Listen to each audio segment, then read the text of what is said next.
right, good morning. We're here in Pasadena for the Core TCG One Piece Regionals for the OP13 meta with Brian here. How you doing, Brian? What's up? Cool. Nothing. Just we got a regional. We got 512 players, super capped out. I think we have the full 512 and 512 seats. Yes. 9 rounds of Swiss. I think maybe a lunch break somewhere in there. We'll confirm with it. But yes, that's all we need to know. A lot of One Piece going on today. There's the Bandai Card Game Fest in Germany going on right now. There's a regionals in Peoria as well. And again, here in Pasadena, we've got our 512 event.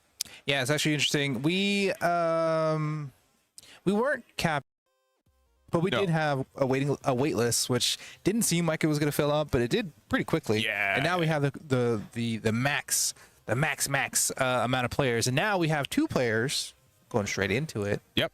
We have, who do we have? The first non-match without Ace or Emu. It took me like 30 tables to find it, but we got there. Yeah. And we do have Daniel and Kanan playing it out there, and we'll see what they're good to go. So yeah. So the thing about this is that obviously we're gonna see some of the. I'm trying to find an appropriate word to say, but yeah. the standard decks, right? I mean, the thing about it is that I'm going to try my best today, and I told you this earlier, to not put those 3 on because we already know them. We're gonna see them in the last like 2 or 3 rounds. That's fine. And if we get like a really well-known player playing one of those decks, that's perfectly fine too. But for now, we do have a Blackbeard and a Sabo, and Sabo is one of my favorite decks out of all of these.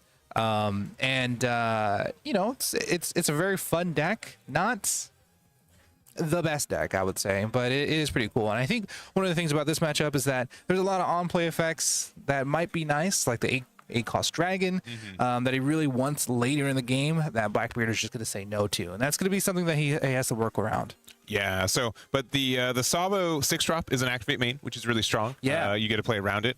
We did also search for the other 8-drop dragon, the red one. So, even though I don't get the on play, the fact that that card has rush is really nice. Yep. And yeah, honestly, I haven't really played this format, this matchup in this format. Yeah. Though I do think like Teach has been moderately viable. It's gone a couple tops in some of the too, so not outrageous for it to be here, but you know, again, like AC Mood does still take a majority of this format. Yeah, I would say I think there's going to be some aggression needed as we go ahead and look at our hand. We already used the stage, or at least got the stage out. I think we're resolving the Battle Betty right now. Yep. I think that's going to be one of the things that we're going to have to be a little more aggressive with our blockers, because you know, we've talked about it before, many times before. That swinging with your blockers just gives you a little bit more of a resource and aggression. And I think if you get our Blackbeard down, you play out the Roger, it might be a little bit better when they start playing the 10 drops down. I don't know. Also, we don't have the full deck list data right now because sincerely the deck lists were finalized like 5 minutes ago because they had like 3 rounds of like wait lists. So we'll have the full leader breakdown probably Sunday, Monday when we get all the results out. But I'd almost guarantee you that between Zoro, Ace, and Emu, it's probably about 67-70% of the room right now. So which I'm sure you guys seen pie charts and breakdowns, and etc. Various websites. Yes. Well, you know, I think pretty standard. I think we're doing pretty good though. We got 2 searchers. We got the stage card, and we're doing pretty good on Sabo's end. It's not really too much you need to do on Blackbeard's end, as we do get our own searcher. But we'll see. We'll see how it plays out, being at 4 life now.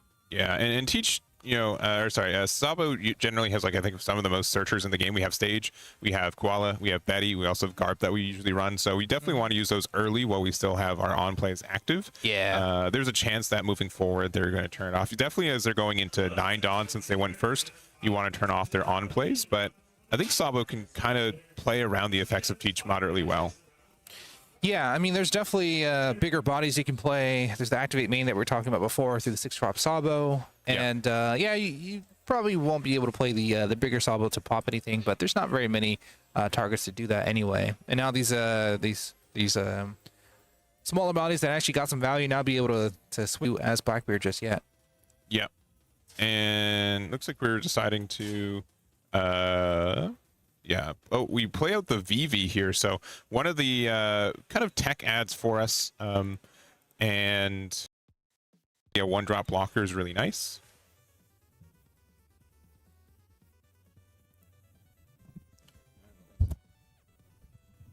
And let's see if we can pull that up right now.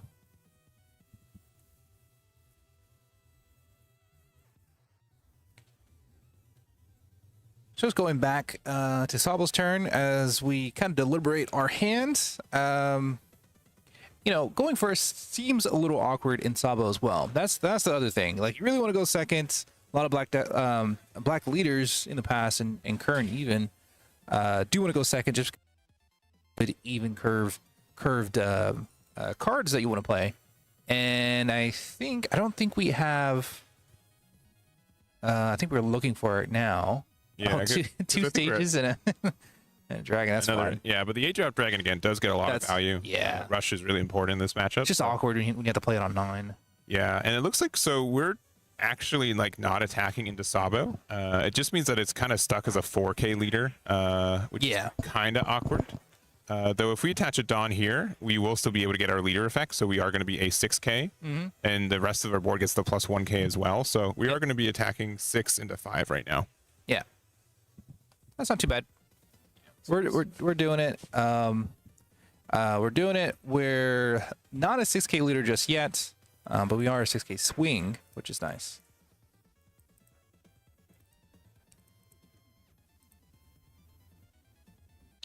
There's a BB.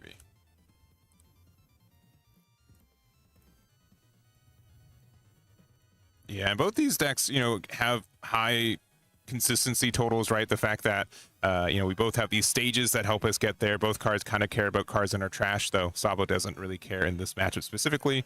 There's a bunch of Burgesses there, which I don't think Sabo has a fantastic way to remove these. Yeah, adding another Burgess and the black hole there. We've got 5 Dawn left active for the teacher, so not too terrible to go into, but yeah, just getting rid of the really defensive Kuzan here. Or something? Yeah, it looks like it's going to be a Kuzan. Okay. Let me go here.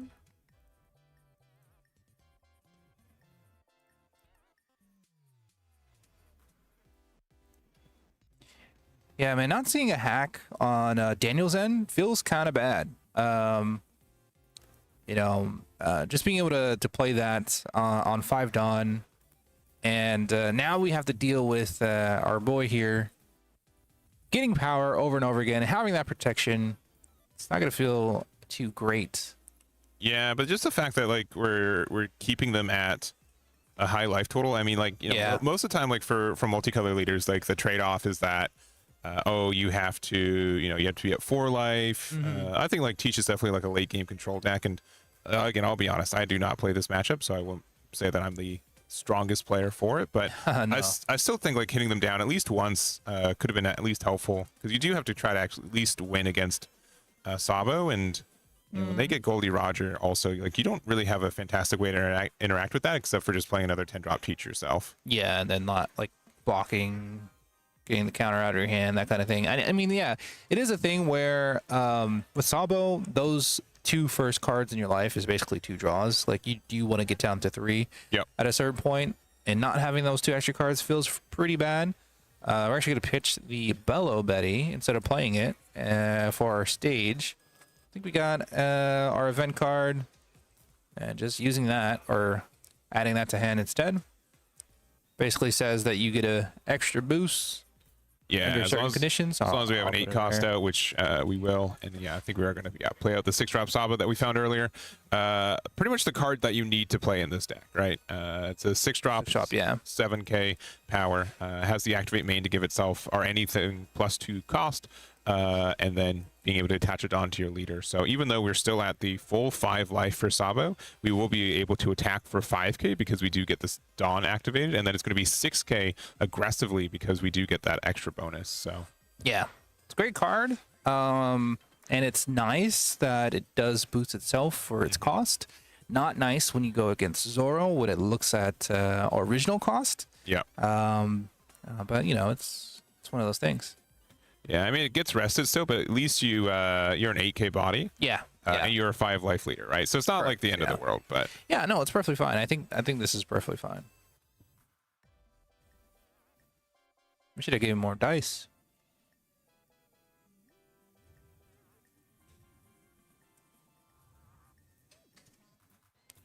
Okay. Go ahead and use our own stage. Look at the top 3. Just doing a little Dawn math. Not sure what he saw in his top 3, but it does look like something that we're going to be able to place for 5, maybe swing for 7. Yeah. So that counts for 2 of them. Yeah, and so there's also kind of this weird thing. So Teach has kind of like removed a lot of its removal cards, mostly because decks like Emu, it doesn't really matter. And then the other thing is that because all these cards increase their cost, Teach doesn't have a way to help reduce things into range. It doesn't usually have any like original cost removal either. So Yeah. that's a little bit tough for that situation. Yeah, I mean, these Sabo blockers, they're just going to stay there, I think, for a little while. We do use a Waxing Fist, which I think we have the other name for it. All right, looking at top 5 once again, and yeah, this just shows like the consistency of Teach. I think a lot of decks in the game have kind of caught up to what the consistency was, but when this released a year ago, right, people are like, man, I have my stage search, I can do that every turn, it fills up my trash. Like, there's so much consistency going on in this deck. Yeah. You're not wrong about that. Because we are seeing everything. We don't have like a huge hand size. We are at, I believe, 3 life now, which is getting to the point where we're getting to the mid game. Yeah, we're attacking, it looks like 5K into leader. We still have a block, yeah, and we can just free block with it, yeah. Yeah, we're not going to swing with anything else, so makes sense. And yeah, since they're going into their 9 Dawn turn, we are going to discard a card from their hand so they can't get the Monkey D Dragon, the black 8-drop for it. But the red one can still do a lot of work, I think. Yeah, I think you do play the red, because we're going to 9 Dawn, right? Correct, yeah. Yeah, we just play that. I think we put as much pressure as we can on their life. I don't think it's a terrible thing to swing with our Sabo either, because you know, we're at 5 life. We haven't really progressed at all through that, and if we're getting starved, we may as well swing and make them use Dawn to swing back into them. We're gonna get a 2K. That's gonna be a little helpful, and we are putting our dragon in front, so we're most likely gonna be playing that pretty soon here.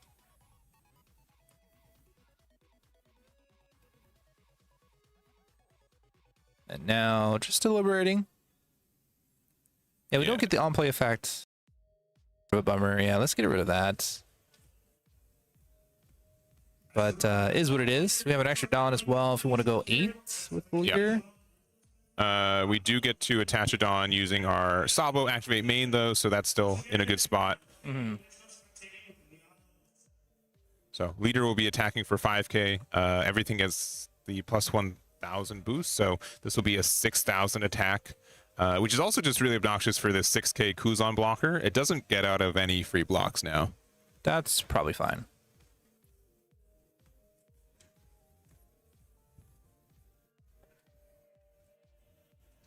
Yeah, but this is looking, I'd say, still pretty solid for Sabo, right? The fact that they didn't turn off their, on plays early and they got a double search off of it, right? Because otherwise, discarding 1 to prevent them from drawing 2 would have been nice. Ooh.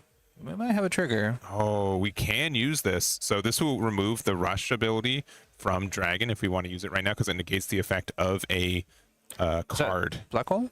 Yes. I can't see it. I believe it's black hole. Let's see. Yeah. Interesting. I mean, sure. It's one of those things of like, what do you value? Yeah. We're gonna have to read that, big boy. Yeah, because it has rush inherently, like you can just turn off their effects. Yeah, it looks like that's what we're doing. That's fine. Yeah. That's fine. I think you use the extra Dawn to swing 8 unless you have something else in store, which it doesn't look like. Oh, we have a Waxing Fist in hand, so we're gonna keep that up.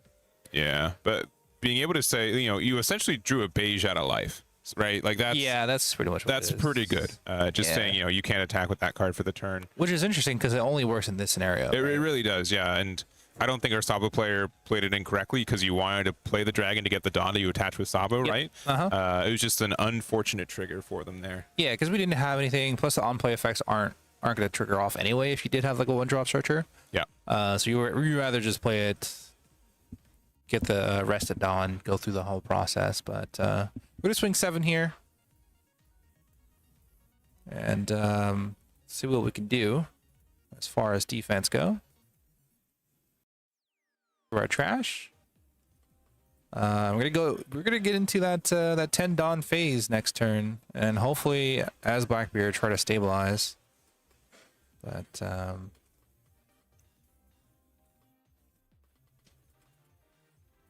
yeah, so off the Kuzan KO, we do get the another Burgess here. So yeah, it's a plus 4,000 each. So these are both 9k bodies.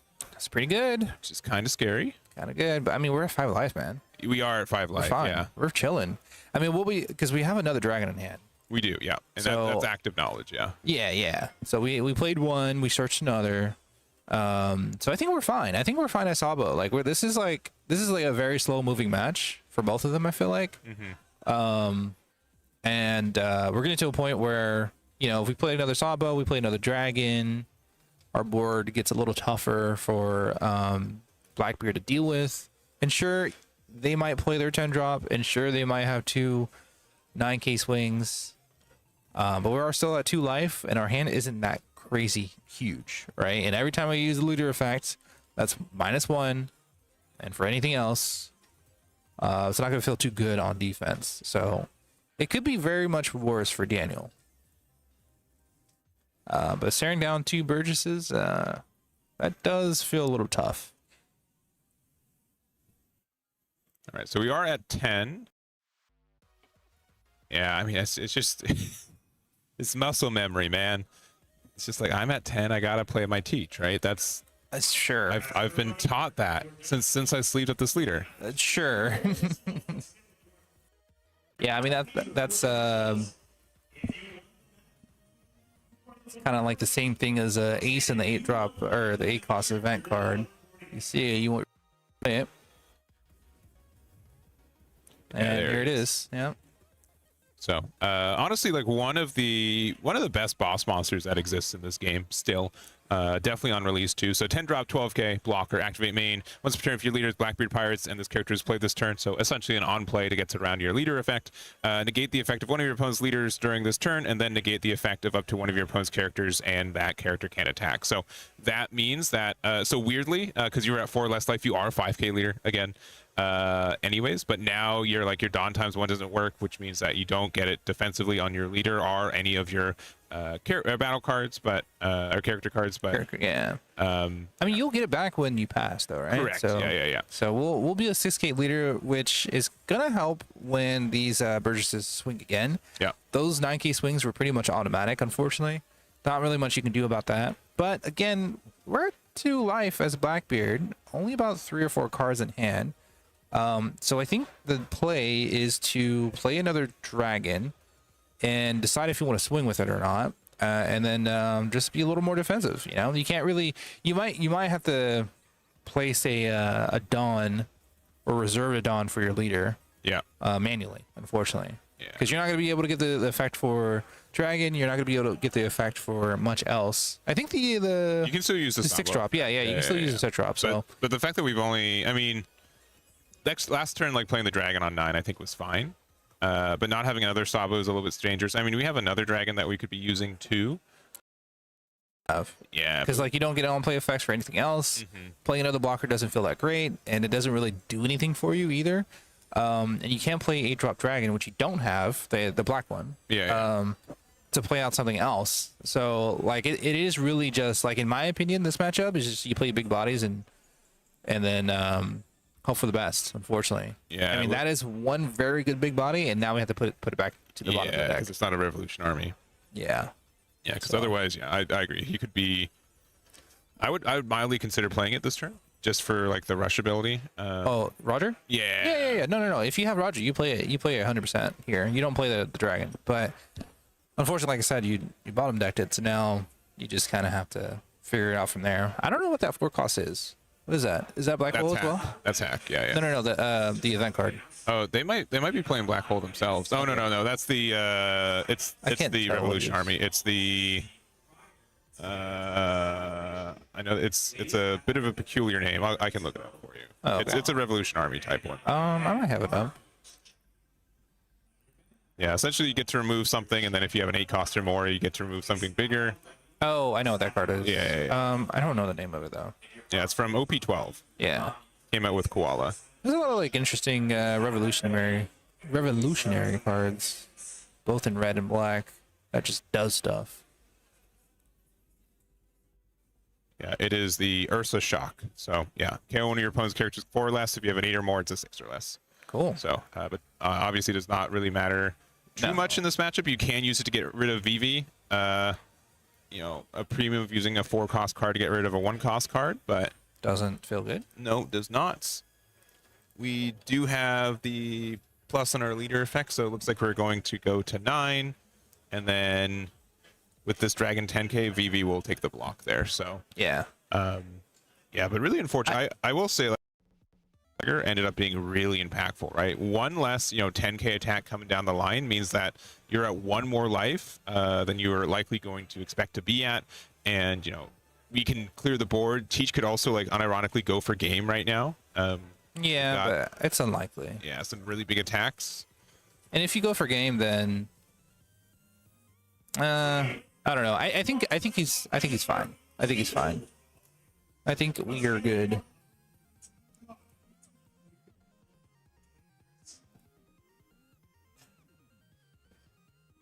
All right, and we are at 1 life. yeah. I was looking at how many cards, Oh, in hand? or how big these are. Are these at 13k? Is that right? Is it a +6 and a +2? I don't think so. No, sorry, it's a +6k. It's a +4 and a +2. Yeah. Yeah. All right. Using leader effect, we're going to use the 10-drop teach to stop the dragon from attacking again. Mm-hmm.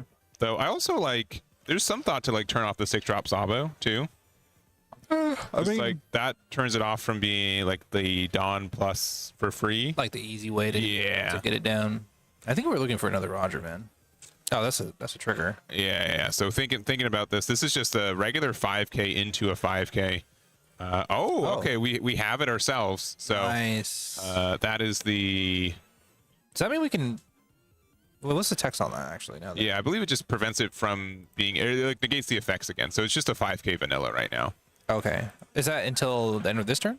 Till the end of this turn. Oh, yeah. okay. I thought it was next turn. Oh, drop it down. Yeah. But it is necessary.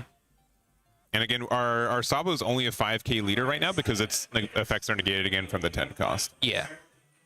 Yeah, because you chose one of the dragons and a leader, right?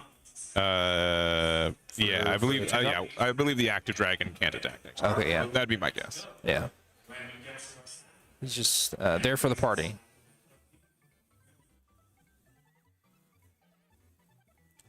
I mean, basically 2 attacks. Yeah. Again, the other Burgess is only at 5k. Mm-hmm. There's a mentality of like, well, these are just 7k and 9k bodies now. If Teach attacks and gets rid of them, it's like the same as like blocking an attack that it would have taken anyways. Yeah, it's like naming your own price. Yeah. Instead of them putting on Dawn and trying to block that. I think that's what's going to happen. I don't know if I agree with it though. I don't know if I agree with it, but it looks like it's going to happen. I think the reason why we did this is because we used so much to protect the first attack, Yeah. or the last attack, and being at 4 cards in line or 3 cards in hand, and nothing open because we could have waxed and fixed. I think we have one in hand. Yeah, I mean we've got another blocker. I mean, if we really want to, we can play 2 blockers and then we can attack for 16k, 17. Yeah. Or not 70. We can attack. I think we can attack for. Can we attack with 12? So we play it for 6. And we have 6 Dawn open. We attack for 13. As if we want to do double Sabo effect. So that might not be enough to really pressure off the. It's blocked with Just be a drop 2K. and then 2k. So Yeah, just be 2K. You need more attacks than a big attack for sure. yeah. I mean, only 3 cards in hand too. So like, I feel like if you have like a hack 6-star Sabo, I think you go that instead. Sure. Because then you have more attacks for the following turn, and the only thing that will kind of prevent you from going for game is another 10-drop Blackbeard or Teach. Yeah. Which I believe we do have one in hand. All right, so and that's like final boss stuff. We can win right here with the Koala. Because it's currently a 3K. So with a 6K and 8K body and 9 Dawn and a 3K. So 6 and 8 is 14, 17, and then 9. I think we can do something like triple nines, or like if you want to be like a little greedy, you can go like 8, 9, 10. I believe you can do those numbers, which is pretty good with 3 cards in hand to 4 cards in hand. Yeah, one of them is not going to go through. So I think those are pretty decent numbers. And I think that's what we're doing as far as our Dawn math now. Because like we're not going to get around two swings of Burgess. The math might be a little bit better because it's a 3, 7, and 8. So we're going with 9. I think we can go 9, 9, 10. We have our leader effect, right? Yeah, because that's active, right? Okay. Yeah. So we did take the 9. All right. So now max in hand would be 13. Yeah. So if they block that, and then we just see if we have enough for this. Yeah, we do. Yep. Nice. Yep. 2, 2, 1. Nice. That's feels bad. Yeah, but they're down to 1 card in hand, right? So I understand like why they went for it. Yeah. If you want to be like again a little bit greedier, you could have gone. I think 8, 10, 10. With the math gets a little bit weird with Sabo's leader effect, right? So, but yeah, this is just gonna go down the line. Yeah, unfortunately, and that's gonna get there. So, all right. Well, yeah, he was like, yeah, I only have 1 more card. Yeah, and I think it was that 10-drop Teach. So it really was by I think 1K, and I think one of the last cards in life was a 2K. So definitely a little fortunate there. Yeah, I think if we went, I think if we went 8, 10, 10 though, we would have been able to be good with it. Are we swinging 8 with Sabo first? I'd probably swing 8 with leader first, because that would just require, what is it, 3 Dawn? Sorry, 2 Dawn, 2 Dawn on leader. If they take the 10, you have 8 Dawn left on a 3K and no, before 8K. What's Koala, 3K? Yeah. So it'd be 7. It's a 4. No, I think it's 7. Yeah, so I think it is. Maybe it's 8, 9, 10.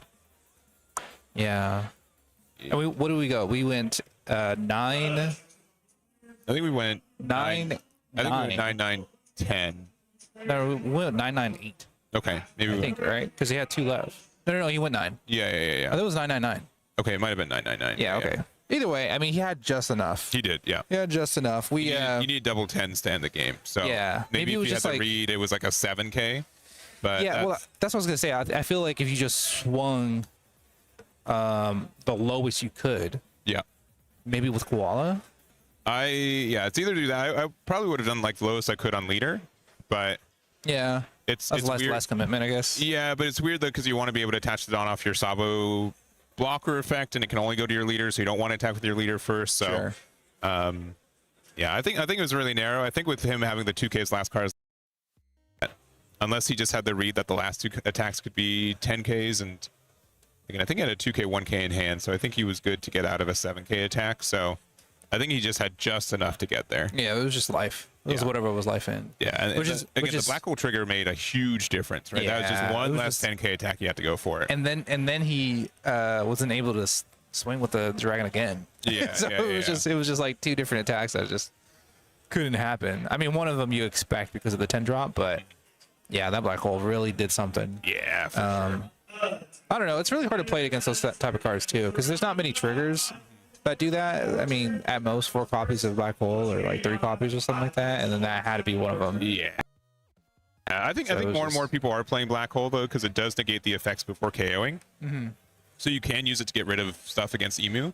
Yeah. Which is nice because you can get rid of either their blocker or the other one, Saturn. But yeah, just not just on me being able to, I don't know, like Sabo's been really fun. You were playing it all last night. I know. I love Sabo. It's definitely a math deck where you're just like, what's the best numbers to go in for it? The fact that your big boy's a blocker is really nice, but you also be like, I want to be able to block with it too, so you can't get both ways with it. So I don't know, man. I swing with them all the time. Yeah. Because it's like, if you swing with them, you know that you're gonna have either an AK blocker that just sits there. Yeah. And if they have to commit to it, plus it has protection in the heightened cost. yeah.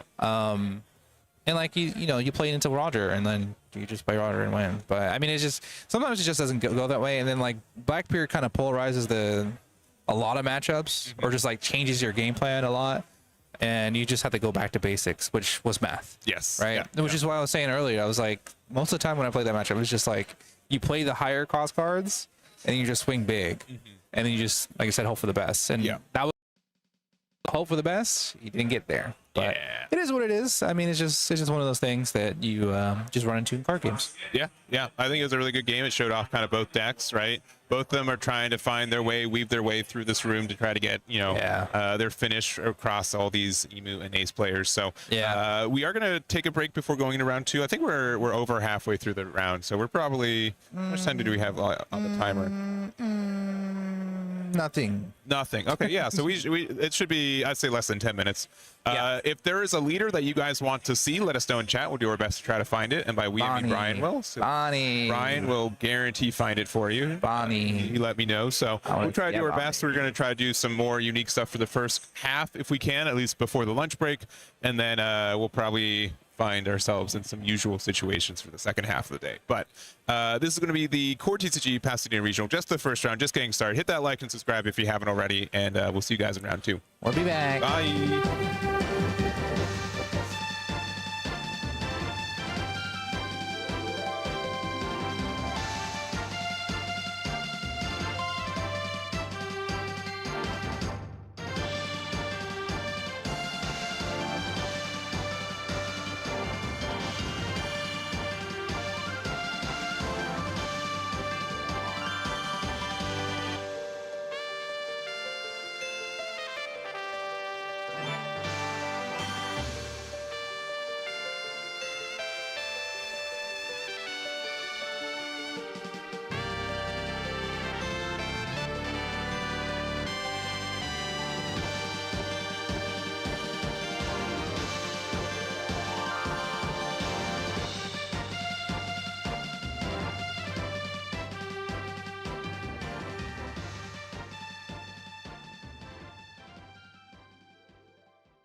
All right.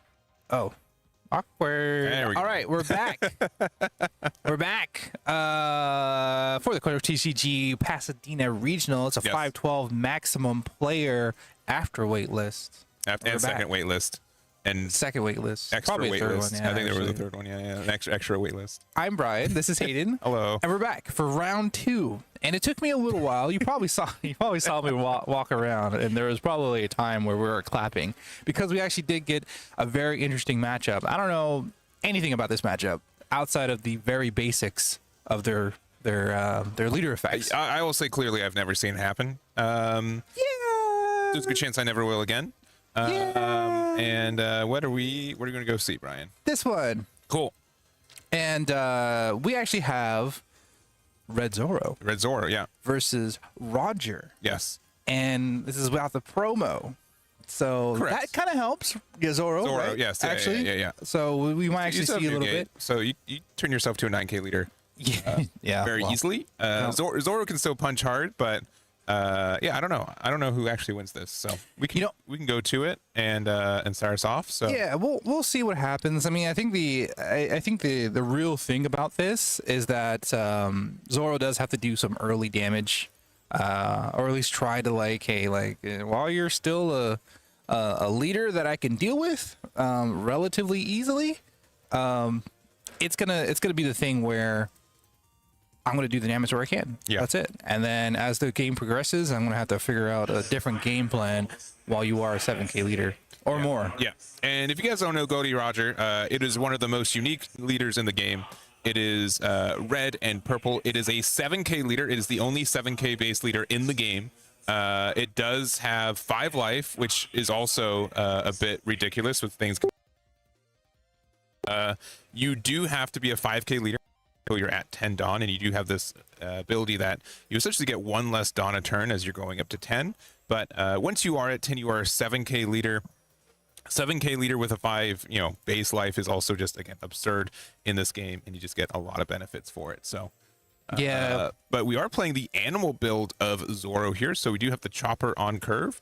Let's just look at the top 5 of our deck for our animal and play off of it. Yeah, I think it's one of the things of we're reading. We're basically playing out another chopper. I think this is the one that is a blocker. I'm not entirely sure. No. This is the one that minuses, right? I'm pretty sure. Yeah, that's the newer one. This came out of EBO2. I'll bring that one up instead. Okay. That'll be the Sure. image. Yeah, there's a lot of chopper cards. There are. At least within its own group, right? Like when you print out all the animal cards, like half of them feel like they're choppers. At least to me, but I could be wrong. Yeah. So we're at this again. We are just going to go a big 7K. We do have to attach a Dawn, but we do have the 2K buggy, so that will let us ramp a Dawn as long as we have a Dawn attached to our leader. So we will be at 5 Dawn going to 7, but only 6 active next turn. But being able to see a ramp is what Roger really needs to do. Yeah, it's gonna help a lot. Just simply because of the leader effect. You kind of just want to get to a point where it feels good to be a Roger leader, and the early points of it aren't exactly that. And it also helps playing out your bigger bodies. But we're gonna see if we can take use and take advantage while we put a Dawn underneath the Zoro, a much less complicated leader, just giving plus 1,000 to all your characters, just being a 6K leader majority of the time. Yep. And being able to get double hits off this chopper has been really nice. We do get the 4K Robson. We are just going to 2K out of this 6K attack here. It's also really nice to have this buggy because this will help us clean up some 1-drops too. We are just going to go down to 3 life with Roger, taking this hit from the 6K Zoro. And then for 3, if we have another chopper, it'd be nasty. Oh, we got the Zoro, another 6K attack coming in. Yep. I'm not going to swing with the Nami, just not quite strong enough. Yeah, and I Even think with the open Dawn. yeah, it's going to be just removed by the buggy anyway, so you'd rather just use your Dawn elsewise. Yeah.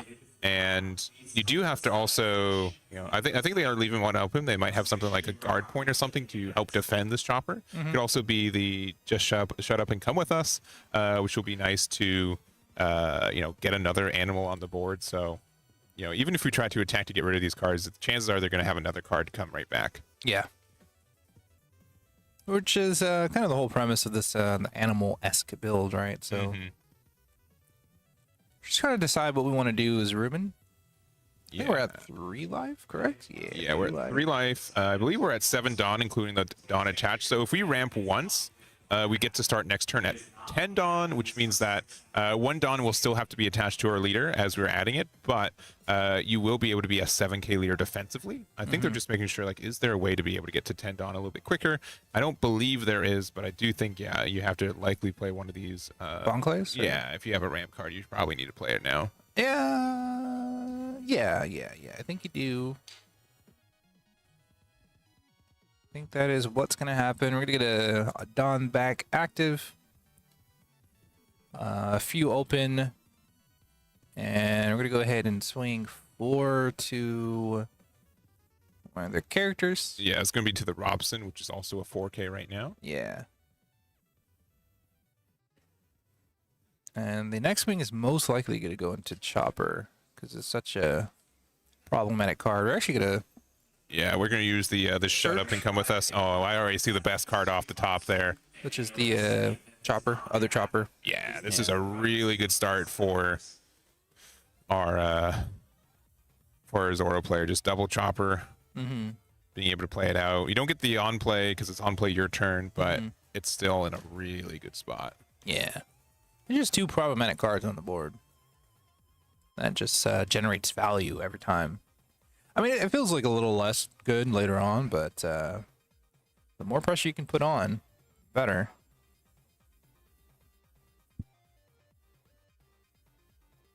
And we just let the Robson go. We're just going to go 7k into the Chopper now, so it's going to need a 2k, 1k, or triple 1k.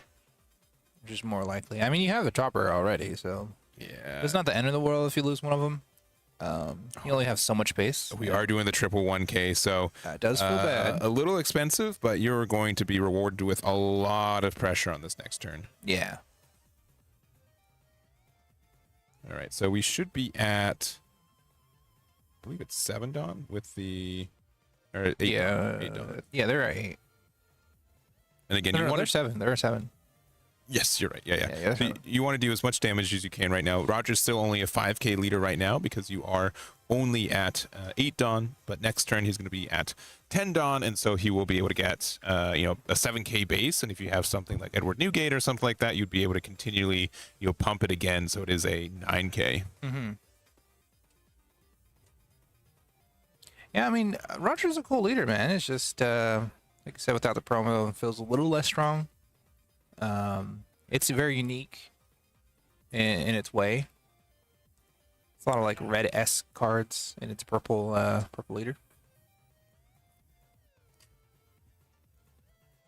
All right, so this is going to be a 5 or 1k out. If you survive, if you get to the end of this turn with 2 life, I think Roger would be really happy. 1 life would be fine, and then zero's worst case. I guess losing is extra worst case. I don't think he's going to lose this turn, but Unlikely. yeah, you do want to make sure you're applying the right amount of pressure.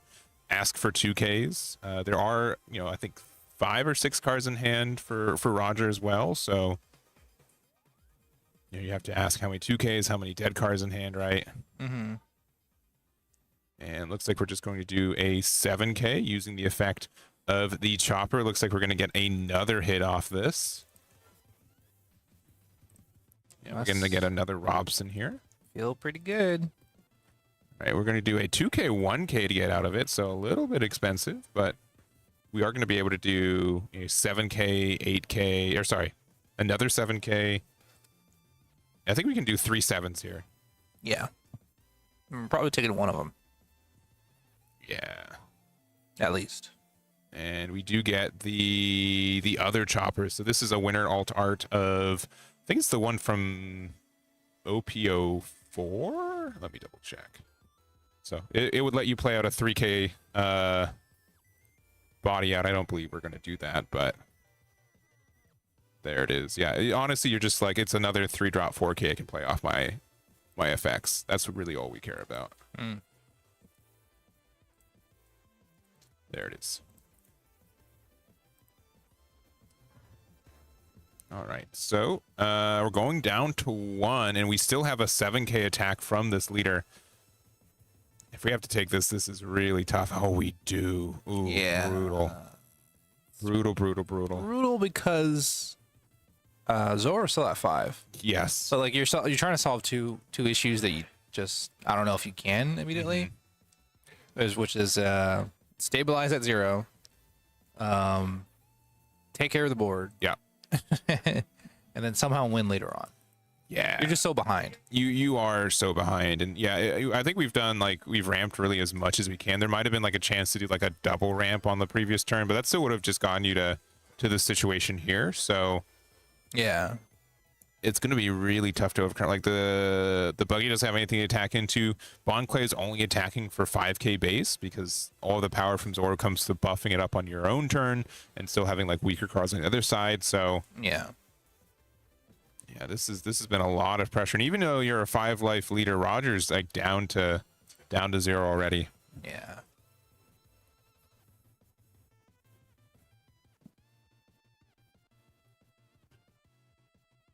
Yeah, I think, it's where I think this got tough for Roger is just the way that this board kind of bloomed up Yeah. through the choppers and as well shut up and come on my way. And now we're doing cleanup, which is cool. Okay, this is interesting. Katakuri helps. Yeah, this is Yeah. interesting. But it doesn't help due to the amount of attacks that are available to us. Yeah, but we are a 7K leader once again. Which we is do have very an good. 8K blocker, which is helpful. Yeah, So- because I think the plan is just to play this out, play Whitebeard, and then see if we can kind of like clean up the board as they swing. Because this is the only thing they can really do, right? As Zoro is like swing as much as we can, and it allows Roger to kind of swing right back into him without much defense. Because we only have like a few cards in hand as Jace. Yeah, and we don't. I mean, we can play the 9-drop Lin in this deck if we want to. I don't think Yes. we do because it does mean we have to do a Dawn -1 ramp. But if we have like 8-drop Katakuri at the end of turn, you get the Dawn back, and then like you can still run like a Big Mom package with this deck. I don't see people do it very often, but Yeah. generally speaking, healing is not available for this leader more times than not. I don't know. Ruben might be a little creative with his build, so.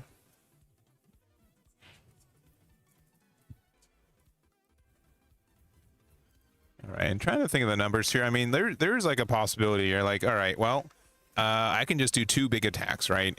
We'll put 5 Dawn on Zoro, 5 Dawn on Chopper, and that will be a 10K and what I think it's a 10K and 11K. Those are kind of tough numbers to get around. Yeah. But I mean, depending on what our hand looks like, it might work out. I think this is just a 7K swing, right? Yeah, and we are at 10 Dawn, so we are a 7K leader for Roger, but still not going to get you too far.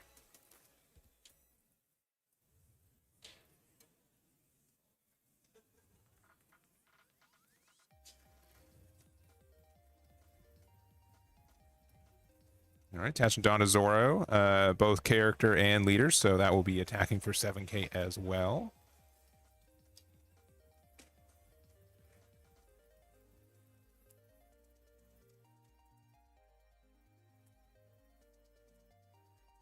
Yeah, these choppers have been so kind. We went turn 2 chopper into hitting every turn into also shut up and come with me to find another 3-drop chopper. Like this is like the dream scenario for Zoro. I don't think there's much more that could have gone their way in this game so far. Chopper don't miss. Yeah, the chopper. Do you know that reference? Yeah, a little bit. Yeah, Okay. yeah, a little bit. That's fine. You don't have to say anything. Gonna go into the Bon Clay. Deciding if you want to block or not. It is the thing of like, okay, my hand obviously is not good here. We can see that because I think we have a Shanks and 2 9-drops or 8-drops. I can't see it. And it doesn't feel good. No. Let me see if I can pull one of these up.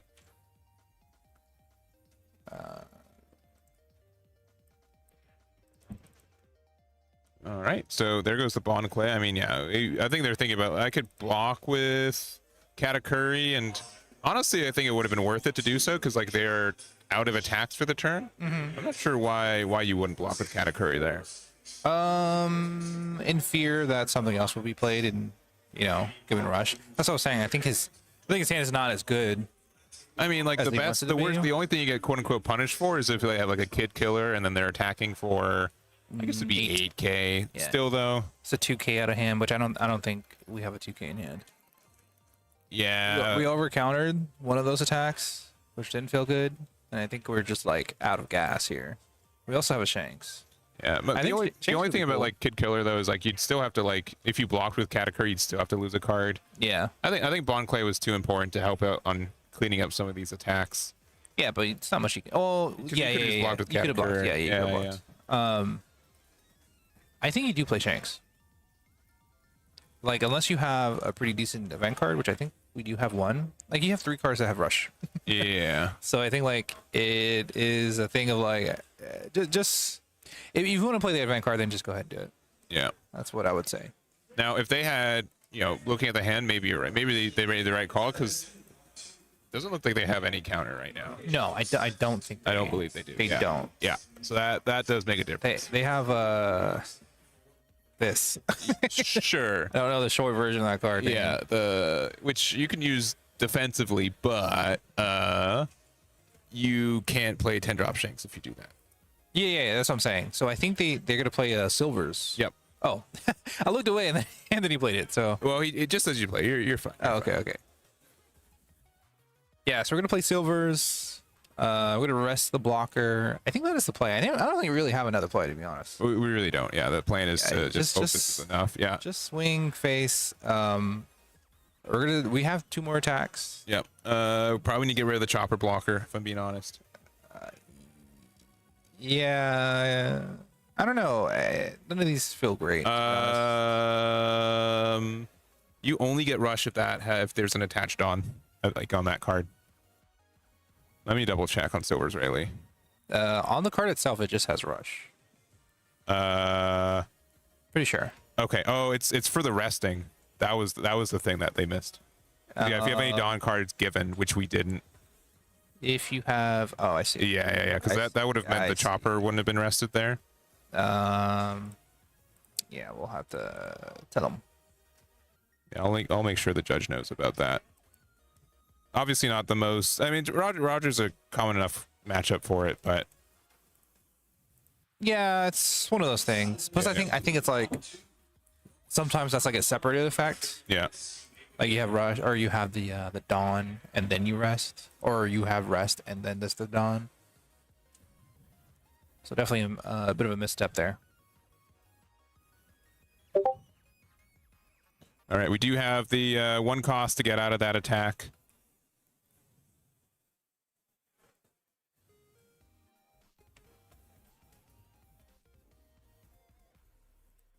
We're gonna go, block there.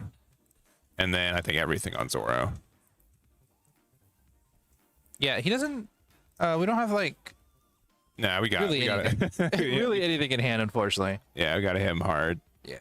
So, honestly, if you told me one way or the other, I could see like, oh, you do have like a lot of defense late game for Roger, but and I think like if Zoro didn't have such an explosive start, that could have been the chance. But just chopper after chopper, like the everything that went on, it seemed really difficult for Roger to just take a breath and try to get out of that one. So yeah, I think that's what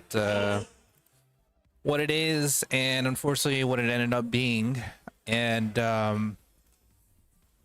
think it was just like how, like I said, the board evolved and not being able to kind of properly defend ourselves as Roger. And we didn't have much for the clapback. We weren't able to clear board, or we didn't really have a removal either. Yeah. Especially for smaller bodies, like it just felt kind of bad. Yeah, I mean the fact that like you can also if you were at like 9 Dawn, there's chances for like Silver's Rayleigh. You play it on 8, or when you have 8 open because you have 1 attached, you get to 10 on defense, right? So I think there are like chances for Roger to be more proactively to 10 quicker. Like Silver's Rayleigh on curve in that situation would be helpful because you'd be able to remove something, attack over it, and then be 7k on defense. But without that, yeah, I think he's just behind. And again, they just had so many 3-drop choppers, and when your only removal is hitting cards, and you can just play their 1-cost event to say play new ones. Yeah.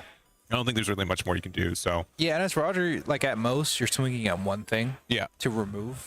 And when your opponent is playing 2 things at a time or more, yeah, like it feels pretty bad. It's tough. And you just can't keep up with that. And if you don't have the right defense and counter power, and you're not able to get to the point where you are a 7k leader and it doesn't affect you as much, it just ends up being that way. So yeah, if you told me that Roger has a better matchup, I would have believed you before I saw this match. Yeah.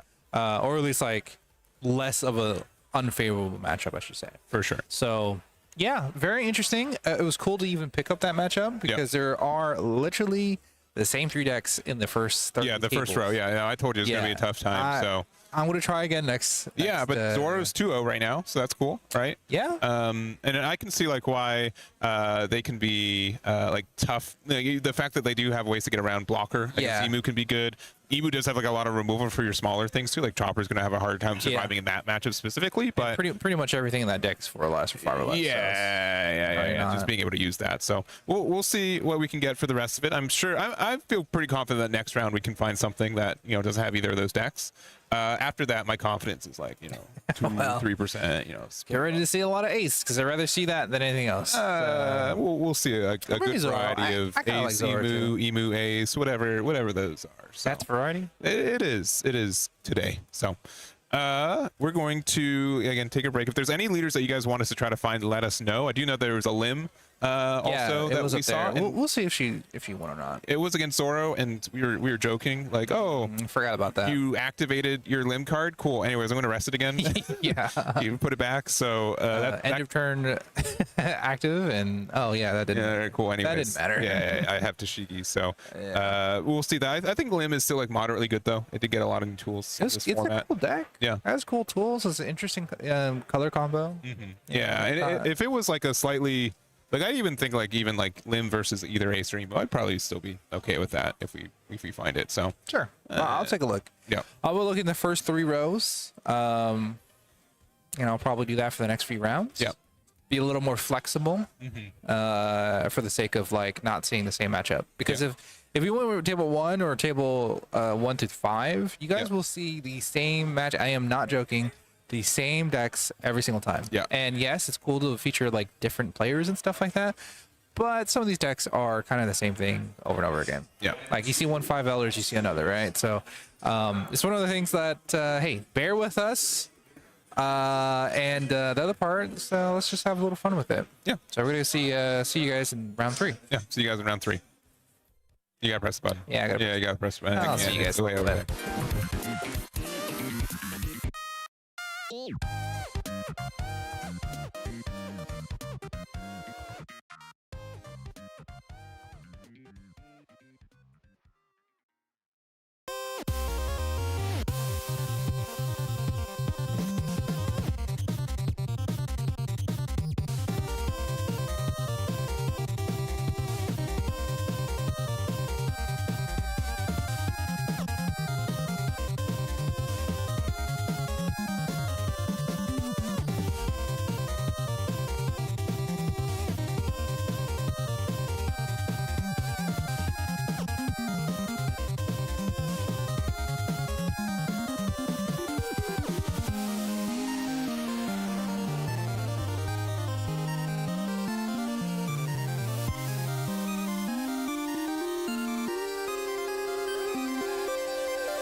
All right, we are back with round number 3 of the Core TCG One Piece Pasadena Regionals, and we've got another non-Emu Zoro match, but not another non-Ace match. Yeah, well, okay. Listen, I did my best here. Did my best. The conformity. No, I think this is fine because, like, you know, I like Ace. I like the big 3. Emu is just, you know, not my style of a deck. Ace is more of my style, if anything. And it's just, you know, it's a pretty versatile deck and it draws a lot, so it feels does nice. Draw a lot, and we have a unique leader on the other side. We've got we do. Green Yellow Law on the other side. Yeah, we do. We do have Braden, I do believe, and Fernando. Now we're gonna be seeing again our Ace, but the Green Yellow Law will come in and see if we can shake up some things into this match. Yeah, and Fernando is not unaccustomed to these top tables. I've seen him several times here. We've been doing these events for a while out here in California, so definitely seen the face before, and we'll see how he does with Ace on this one. But good to go. They're getting the fist bump, and let's get into round number 3. Yeah, I mean, I was thinking about this matchup a little bit. We're kind of talking about it a little bit, and yeah, it really will depend on how Law opens and kind of curves out here. Looks like we're going second as well, so it's not too bad. There are a good amount of going second cards that we can play on curve too, and as we resolve the Garp and get our Whitebeard here, as it sits in our hand menacingly. I think that's our second one too. Oh wait, no, never mind. Yeah, and that is the 9-drop, which, I mean, sincerely, if we're a deck that if we're going first, you don't mind playing it for 9 if you don't end up seeing the event either. Yeah. You know, if you guys are new to Ace, it is probably the deck that draws the most inherently in this game right now. It just gets a lot of card draw.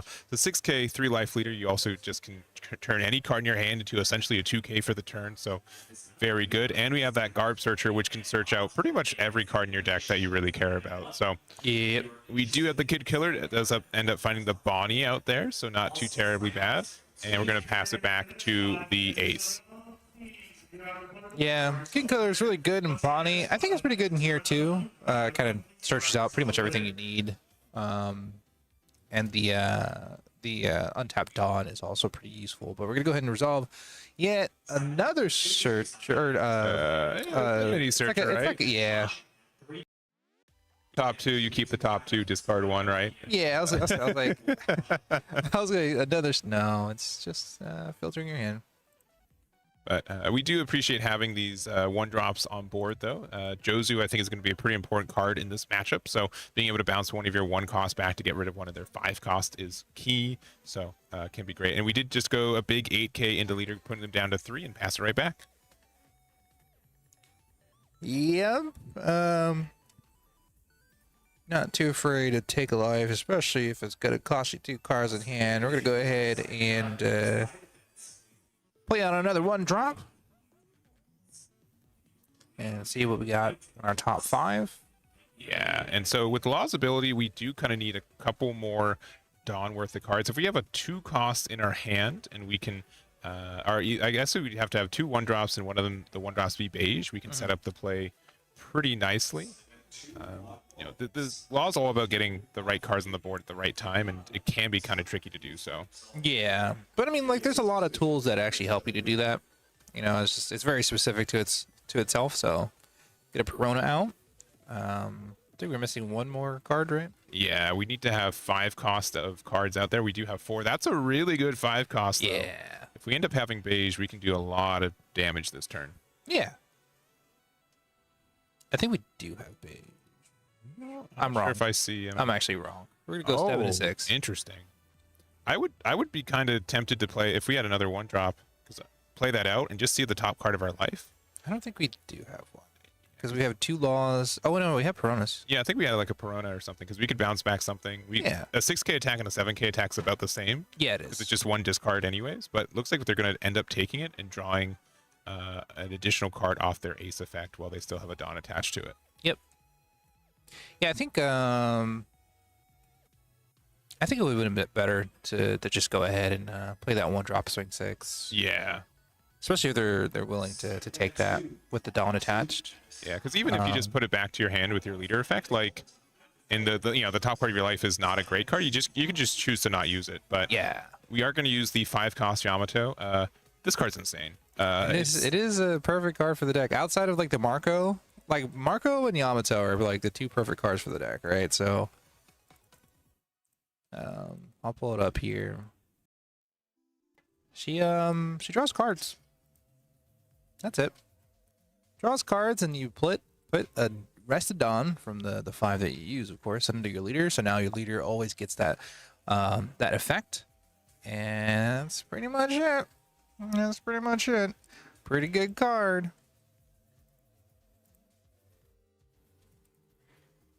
Now, just swinging 7 here.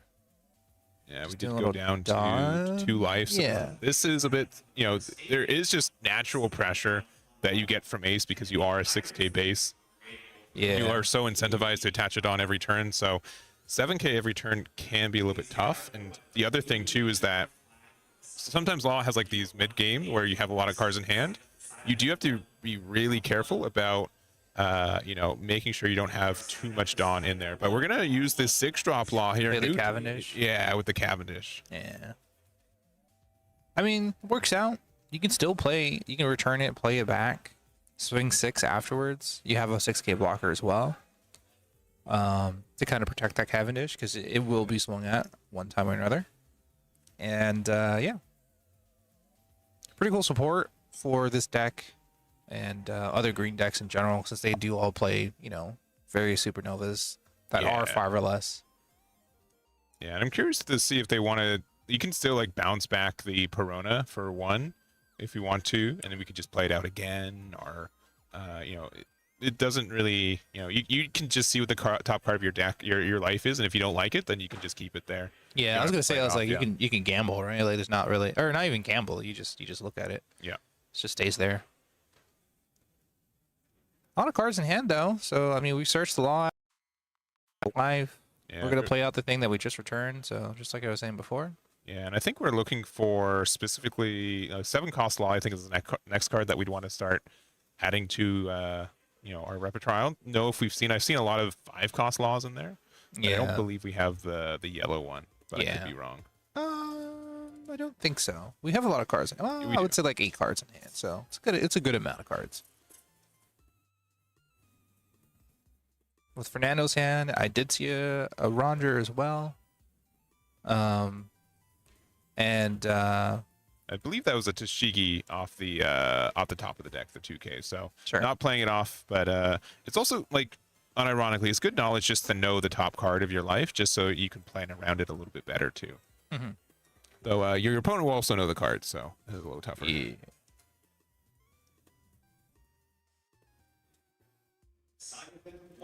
All right. Starting off with just a 6K attack. The other thing about 6-drop Law is that you only get the blocker if you are at 1 or less life, which you could have forced if you wanted to, but likely just going to wait for your opponent to do that to you.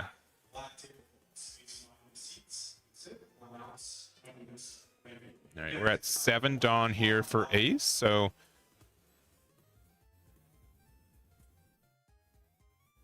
it's going to be 6 to 5. Yeah, little awkward numbers. Don't have a blocker through the 6-drop just yet. So we're gonna ask for a 2K. Yeah, and I think the only 2K we have is the beige. Are we swinging at life? Or are we swinging at the Cavendish? I believe we're swinging to life, yeah. Okay. Yeah, it feels kind of bad, but I think we're going to see a Jozu here, though. Yeah. Yeah. We're going to return our Otama, get the Cavendish back. Yeah, and then for 1, looks like we're going to play out the Izo. So looks at the top of our deck for a Whitebeard Pirates card. And then we will be able to use its on opponent's attacks effect next turn to get a discard draw. Yeah, pretty nifty card. Yeah, we get the blocker Marco. I haven't seen that, actually. I think it's a little bit late for that card to get Yeah, I was going to say, I was like, we haven't seen it in the early game, so it feels a little weird to play it later on when you have such, you know, better cards to play. But yeah, because it does start to get kind of dead in hand. Yeah.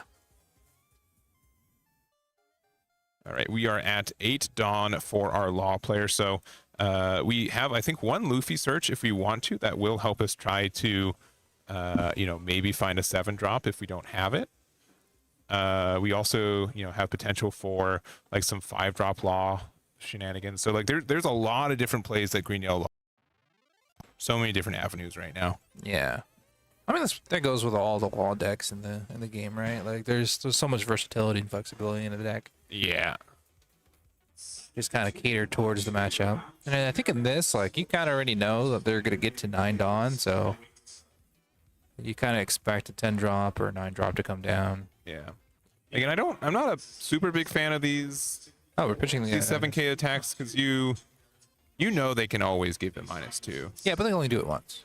Yeah. Right. So like this next one, still a 2K. Yeah, but like if we instead did like 6, a 6/8, it would have been way better because we know they had Otama in hand, right? You would have gone 3 cards out of hand instead of just 2. Yeah, that's true.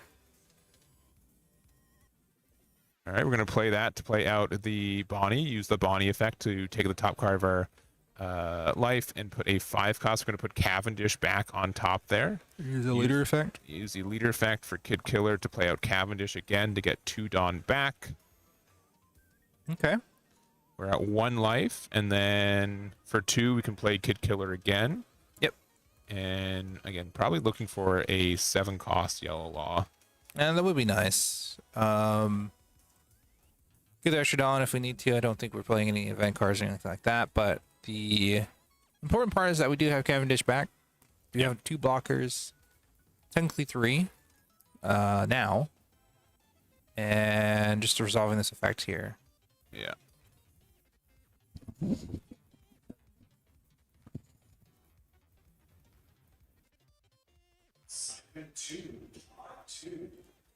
Yeah, we get another 6-cost blocker here. I haven't really thought about using this card in the deck because it is a 6-cost and not a 5-cost, but you know, you do get like that really good up convert value, which is nice.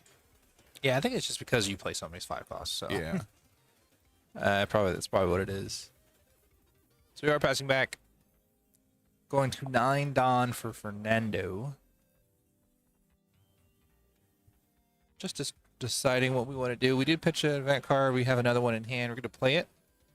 Not sure which one we're going to play. I think I didn't see any other Whitebeard though. That was in hand, but I could be wrong. Oh, there it is. Yeah, there he is. Never mind. So this is the 10-drop.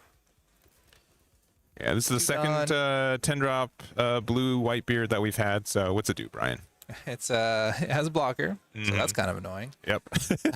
Already. And then on play of fact, you draw 2, Trash 1, which is also pretty good in a deck that draws so much already. And then you give your leader and one of your characters 2 Dawn that is rested. And because you're playing it with the event card, it is 2 less. And the event card also allows you to take a life if needed. But obviously we're not doing that just yet. So we're gonna give our leader the 2, become an 8K leader for the turn. And then most likely Yamato is gonna get the other 2. Yep. And then we're gonna swing relatively big comparative to their board here. So we might swing into this law, but it looks like we're just gonna go face. They're only at 1 life and not really feeling too scared. Yeah, but yeah, we're just gonna block the 8K with our Bonnie. Yep. We have an 8K and a 7K. We can also attach that 1 more Dawn if we want to. Yeah. 8K is a tough number too, because even if we block with Law, it means it's a 2K, Yeah. So 1K. 2K, 2 2Ks or 2K, 1K. Which is probably gonna block here. I think. It's my guess. I think we save it. We have plenty of cards in hand. You kind of just need this blocker to stay alive.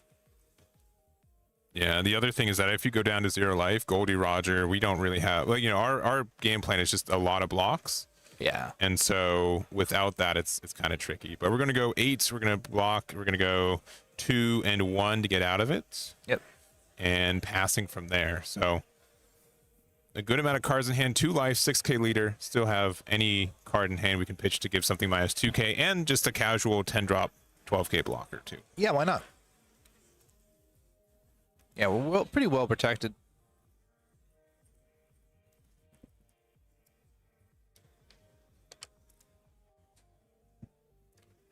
Now we just have to decide what we want to do as Law.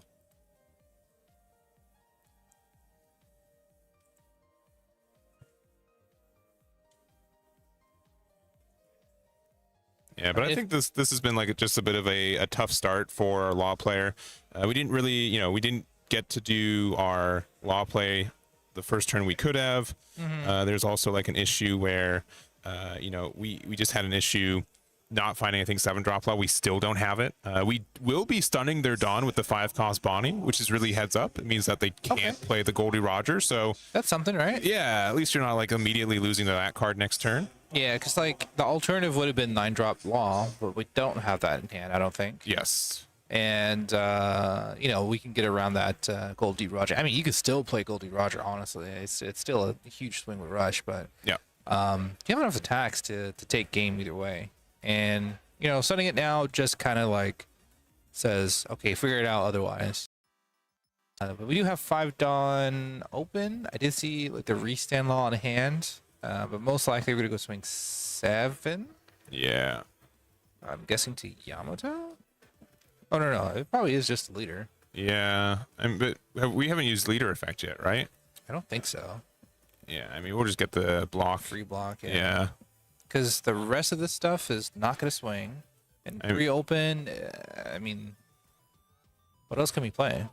Yeah, I'm not really sure. Again, like this is just I think a bit of Ace's game to the point where we just had a lot of consistency. Again, like I don't think it's worth swinging with a blocker.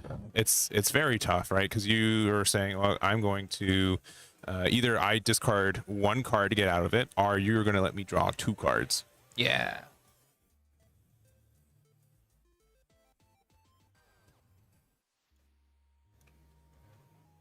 Yeah, it looks like they're thinking about the 8 cost. I mean, you can still play another 10 cost right now if you use your 8 cost event too. But yeah, it looks like bottom decking the 8 cost event. Still 6-6.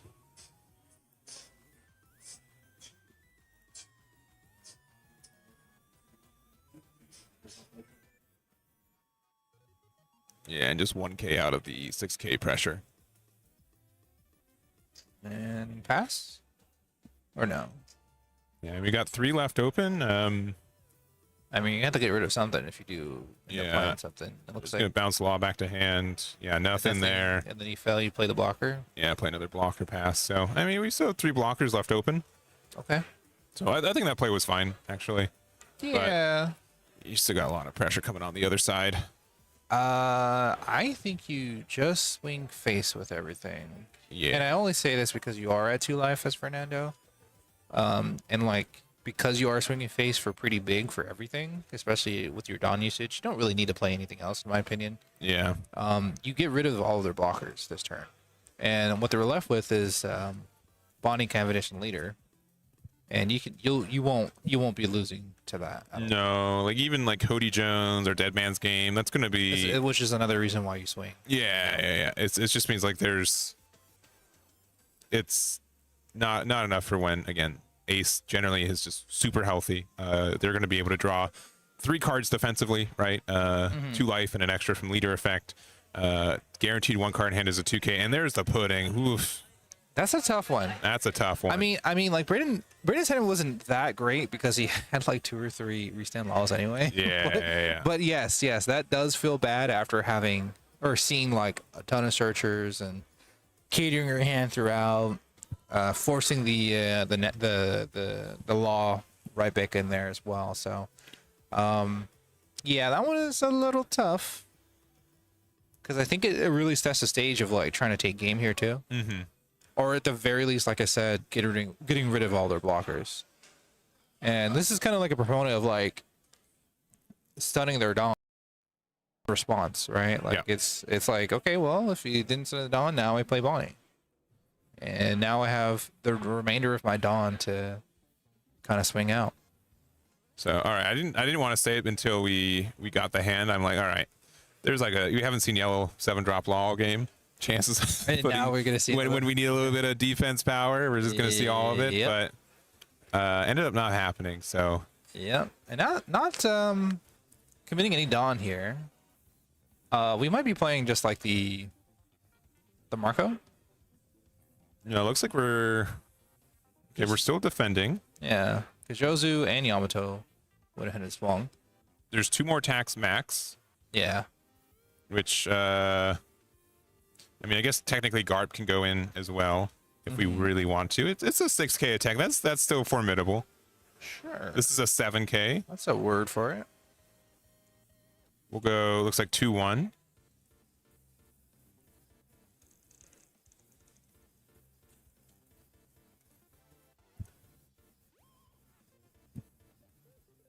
Oh, looks okay. Blocking 2K.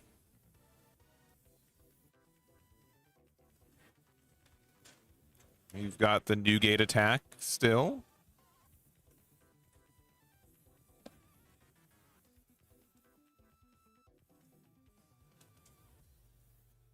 If we want to, we don't have to attack with it. It is a blocker. We got 4 Dawn left open, so I think, yeah, mentioning we can just play out the Marco and feel a little bit safe. But against green right now, 1 blocker and 2 blockers are almost identical in any ways to like remove them. So deciding to keep that saying, you know, I don't think you have Dead Man's Game. I don't think you have Hody. Let's see if you do. Well, if he does, then he gave it to him. So A little bit. You still got to get some good numbers to get across the board. no. I meant like through the. Oh yeah. Oh, from the pudding, yeah. Self-fulfilling prophecy. So, but we're not in a terrible spot though. I believe we also do have a way to interact with that Marco because we do have the X-Drake in hand. Yeah. And then we also get the Dawn back from Cavendish as well.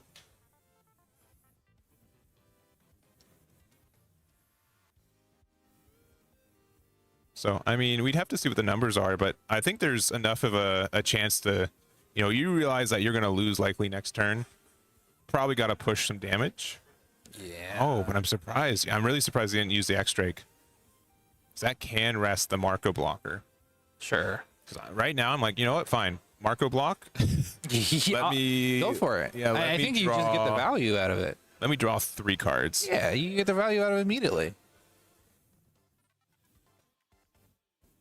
Yeah, that's too bad because I think X-Drake would have been a good interaction there. Yeah, but I mean, it's a draw 2 versus draw 3.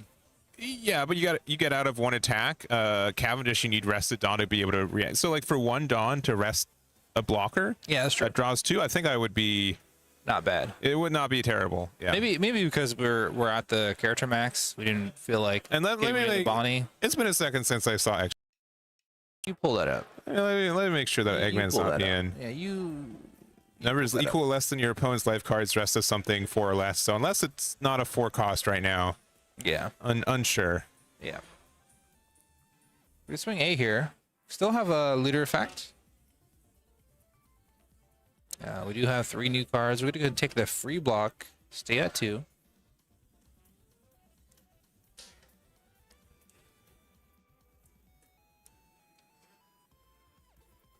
Yeah, I mean, I think the X-Drake just replace a Bonnie. It's like everybody's swinging out anyway and try to take for game. It makes a little bit more sense to do this. Are we attacking into Yamato then? That's a possibility. Yeah. I don't think there's much else to do here. Yeah, I mean, I'm pretty sure Fernando knows what his game plan is next turn. Yeah. It's been in his hand for a while, actually.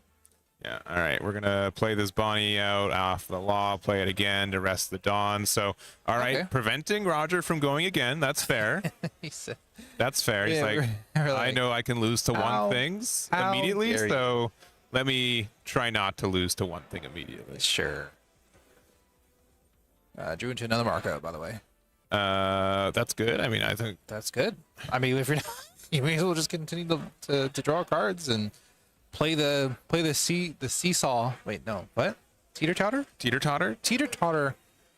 matchup that we have now. I mean, what? There's like 3 cards in hand. Yeah. One of them. No, I don't think one of them. But we're just gonna go 8. Getting around these blockers. We might. Yeah, Bonnie goes out first. All right, that's make it easier on ourselves. Somewhat good news as the ace player. I mean, 3 cards in hand. You can only be so many. There's so many things. Another 8. Block there. All right. I mean, just Newgate turning it sideways is just like an immediate block as well. Yeah. And then like, the rest of it is all here. Yeah, I don't think that's too outrageous to say. Like, I'll just. I think you just swing the leader first, though. Yeah, That's fine. There's the new gate. Yeah, just go for it, man. Yeah, that'll be enough. There he goes. Okay. Yeah. Fernando does take it with ace. Unfortunately, our law player couldn't pull it out. Yeah, and I think he's talking about the X Drake there. Could have done that. Might have been the slightly better play. Yeah. There is the Roger though in the other hand. So it was right to say, you know what? I know that I lose immediately to that 10 drop, but yeah, I think going for game kind of needed to happen because it was pretty obvious you're just going to lose the next turn anyway. Yeah, there's too much. There's too much. Oh, he's showing the Roger. Yeah. So it's like I had Roger in my hand for like you prevented me from playing for 2 turns. I'm very cross at you. Yeah, I feel like in turn 2. What are you doing to me? Yeah. So that was cool. That was a fun game. Yeah, that was a fun game. It it just kind of showcased like what Ace wants to do as far as like drawing cards and the defensive power and having the options between everything that it has in its mid game, which was basically Yamato and Jozu and stuff like that. So also the little bit of decision making that you have to make when it comes down to like taking away their value. Yeah. Like I said, that two drawing 2 from the life and taking life versus the Marco that immediately got the value from it. And I think it was just one of those things like as a law player, as soon as he started drawing those cards, those 3 cards, it was like, oh, yeah, that's not great. That's not great. That's not good for me. Yeah. That didn't feel good. And like the other thing too is like I think Fernando was like comfortable that entire game, right? He's just like, I'm not wasn't much afraid of of a threat. losing, right? Like they only took 1 damage, right, for the game, right? So because of all that, like they just know they're in a good spot. I think Law it was just like a bit unfortunate of what he saw, right? I think his start could have just been like card wise a little bit better, not their fault. Not saying 9-drop Law. Yes. Or 7-drop Law, sorry. No. It was 7-drop Law was missed, and then not seeing a beige early enough for like an early 5-cost turbo. But again, I personally haven't looked at green yellow Law in this format. The 6-drop did look like it got a lot of value, which is cool. Again, cool. You do run so many 5-costs, so being able to like mid-game turn those 1-cost, 2-costs into more 5-drops is good too. So we also had like 2 or 3 restand laws. Yeah. So like if you play the 7, then you play something from the leader effect, and then you go into the 6-drop restand. Yeah. Like that's kind of like you swing 10. Probably with the 7-drop over and over again. Now that's where the threat level comes in that matchup to me. But we just didn't get there. Yeah, and without anything, like there's a chance they don't play 7-drop Law. I don't know if I would subscribe to that. We didn't see it at all, so maybe it just doesn't exist. So there's a possibility. If you're playing the new 6-drop Laws, I know that green yellow Law is like such a ratio based deck, and like there's not a lot of room for just 4 of everything's where other decks have that kind of luxury when it comes to deck building. So I do understand the issue from that one, but that was the end of round 3. I think it's like naturally ending pretty soon too. So. There will be a 45-minute lunch break, so I believe we're going to be starting pretty soon. That 45 is going to start pretty soon, so we should be starting round 4 before the top of the next hour, so before 1 p.m. PST. Yeah. I'm going to be honest. It's going to be. I don't think we're going to be able to find a deck that doesn't have or a matchup where it doesn't have Ace, Emu, or Zoro. Yeah. We'll see if we can. Again, we did have another Lim player who was undefeated. That it was either Law versus Ace or Lim versus Ace, right? Yes. Those are the 2 and choices. Then prior to that, it was Lim versus Zoro. Did the Lim player beat Zoro? I don't think so. Okay, it was a different Green Lim player. Zoro. Okay. Yeah, and I think there was another Lim playing against Emu, but I couldn't find that one. All right, we'll see. There could be another Lim out there. We'll see what that looks like when we're starting for round 4. Yeah. And we'll try to get that set up. But not much more to say. You guys can take your own little lunch break. We'll be back in about 45 minutes. Stream will still be live. We'll just be vibing with the music. And I mean, maybe we'll get someone or us to play a game or something, depending if we have food or not. If we have food and that takes priority, unfortunately. Sorry. If we have cards to play. Or cards to play. A little extra thing. So we'll look into it. There might be some mid. I'll just pull random people. Yeah. Hey, can you come play? All right, someone donate me a box and I'll open it for you. And then you can even keep the cards unless we'll see you guys in a little bit. All right, we'll see you in a bit.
Hello, we're back in the Core TCG at the Core TCG One Piece Regional event here in Pasadena, California.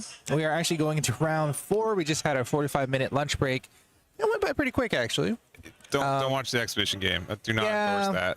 If you guys were confused, we were clearly too. We were just that was there. That was for me and Nico. That was a private moment between the two of us hanging out, and you guys just kind of interrupted it. Yeah, we'll go with that. But today or this round, what do we got here, Hayden? We've got Emu.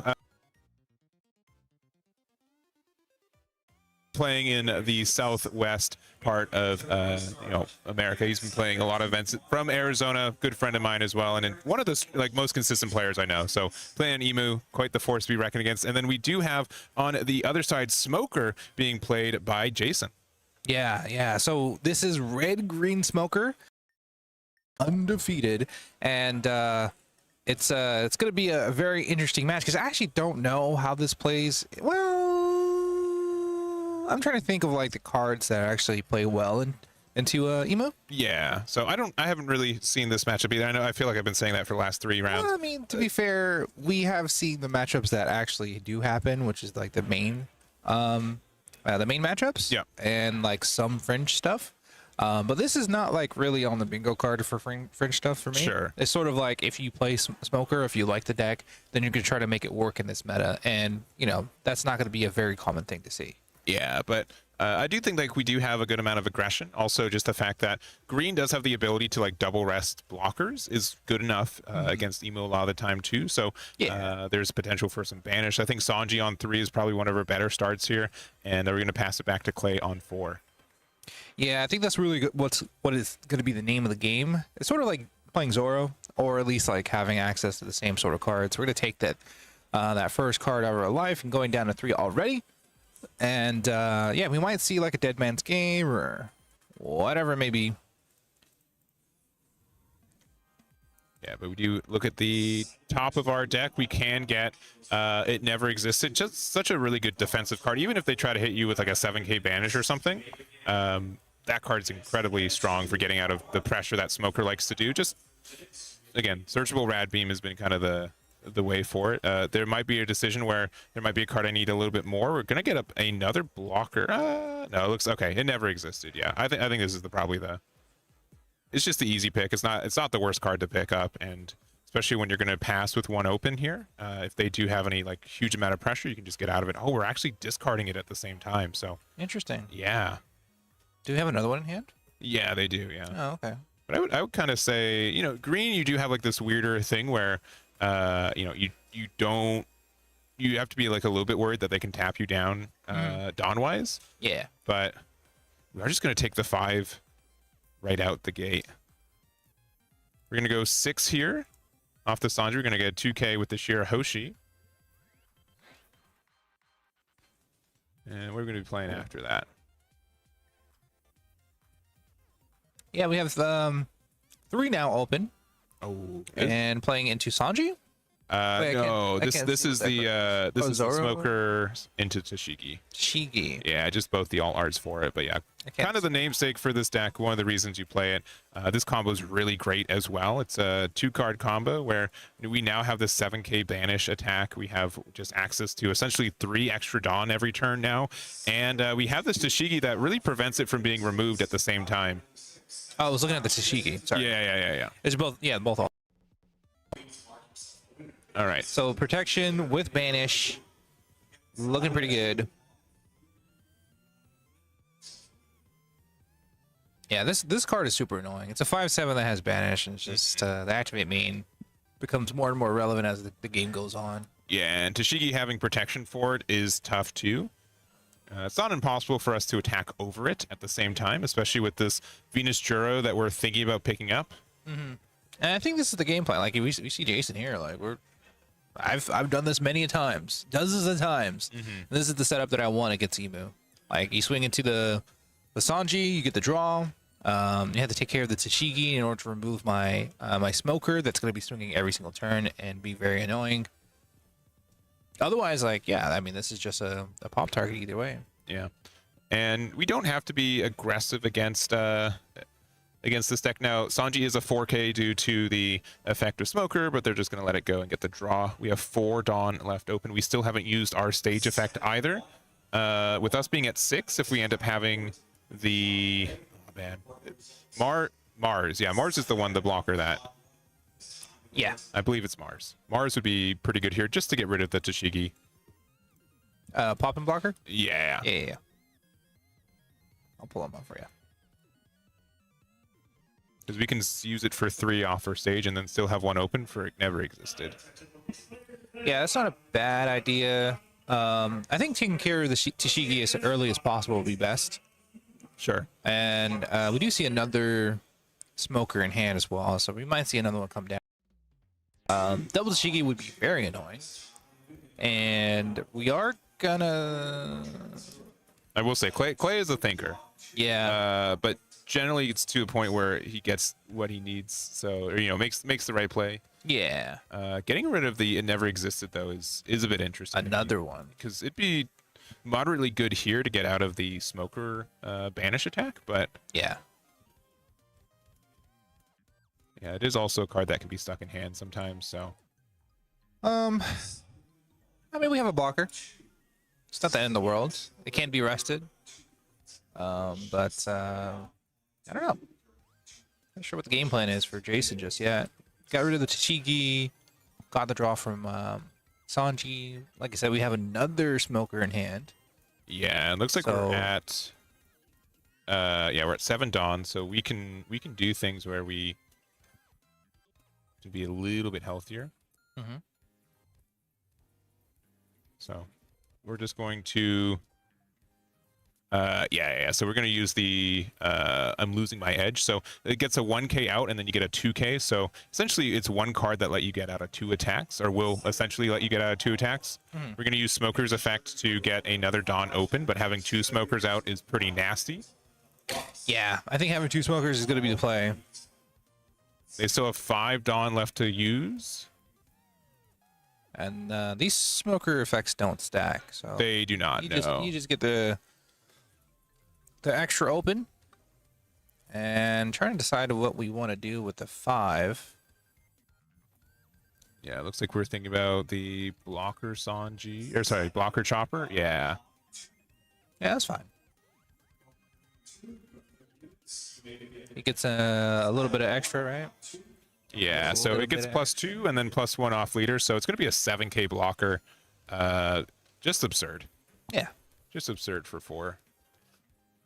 It's not bad. Yeah, the issue with this is that, like, you have to be going into, like, these Smokers do not last very long. Unfortunately, now that the Shigi's out as well. Once we get to 10, we get to remove a 5 cost or lower every turn, which most of the cards, I think, in Smoker's deck get hit by that, so... Yeah. Yeah, that's why you definitely need some of that protection. Definitely why it was good to get rid of the Tashigis as soon as possible. Got another stage. Probably not going to be using it with this one out. We're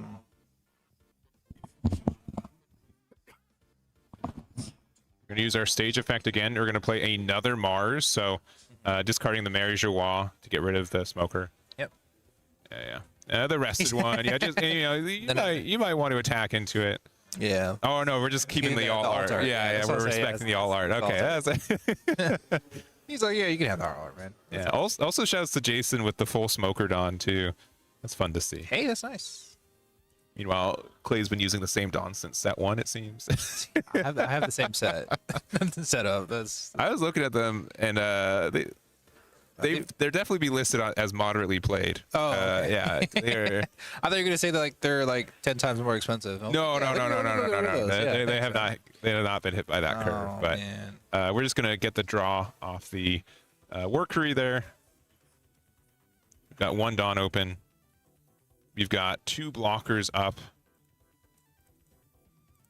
You know, we still have 3 extra Dawn that we can get back off the Smoker effects too. We're just going to use the Mars to get the block there as well.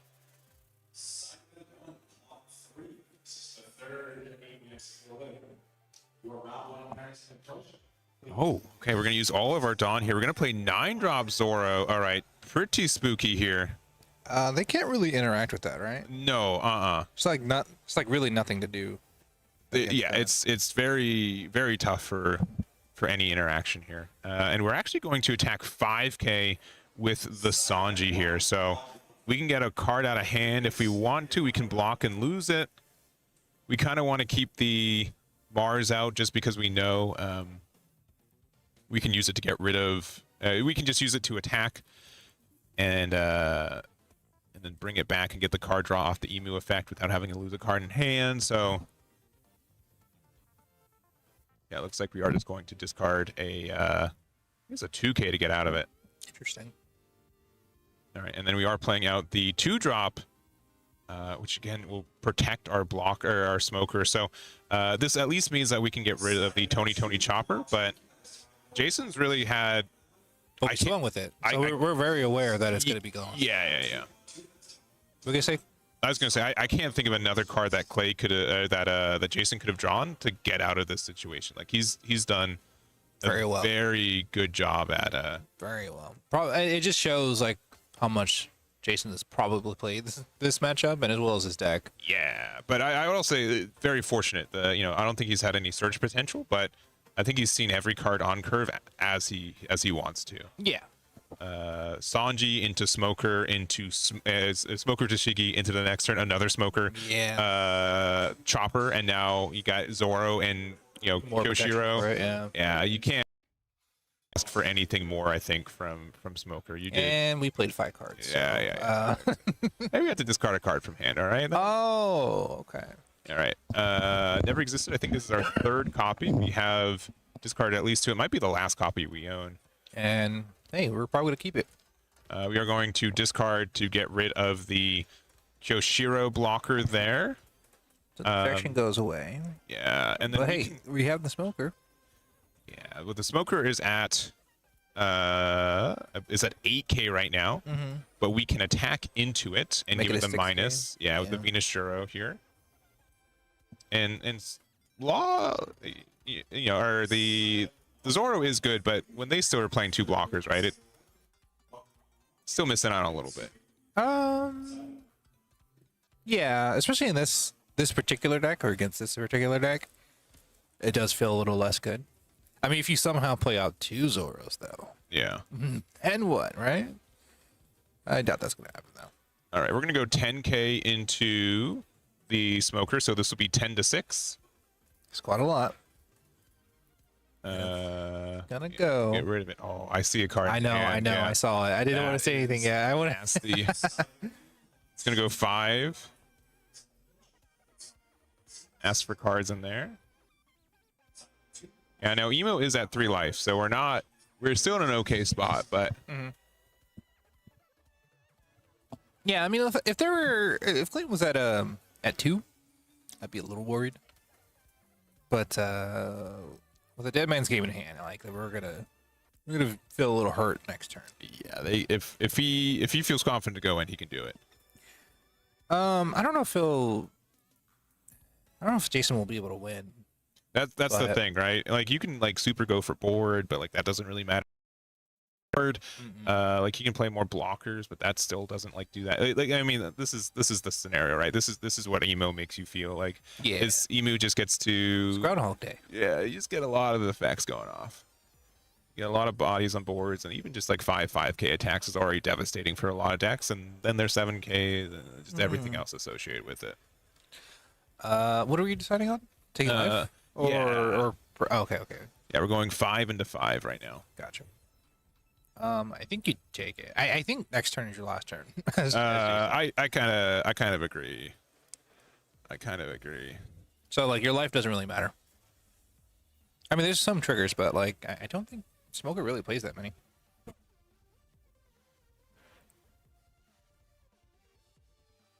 Yeah, they could have like something in life that like lets them rest something, I suppose.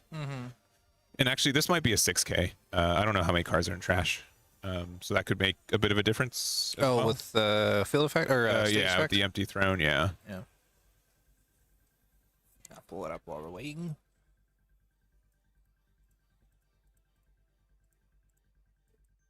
Yeah, we did take it.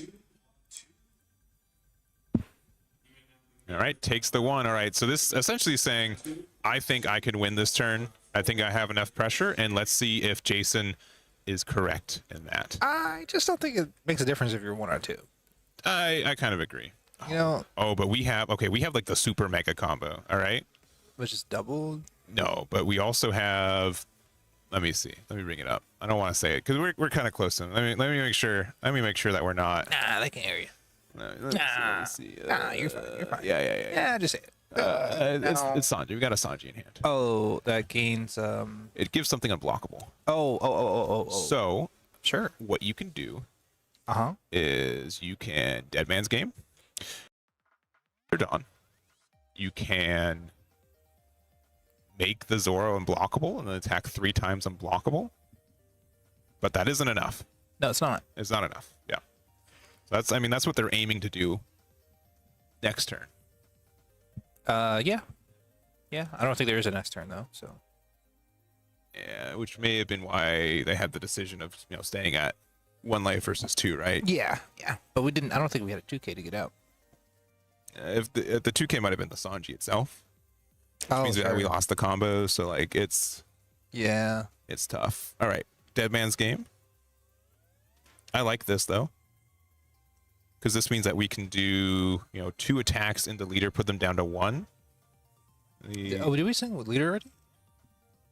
Yeah, we attacked into the Venus Juro and we let it go. Oh, sure. Yeah. Sure. What's this? We're gonna play. Ooh, the 5 cost Bonnie. This is gonna let us draw 2, trash 1. What do we have left? 2 Dawn? And we'll get 2 Dawn and then another 2 Dawn. So we still have 4 Dawn. Oh, sure. So we can attack with Zoro 2 times and leave it active at the end of the turn still. Yeah, it also depends on like what Clayton wants to. And he's got another Dead Man. Yeah, he's got so much some sauce. He's got so much going on. He got some sauce. Do you think it's best to clear board and then swing face? I think you need to do 1 more damage to them. So maybe, yeah. I think Jason's gonna clear board first, and then go for 1 damage.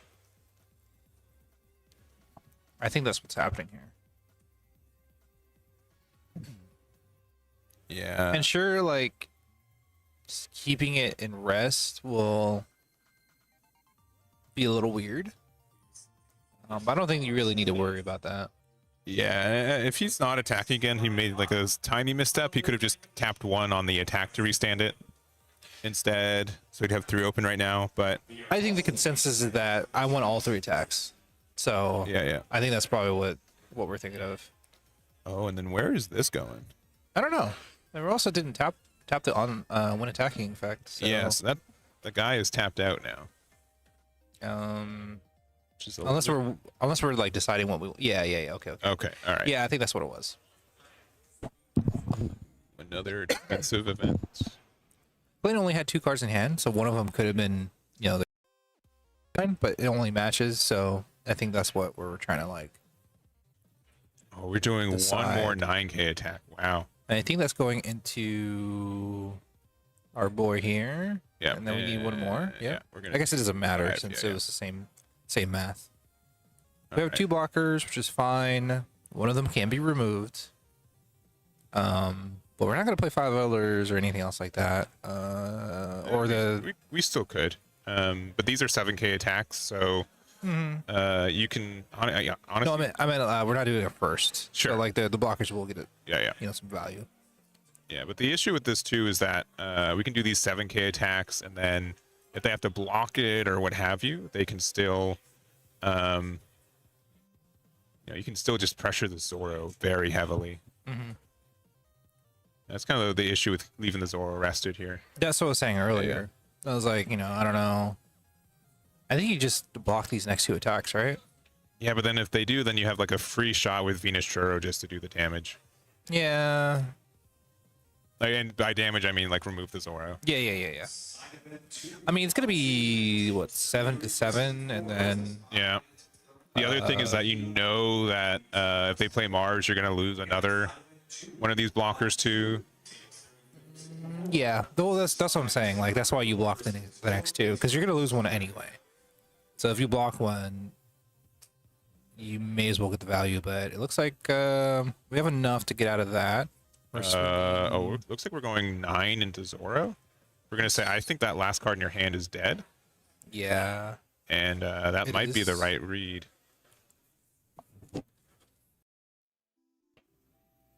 I like this attack. This is a real good attack. Yeah, I mean, like because it's the priority of things. Because Yeah. like you're either gonna give me a card out of hand, and I know you have nothing, which makes my decisions good. Mm-hmm. You're either gonna block, which means when I do play the 5 elders, I'll be able to pop the other one. Mm-hmm. And then if you're gonna get rid of it, then now I don't have to worry about Zoro next turn. Yeah. Right. So it's just like a win-win all over the place, which is why I'm thinking like that the last attack before the Zoro was better to block. Yeah. But All right. We're taking the 1. We're gonna use our empty throne here. We're gonna use it to play 5 elders. how do we win next turn then? 2 life, I think it's near impossible since you're going to lose at least 1 body, if not both bodies, to this next turn of pressure.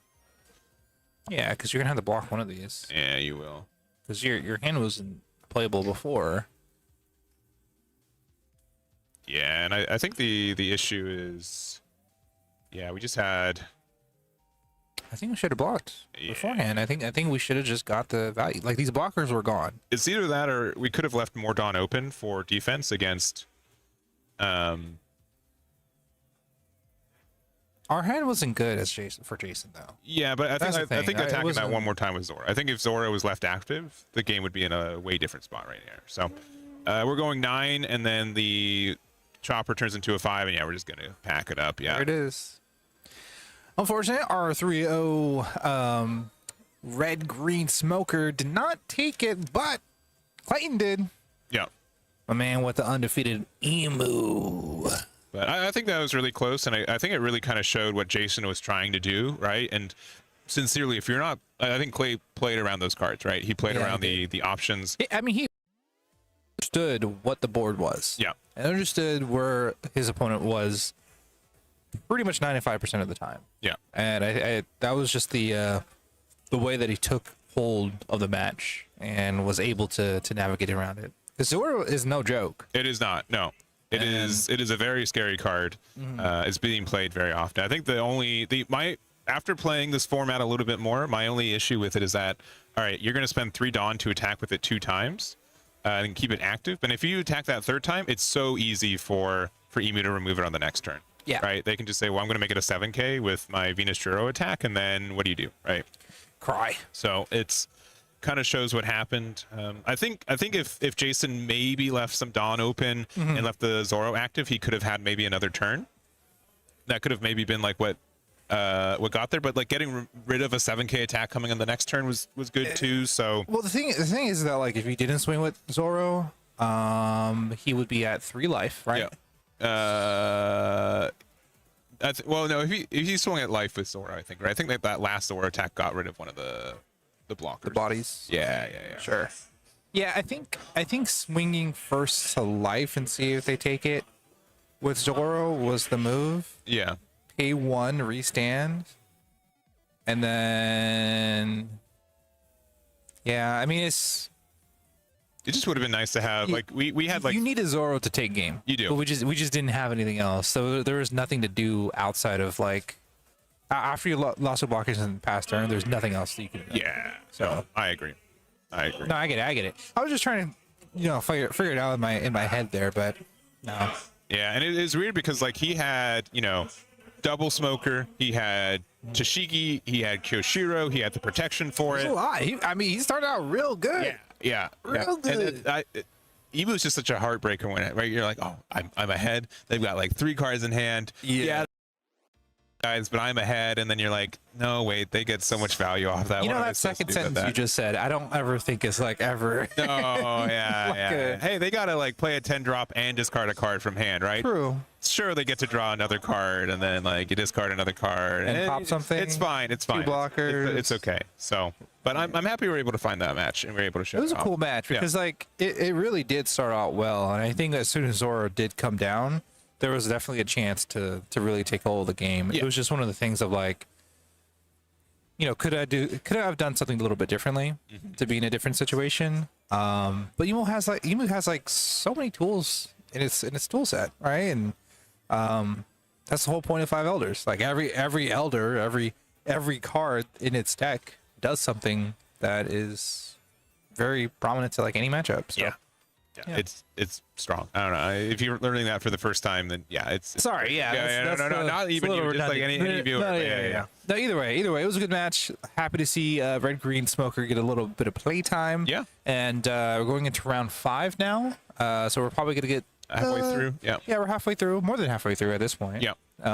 With 9 rounds. So we'll see what's left, surviving, right?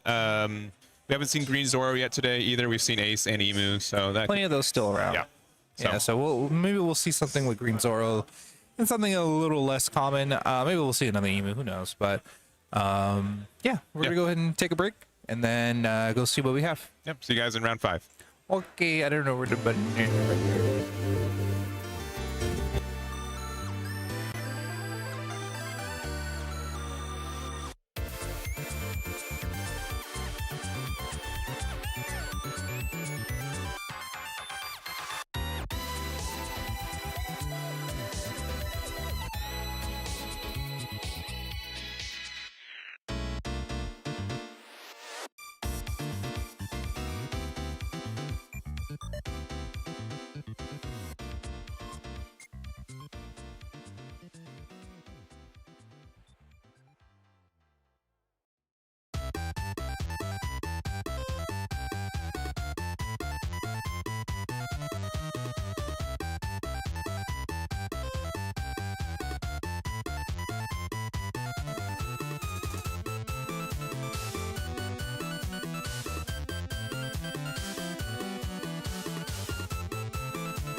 All right, welcome back. We've got round 5 of the core TCG Pasadena One Piece OP13 regional, the last North American regional weekend of the year. 2026 is coming to, or 2025 is coming up. 2026 is upcoming. Whatever. Germany's this weekend. Yes. That's pretty much it. And then we have Card Fest. We have Card Fest in February. Yeah. Card Fest is going on in Germany. We've got one in Peoria, but that's where we're at, and we've got what might be the only non-Zoro Ace Emu deck left undefeated. We've got one Sabo holding the line.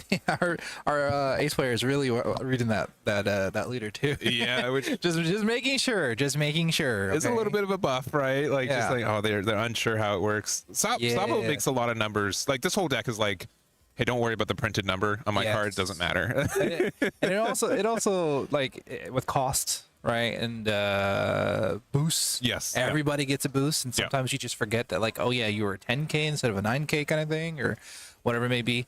And you know, I like the deck for a lot of reasons. It's a creative deck. It features a lot of cool stuff, and Sabo's kind of a cool character. Like Ace is my favorite character out of One Piece, but Sabo's up there too.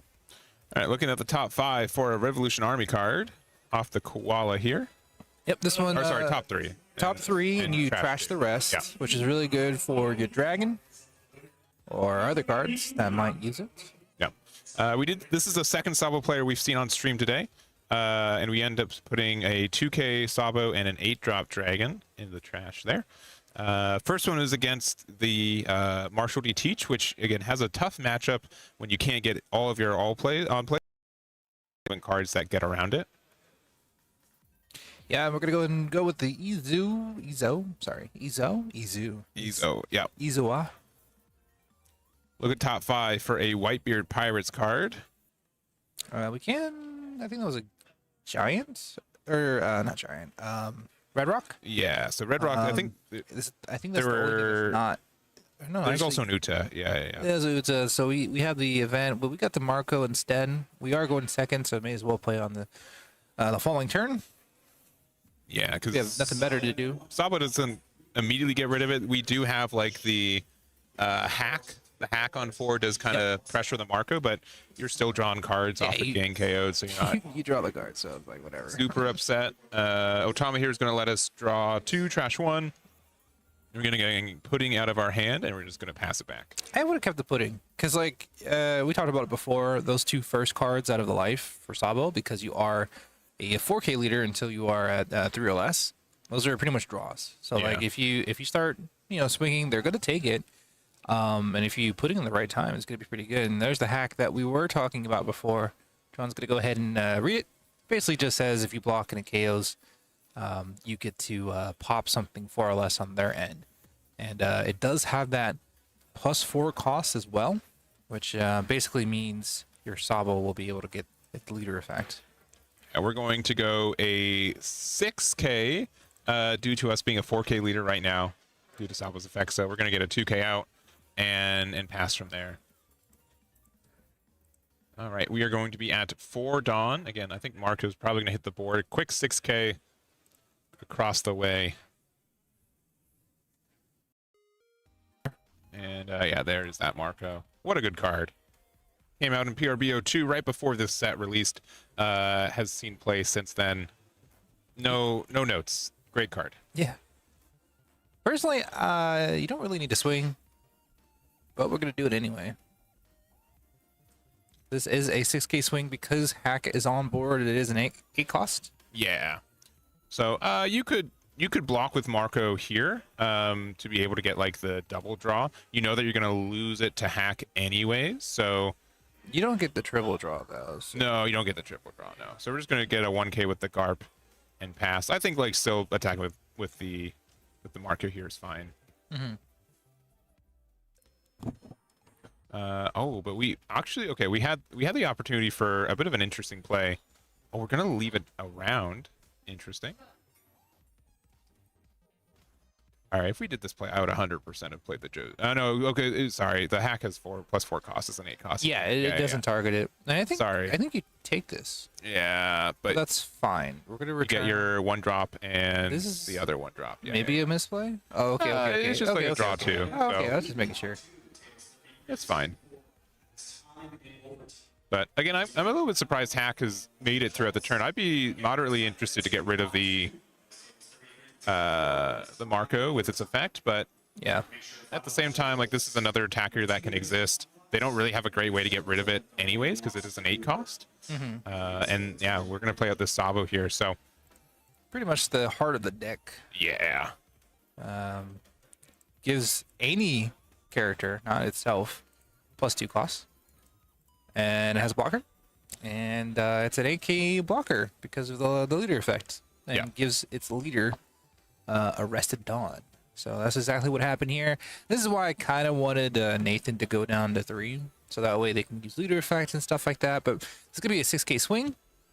I'm guessing to leader. That's what I would do. yeah, and we haven't attached a Dawn to our leader all game, which Yeah. is a bit of a liability for like the additional draw potential that we have with it.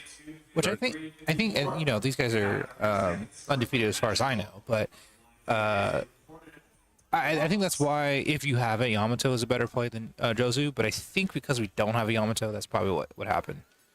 Yeah, But it's all right. and we have a big 7k that we 2k'd out of. There's going to be the 1 top 5 for Revolution Army card. Yep, looking pretty good. Has a high life total, I think, because you know swings like Jozu are gonna come in, so we can take that one, be a 6k leader, and defend ourselves a little bit better.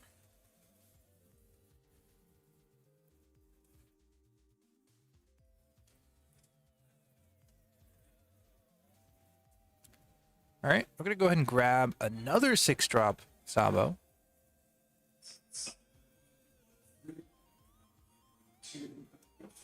And pass it right back to John. See what our ace player can do.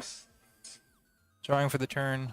Did get a glimpse of their hand with the Uta in hand, 9-drop Blackbeard, a couple other cool cards. Still got another Marco in hand too. Honestly, I'm a little greedy. Like after this Izu, unless you see something pretty good, I think there's a Yamato there. You can't grab it though. Yeah, we're at 8 Dawn, so I think we were hoping to find the I Am Whitebeard, right? Definitely the good card and curve. We see it now, but it's like a little bit late. I think you still grab it.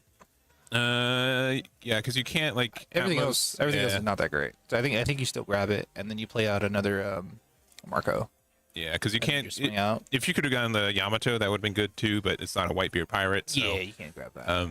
it would have been nice, but unfortunate. Yeah, I'm like I said, I'm greedy. Like I go for the double draw because I want to be in the best place that I can be when I start playing my Whitebeards, and a part of that is like having a lot of cards in hand. So, and we really don't have that many cards. As John, as the ace, we don't have that many cards in hand compared to what we could have. So you're at a high life total. Let's get play on another Marco. You know, take our board Nathan down to a lower life total. Looks like we're gonna make sure we have one underneath. It's 7k swing to hack. Yeah, and Trying to play around the effect. yeah, and so ace is both players' turns too for the once per turn. So when you receive damage or your character with 6k power or more is KO'd, you get to draw the 1. So Yep, you and will be able to get the draw 1, 2, and 3 here. Another Marco. I think we have a Yamato in hand as well. Drew into a Red Rock. I wonder how many Red Rock do we play? Because that's like the third time. I think it was the third one we've seen. Yeah. Yeah. So can be helpful in this matchup for some removal, but yeah, we're just gonna go big 7 to. This is a 5k leader, so we will take it. Now a 6 and just one Dawn on our leader. Actually, go with the Yamato that we just drew. Yep. I think that's better. I think that's better than the Marco. Now we see the last Marco. Yeah, I still can't believe that Yamato's is just straight up draw 2 attached on. Like I'm so used to it being like, oh, draw 2, discard 1 attached on. But you gotta be at 3 less life. Sure. You need to put this into your leader area. Fine. 3 less life. Okay, 2 life. Not the greatest. I think we did just want a couple more cards in hand, and the closer we get down to 0 for both players means that Roger is going to be more and more of a thing. We're going to use the stage to get rid of Sabo, which means we probably have an 8-cost dragon in hand. But we did pay 1 for something. Did I miss something here? Oh, we played Garp? No, we played the stage out, I believe. Oh, I'm silly. Yeah, you're right. yeah. You're right. 100% right. Yeah, so we're trying to find. Yeah, we need to set up the 6-drop into our trash and then be able to play out the Garp if we have it. Yeah. But It's an 8-cost dragon, so we're not. Maybe not the one we were hoping for, but it still gets there. something. We are going to tap out. Looks like for the other. Yep. So this lets you put 3 cards that have Revolution Army in their type to the bottom of your deck in any order. Then you get to play a 6-cost or lower Revolution Army from your trash. So, kind of, Gecko Moria is kind of like the analog for it, right? But there's not, the cost is a little bit heftier, but you get 6 cost worth of the cards, even though it's only 1. So we will be able to use both of the Sabo's effects on themselves. So we are going to get double Dawn here. We are currently at an 8K leader, and we can also attack 8K with these Sabos. So, What do you prefer, or what's your preference when bottom decking cards like that? Like any of those type of effects. Like, what do you like grabbing out of trash? Usually, most decks I play don't matter. I know if Rob Lucci. I think back in the day is the right word for that because it hasn't been as relevant in the last half of this year, but. Obviously like the choice of like cards that you think you can play again, try to keep cards in your trash that either one you want to play off another dragon later or that you can grab off of one of your effects. So there's a good amount of like theory for your best choices from that. Yeah, I would probably agree with that. And 2Ks. Yeah, I like putting 2Ks back, just because as you do draw. Yeah, I think they okay. And real quick. I think that specific Sabo was the one that you played off the dragon, not the other one. They're just gonna say it's the other one can't attack. Oh. Yeah. That's why he's pointing at it. Yeah. The other one can't attack. Yeah. I mean, it's funny because they're both the same art. The same art, yeah. And it's functionally better, the same. If you attach Dawn to the other one, I think that's something you could. Yeah, that's what I was gonna say. I was like, because they didn't attach any to Dawn, and because they're the same, and because it's kind of like the switch off. I think I still would have preferred if he just changed the one that was tapped. There's no reason to not, right? Yeah. But we do finally have our 10-drop. I think there's a decision if we want to use the I Am Whitebeard, but I'd say the decision is to not to. Drew to 2 Rogers. That's 2 Rogers. Do you want to pitch one? You're telling the person that you have another Roger though. That's the other thing. Yeah. You kind of.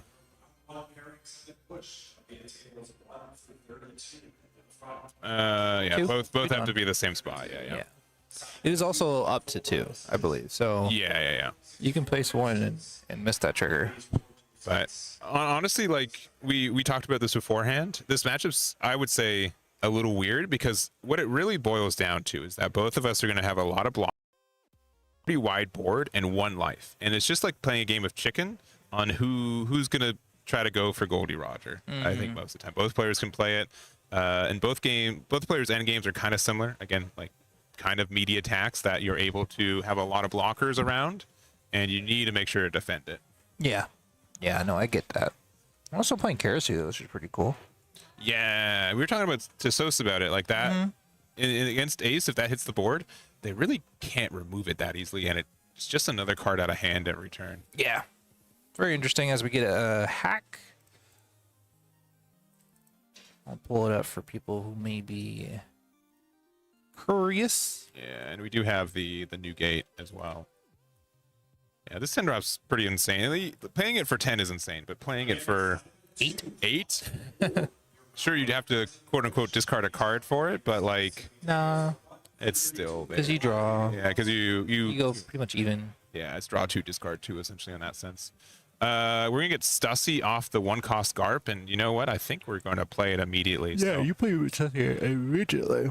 Yeah, Excuse me. This is looking. I mean, we don't have like a lot of pressure on their life. They're still at 3 life, but Sabo's been doing a lot of work here, and this is for both Sabos. yeah, Anybody who's curious of why he's putting 2 Dawn.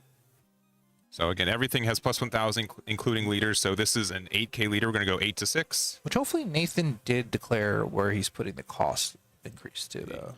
Yeah, because it's not specifically on the plus 2 cost goes to any card that you want. It doesn't have to be the Sabo. Yeah. Just gotta be careful in these settings. These guys seem cool, so I think they're fine. But it is you know you do to make sure that you declare the right orders. Yeah.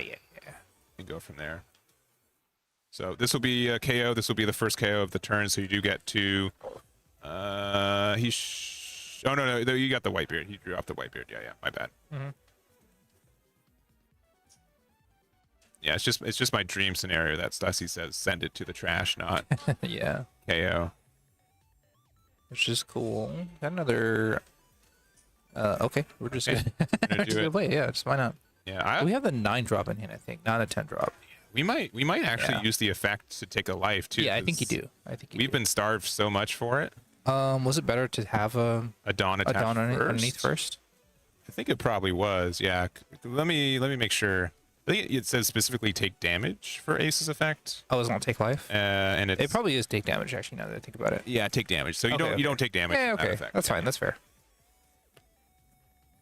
But we do have the 9-drop Newgate again. This format has like so many weird cards that are just relevant after either not being relevant. So Stussy, Goldie Roger, 9-drop Newgate's never like bad cards, but they're just weirdly relevant right now. So Yeah. Newgate's being seen played in this deck as well as Goldie Roger. Stussy's being played in Sabo and Emu. You know, Goldie Roger's any red deck right now is kind of forced to play it. So Yeah. I mean, if you play like Taxbeard kind of thing, I mean, I haven't seen that card played in any other yeah. deck really. You know, we have a big 11K attack, and this is going to be with an 8K, so double 2 to get out of it. So we're still around. Yeah. And we get these Sabos, but it's this weird scenario where I mean, we can't really. I don't know, Ace is at 10K. That's That doesn't big feel number. great. No. No, Like you have 1 attack basically, you do, yeah. and if you have a Stussy, you play it. But that's pretty much it. All right, we've got the Waxing Fist? Yeah, waxing fist Or there. hair removal fist. Will essentially give us the plus 1,000, or like a rad beam for 1 essentially. Yeah. It's a cool card. Searchable. All that. I don't know if it's the wrong support. play. If I had Garp in hand, or if I had Goldie Roger in hand, Just I play would it. 100% just play it right now. I think you do. I think you do. I don't think Nathan does have one though in hand. Yeah, because at that point it's just like, you know what? I will be able to, you know, pressure this. I can go down to 0 life whenever I want. You got to be worried. So, yeah. Just making sure. So These are 9Ks. No, 10Ks. this is a 10K. This is a 10K. Those 2 are 10Ks as well, right? The 8-drop Black Garp is, I think, base 8K. So you would need to attach 2 Dawn to it. Okay, yeah. No. You touch 1. Attach 1, yeah. You have 3 cards in hand for Sabo. We know that one of them is the waxing fist. We're gonna get another draw off the ace here. So going down to 1. We take the 2 draw, and this is pretty much okay. Well, go ahead and swing again, man. I have 8 to 9 cards in hand. You know, I have a Roger because that's just asked about it, and you just pass.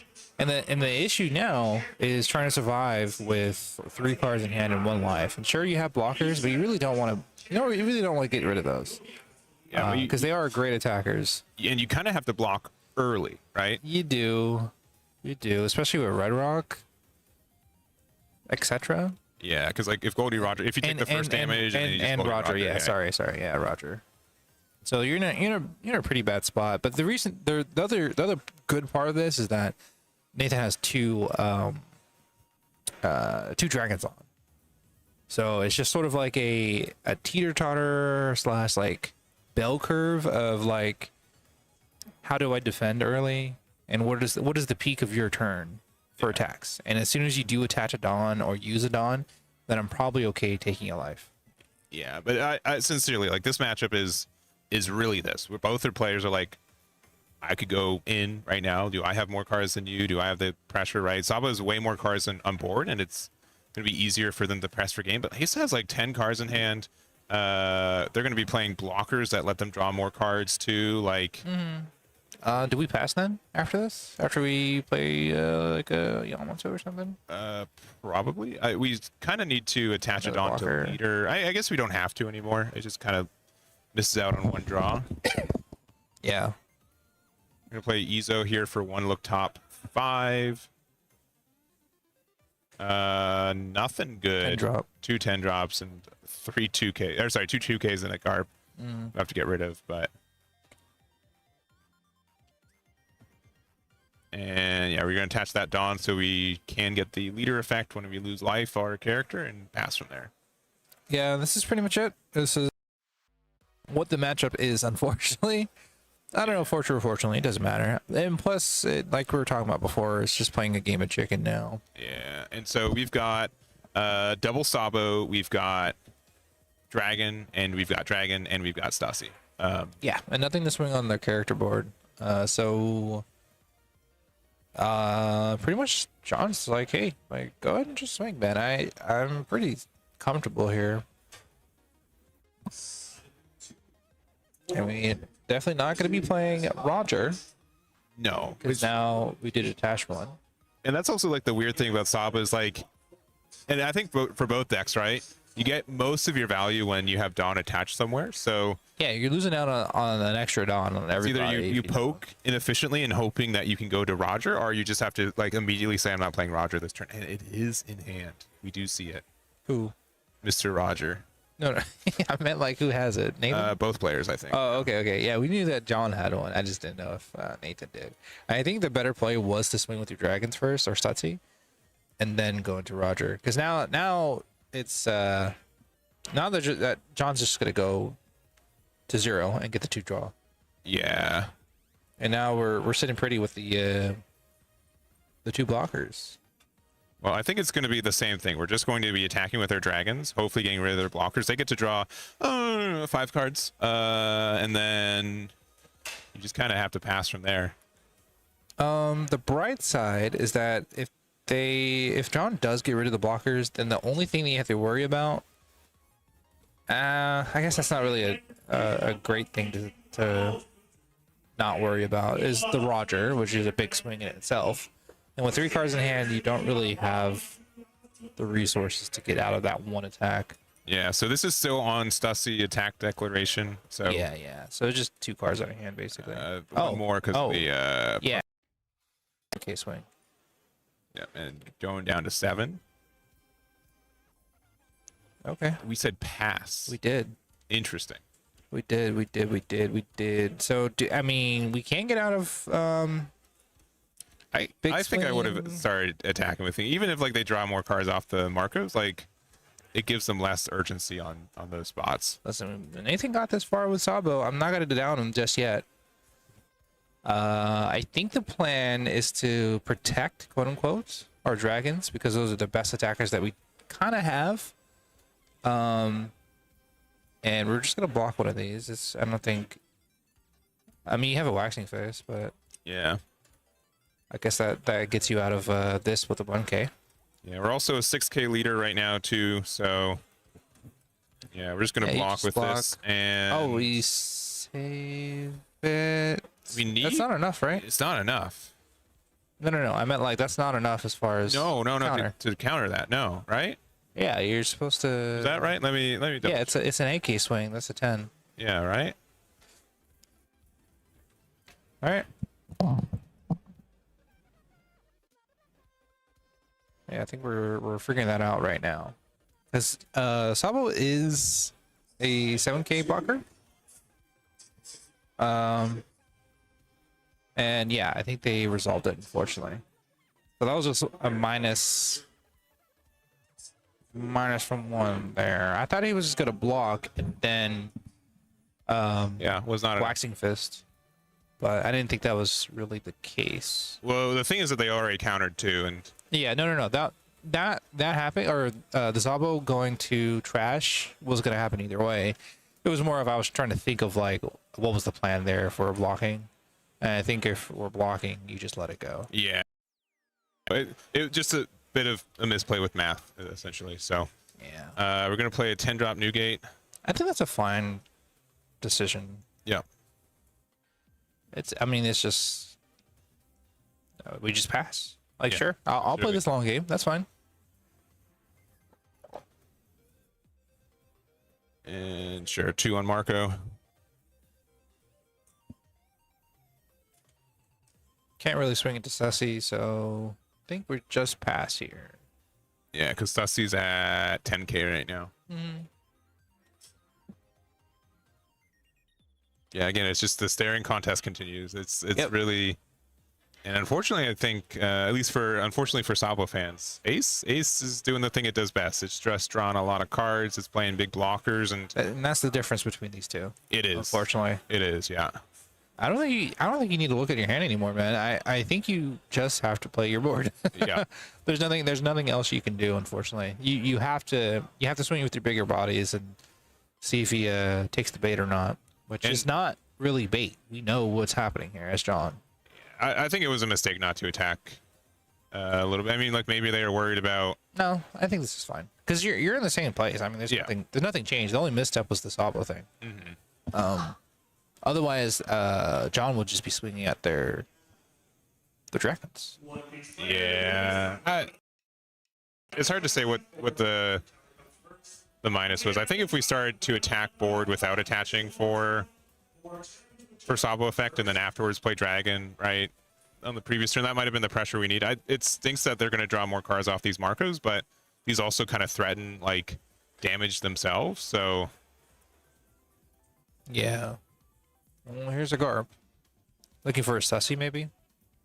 That's the only thing I can think of.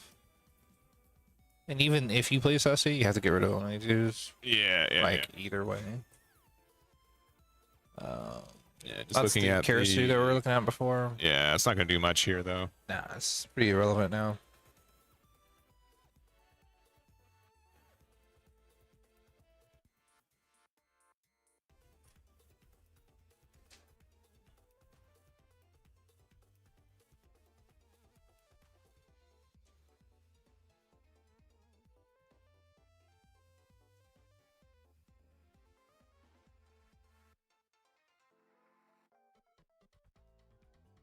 All right, well, nine Dawn to work with.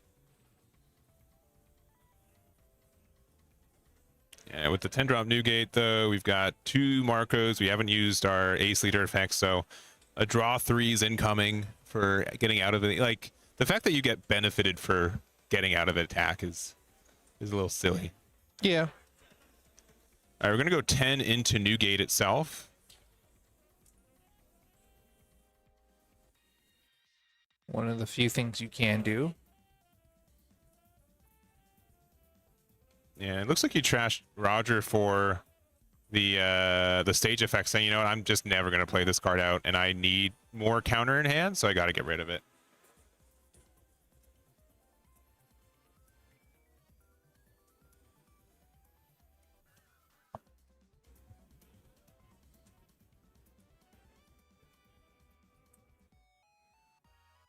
We're attaching a little bit more Dawn to our Sabo here, so this is going to be, I think, a big 10k again at the Newgate there. All right, another 10k. At this point, I think I just block with Sabo or with Marco.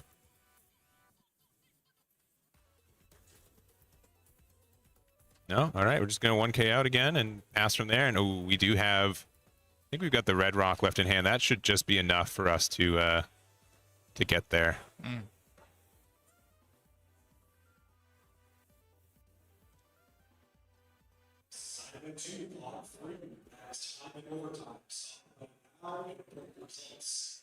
Yeah, with them having Oh, heck of a Red Rock. Sabo away. a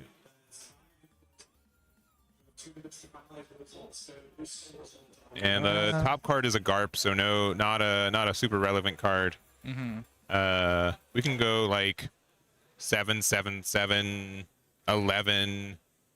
Yeah, we're gonna go 6 to 6, 1K out, 6 to 6. And we're doing the same thing. You know what? They've got 2 cards. Oh, we're gonna take the 6. Nothing relevant. 12 to 6. All right. The 10 and then Double 14. 10 to 6. And Yeah, that's it. GG. Yeah. And even Yeah. if we had that extra 2K back, like Ace is still hidden for a big number. So it's such a weird game though, because again, it really just evolves into both players hanging out. Both want to play Roger. Neither player can actually play Roger. yeah. And you just stare at your opponent until someone ends up winning. And it's usually Ace just gets more value in the late game. So Right. Yeah, it was a bit of a I would say like a, what's the word? Not disappointment. It's like a I know you're a Sabo lover, right? So that's your bias. it is a letdown for I'll let me. you accept your Sabo bias. Right? I will. Yeah, I thank you. I appreciate that. It's just more of like it's a I don't know. I guess a letdown of like knowing that this matchup does go this way because of how Ace works. Yeah. It's just the amount of draw, the amount of late game pressure, that kind of thing. Sabo just kind of falls short when it comes down to that, and it's not a bad thing. It's just the way that the decks are. That's why, like, generally speaking, if I'm playing against, like, they can still like red rock the Roger, but I think if I play out the Roger early, they have to be like, it's way easier to play it out early and then go down to 0 life than the opposite, right? Yeah, 100%. Because it's more expected the opposite. Yeah. Plus, you have more Dawn to work with, and it is still a huge attacker. You know, that's what it is. So Yeah, especially for Ace, because like I think most people are playing Thatch now, the 1-drop. Yeah. So you can just say, well, I'm just going to play it super early, and then I can just Thatch down to 0, and it's Yeah. non-issue because Emu can't get rid of Roger very easily. Most decks outside of like the mirror match, if they red rocket, and if they Right. do, they spend their turn to do that. So sure. anyways, we have 4 rounds left. We should have 16 players left undefeated. I am mildly guaranteeing that they're all Ace, Zoro, and Emu. Yeah. For that, I think that might have been our last leader that was not one of those 3 that was undefeated. Yes. Based off a cursory glance as we started the round, but Might have some mirror matches or same sort of matchups. but we haven't seen Zoro today, so Yeah, green Zoro. I think that's we've probably seen more what- red Zoro today than green Zoro. Yes, So, we'll probably get a green Zoro next. yeah, so we'll look into that. We'll see you guys into round number 6. We'll see if we're wrong. There could be another deck that makes that appearance. And yeah, we'll be right back with round number 6. All right.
All right, we're back in here on this table at the Core TCG Pasadena, California One Piece card game regional.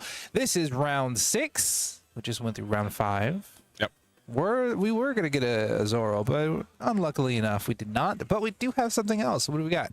We've got an X1. This is table 10. We have 8 tables left undefeated, but this one we've got Silver's Rayleigh, which we haven't seen yet, and we've got the Emu on the other side. Yep. So we did see Emu before. Did get to see the Ace versus Sabo, which was another like undefeated unique deck. But this time around, haven't seen Silvers throughout the day. So it's nice to see something a little bit different. Just like how we saw the red Zoro, which is also undefeated, right? Yeah. So tongue in cheek, I would be like, oh, you know, the only leaders we have left undefeated for our 16 left, or the top 8 tables are Ace, Emu, and Zoro. But there's 2 kinds of Zoros. The red Zoro we saw earlier is still 5-0, and we have a couple green Zoros left as well. So yes, but yeah, Silver's Rayleigh came out in OP12. Honestly, one of the best decks in that format. Didn't really get anything in OP13, and the format's a little bit tougher for it. But I do think it's still a viable deck. I've seen it top already, and it is very aggressive, and aggressive enough that, you know, Emu has decided to change their stage to Mary Joie instead of the Empty Throne. interesting. How do you feel about that? It's strictly for this play. Oh, It's strictly to say, you know what, I can play a 4-drop on 3, and that's better than the reduction throughout the game because I just naturally get better late game anyways. So I understand like why that's the case. right. And we are going to be at 4 Dawn. Again, Silver's Rayleigh has quite the deck restriction. You can only play, you know, essentially lower cost cards, and but you do have a way to buff them. It's kind of like an official version of like the Zoro, you know, or a more understood version of like the Zoro aggro we saw earlier. And this is a format where I think there are some like mono red aggressive decks that can do well. Because of this, we are able to get this 5k attack from the Boa. Yeah, I think like all these decks kind of want to do X things, right? Yeah. They want to get to the point where they are comfortable and they do what the deck does. But when you have an aggro deck like this, or Zoro, because we were talking about before, the red Zoro, it kind of disrupts that. So I think that's kind of what the idea is as we play another Boa. Yeah, very strong here. Being able to look at the top 5 once again for an event are 3 cost or more. We're going to get the unblockable event here, so this is going to be like one of our good like late game pieces as well, being able to use this to make it, you know, the end game is that if we're able to get them to 0, they have to be worried about these 15k attacks for the rest of the game. So yeah, just confirming, yeah, that's the card we want to get for it. Going to add it to hand, and then we're going to pass back from there. After, yeah, just attaching 2 more Dawn onto Silvers, and we will be able to get a big 7k attack. And we're going to make it 9k. You know what? Why not? That bow is going to lose anyways. And, you know, maybe, because we don't really mind, I think, if we get this first attack. So going down to 2 life already as Emu is a little surprising. I would have kind of expected them to get a block to get out of that one. But, yeah, keeping the blockers healthy and going from there. I'm going to use leader effect, discard the 1 cost to draw 1. We're going to spend 5. We're not going to spend 5. So again, we are playing the Mary Joie stage, and again, this is the reasoning for this one is that we have a better turns 1, 2, and 3 to stop some aggression. The fact that we were able to play Workery out a little earlier is nice with Mary Joie. Later, or worse late game, but you know, late game Emu has like the best late game, especially against a more aggressive deck. So we're just going to play the Venus Juro out for 5 verbatim, and then just pass right back again. So 5 life to 2 right now. Again, you do kind of want to starve out the effect for Silvers there, so we'll go from there.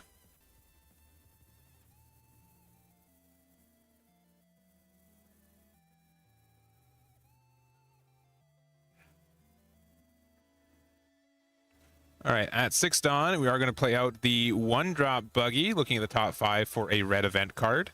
No Luffy so far, I'd say, is a little bit unfortunate for Silver Israeli. It's kind of a key piece for the deck in general.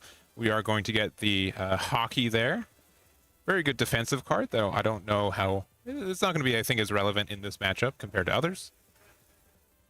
Still a strong card. I think generically the best of the 3. And we do have like the binder art. That art's just fantastic. This could definitely be like a full art version of Silver Israeli, because we've seen only shiny cards so far. All right, we have 5 Dawn left available. Looking at 1 here, we still can use the boa effect. Just really depends if we have something with Rush right now. 2 blockers on the other side, one of them being Workery, which gets that block here. We have 7 cards in trash for our Emu, which will let us, the protection effect for 5 elders are there. We're going to use the double event search off the Silver Israeli to get the plus 2k on the boa, so currently at 5k. And see what we go from there. So I think like part of the issue for this matchup is that there's not like a lot of rush for it. So if we're missing out on these Luffys, we feel like we're just so behind, which is really tough. Yeah, it doesn't look like we're drawing too well, if that's the case.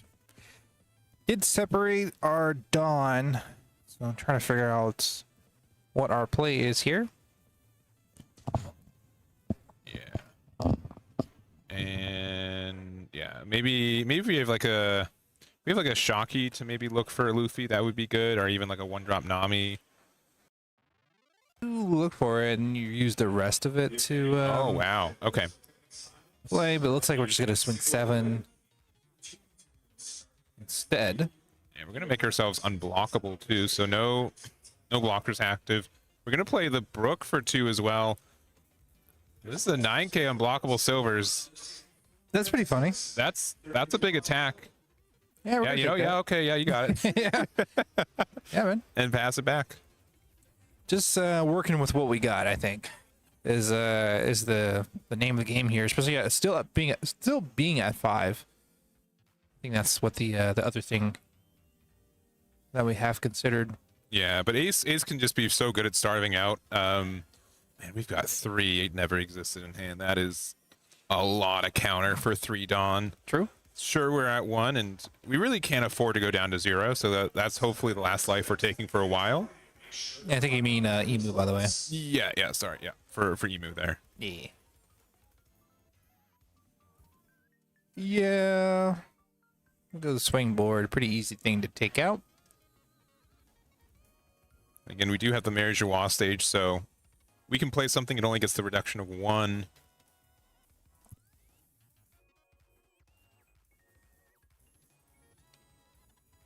Yeah, pretty cool that it applies to everything. And these 3 event cards will be handy later on, especially being at 1 life. But we gotta deal with John's 5 lives somehow, some way. Mm-hmm. And if you pass, it doesn't really do anything for you. I think we're gonna have to start swinging. We have a blocker up. That's something. All right, we're going to discard a card off leader effect to draw 1.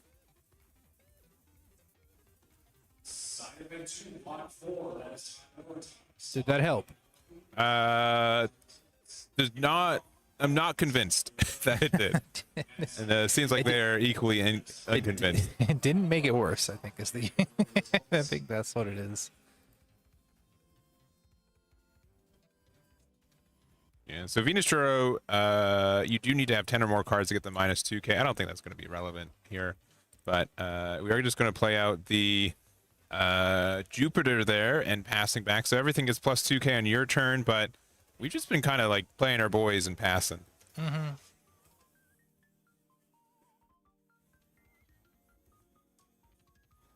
I mean, this is pretty much free reign for our silvers. Have 1 open for one of our event cards to kind of defend with. Never existed. We also and have I'll this weird thing. So the fact that we have Marriage Wall, yeah, it's I don't even know if it's really stopped what Silvers has been doing. You're still down to 1 life, right? It also means that your 1-cost defensive events are a little bit worse because it's going to be really tough to have Dawn open to actually play them. So the fact that we only have 1 Dawn open right now means that we can only play maximum of 1. Might have been worth to play like 2 there. But at the same time, they're not really going tall. They're going pretty wide with their attacks at the same time. It's a 5K swing, I believe. Yep, looks like it. There's a 2K out of hand.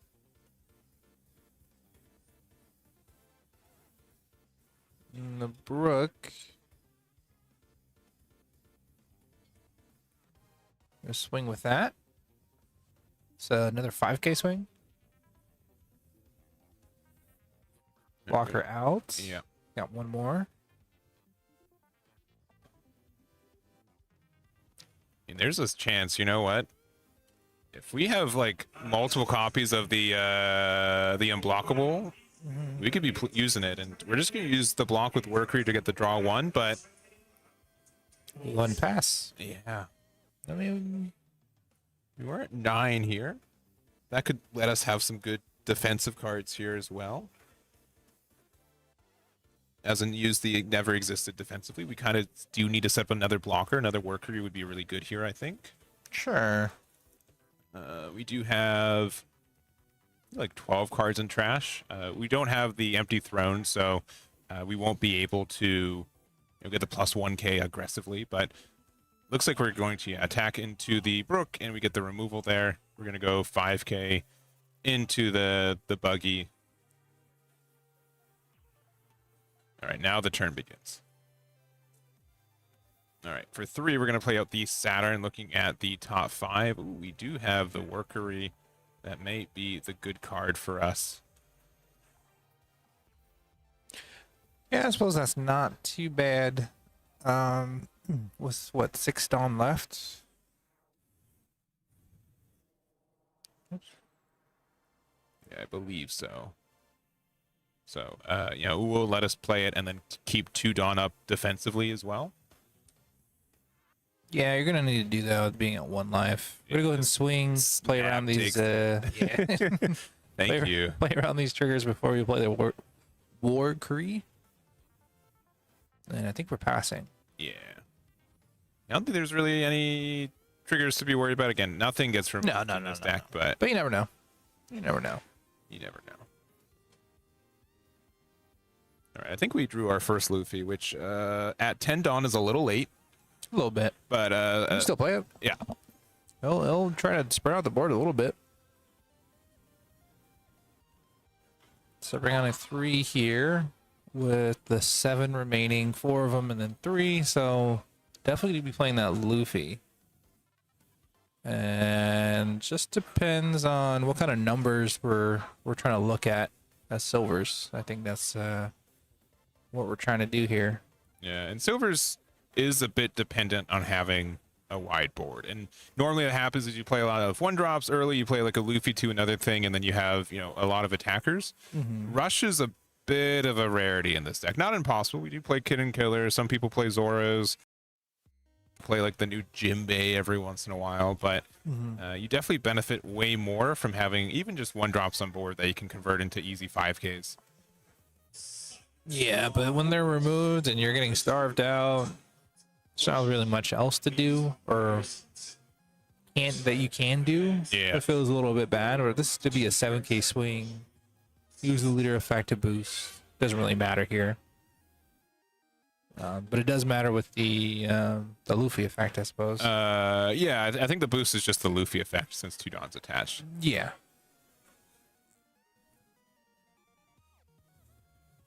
Yeah, but I think this is definitely a game where it looks like Silver's Rayleigh is just not seeing their pieces. It's tough when there's so much consistency for the deck. We have 5 that we're leaving open too. 5 open is a lot. Yeah, that is very tough. I feel like if you're going to do 5, you may as well swing 9. But I guess I mean they're going to block either way, but still.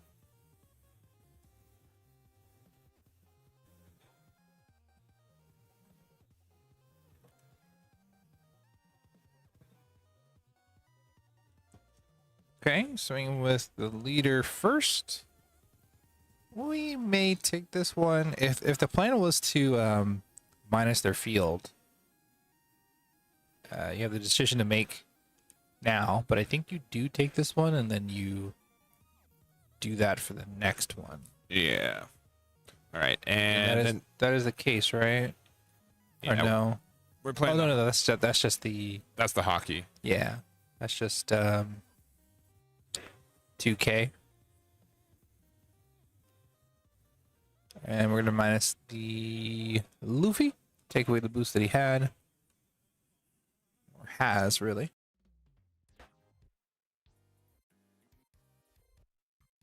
And then one more. This is going to be 6 to 5.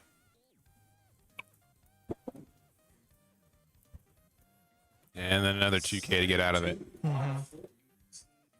All right, for one, searching at the top 3, we've got a 5 outers, which we could technically play right now, but we won't be able to use the effect. And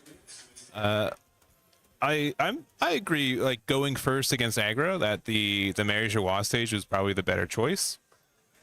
However, it's kind of made this late game a lot tougher for you because you don't get to use those. You don't have kind much of a late game compared.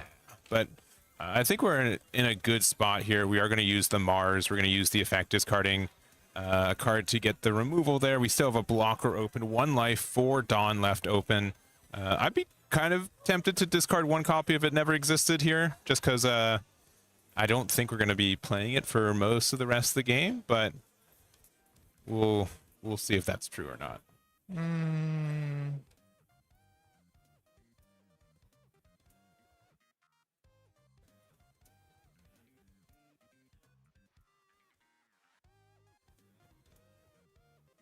All right, so we're just going to make ourselves unblockable again.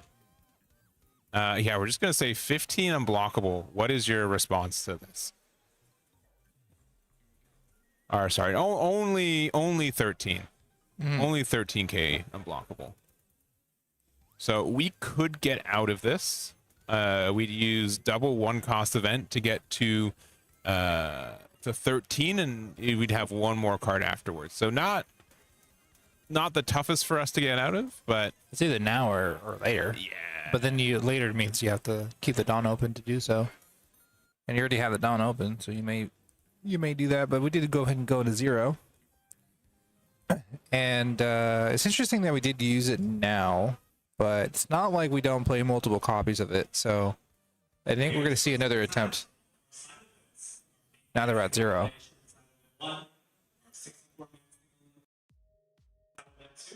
Yeah, now we're just saying, oh, we can get out of your, bigger unblockable attack. We're just going to try to say we're not afraid of it with our Yeah. never existed. So, Yeah.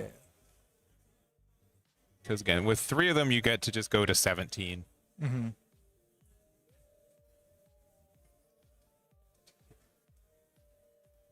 Right, taking the 5, going down to 2.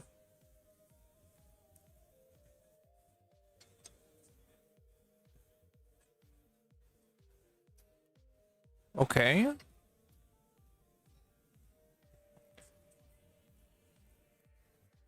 Right, we're using another copy of the hockey there to get the -1 across the board. We're gonna go a big 8 to 5. Another one, so -2 across the board again. It's pretty good. No cards in hand though. I mean, you can get away with 1 Jupiter there. Oh no, Yeah. sorry, I'm looking at the wrong spot. There's 3 cards in hand. Yeah, the right in the middle. Yeah, because we're at a 5k body right now with the double -1 off the hockey, but we do have the +2k from the Jupiter. So again, another 7 to 5, going down to 1. No cards to trigger off of life. We're gonna play another copy of the Saturn there, looking top 5.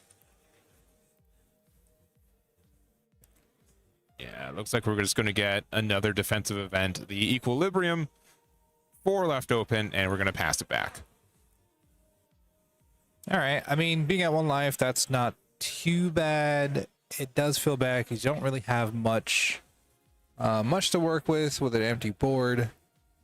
And at 0 life, sure, we can go unblockable, but, you know, Nathan being, you know, passing turn with so much non-open feels pretty suspect. Yeah.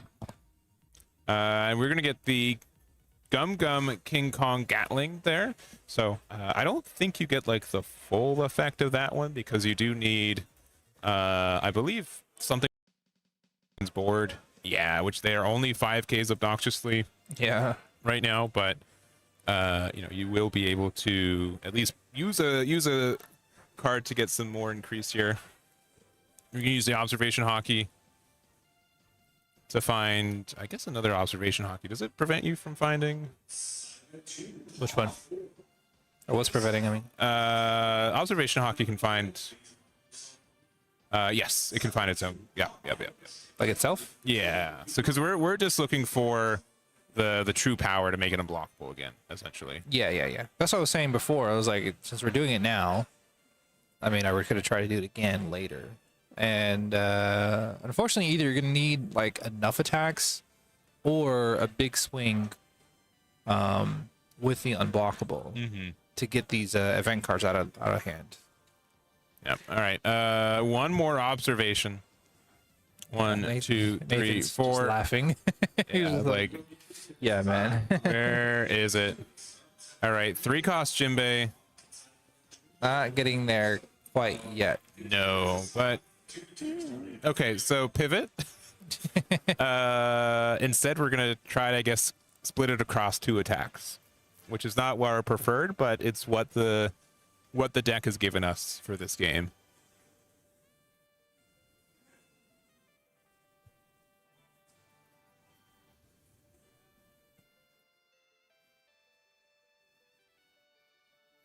Yeah, there's only 2 copies of the power, so you know, I would say again, my heart goes out to the Silver Israeli player. Like this has been a very tough match for them. I think It's a grind. not seeing the pieces they needed at the right times, Trying to do it. missing out on the Luffy. But you know, there's a idea of a end game for this deck. I don't know if they're gonna make it, but It helps to have a board. it would have helped to have an early board for sure. Yeah, I think that's what the other issue is that our board just keeps like disappearing, and Right, it's a we're lot gonna of work. play the Jinbei, reveal 2 event cards to give it rush and plus 1,000 until the end of next turn. Doesn't mean much, to be honest. Yeah, I mean, we know what the cards are, so, or sorry, plus 2,000. Yeah. And then, yeah, using the effects. Yeah, so it is at 7,000 right now. Our Silver Israeli is at 8,000. We got 2 Dawn left open. We have the Armament Hockey as well, which will essentially bump up to another 1,000. So this is 8 and 9, and then I think we do 9 and 10. Those are our last 2 numbers. The 10 will get blocked, so the 9 has to go through.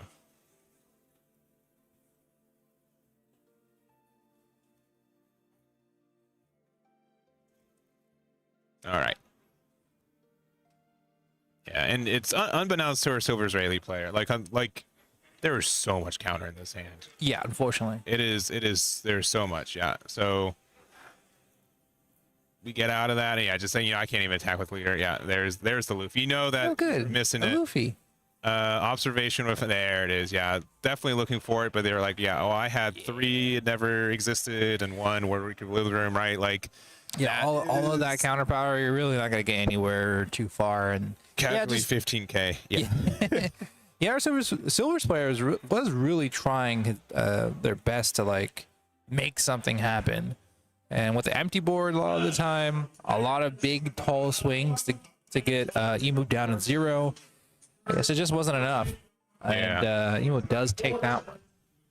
Yeah, I was gonna say like you to his outs, and it's just really unfortunate because again, you just did not see the you just didn't see the Luffy until I think it was like 10 Dawn was the first time you saw it, and then when you could play it, there was nothing to play off of it either. So yeah, that was really the case there. And but that just kind of happens with Silver Israeli. Sometimes anyone who's played it for any amount of time, you're like, I have so much searching, I have so much consistency what's going on. And I think the issue is that Apparently not. unlike some other decks, you get to search one or the other. Yeah. And because of that, there's just sometimes like I see the one card I need, but I don't have the searcher for it, or the other way around. And Which is why like stuff like Emu, probably even Ace. What's another one? I guess Law. yeah, because Ace Like, just those are straight all- draws a lot of the time. Yeah. Emu, you get straight draw and hard searching. Which, Also, it is literally just itself. Like, there's nothing really much else going on other than the Celestial Dragons. yeah.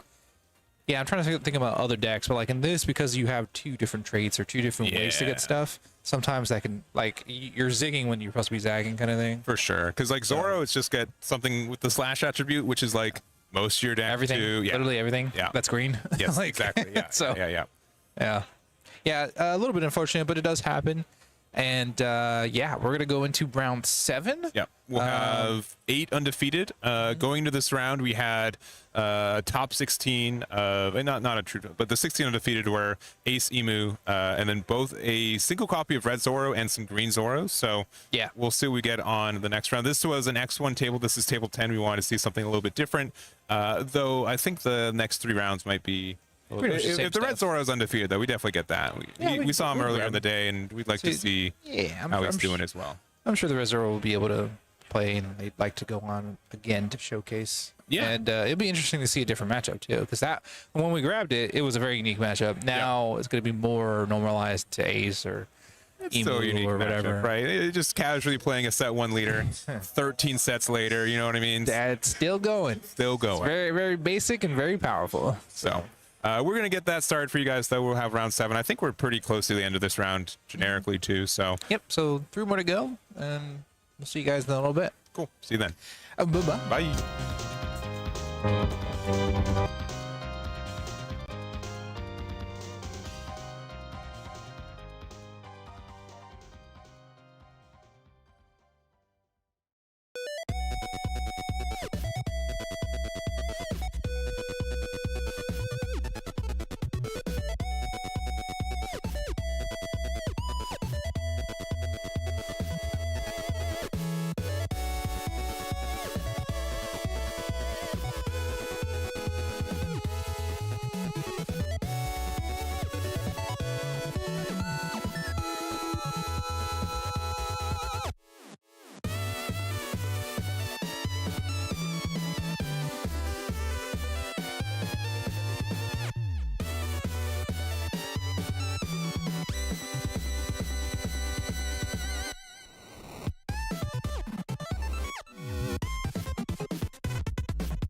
All right.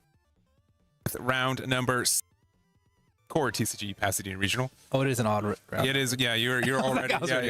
yeah. I was ready. Like, come on. There's a 50-50. You lost it. Yeah, that's and that's what the matchup we've got right now. So actually, we've got 8 players left undefeated. We've got some Emu, we've got some Ace. We've got the Red Zoro, who's a little camera shy right now. So we pretty much told him if you keep winning, we got to put you back on stream. So yeah, it's up to them really if they want to be on stream or they want to not be on stream. So we'll see. yeah. I mean, I would say, when it's like Top Cut, which we don't have. This is a one-day event with 9 rounds so far. That is pretty much guaranteed. And we are currently who are not keeping up. It's fine. People can say no. It just gets a little tough for us, which is an inconvenient first world problem, I would say. When we do see mirror matches like this, we don't really have a choice. But the cool thing about this. The cool thing about it? Sorry, I'm just watching them play the same cards back. What's up? What's the cool thing about it? No, tell me. It's the character Ace. He is cool. He's a cool guy. That's it. Yeah. Cool. All right, we made it. I think the matchup for this, it is pretty similar because we were talking about before, similar to what we're seeing with Sabo. But this time, both of them have the same sort of advantage, which doesn't become an advantage anymore. It is just one of the things of playing chicken and who draws just slightly better, which with 2 Izus is going to be better than 1.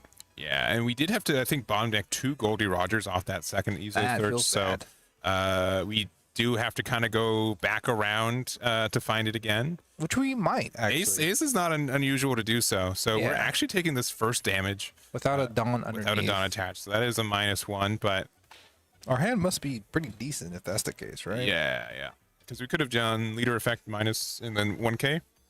Can you do? Oh yeah, you can. But that's all right. We do have the Otama. With 3 or less life, which spoilers, we're always at 3 or less life. Correct. We get to get the draw 2, discard 1, and then we will be passing back to our leftmost Ace player. Whenever I see John's sleeves, I always think it's a 5-drop. I'm like, what is he doing with that in his deck? But I'm silly, so don't listen to me.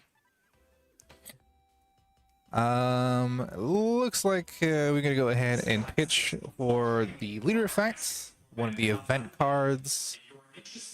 Just getting that out and playing out a Marco. Marco's pretty cool. Get a draw 2 for us. We'll see if that comes to a reality.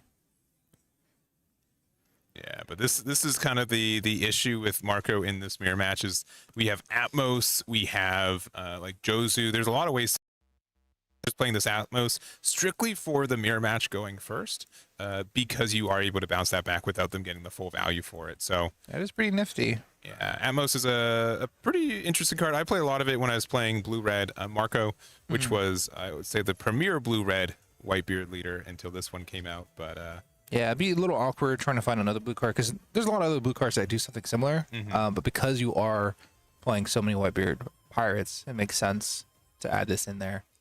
Looks like we're gonna play our own Jozu. Bounce back. Give him the Atmos back. All right. Big moves. Please don't bounce my my Marco. I think they're gonna try to play their own Jozu, bounce their Automata, bounce your Jozu. I think that's a good trade. Yeah, that's pretty much what happens in a mirror match. So weirdly enough, like going up the curve, I think going first you're feeling better, but then as long as if your opponent does play Whitebeard on 8, you're feeling worse. That's kind of the trade-off for this matchup. Yeah, definitely. And we're playing it. Grab the Otama, get the 2K back in hand. And it's like they never played the Jozu in the first place. That's looking pretty decent. Well, Alfredo, the mirror becomes advantage with 1+1 body. We're gonna go ahead and look at top 5. Maybe hoping for a Roger or something. Or a Whitebeard, but we're actually gonna grab the Red Rock. Which is pretty interesting.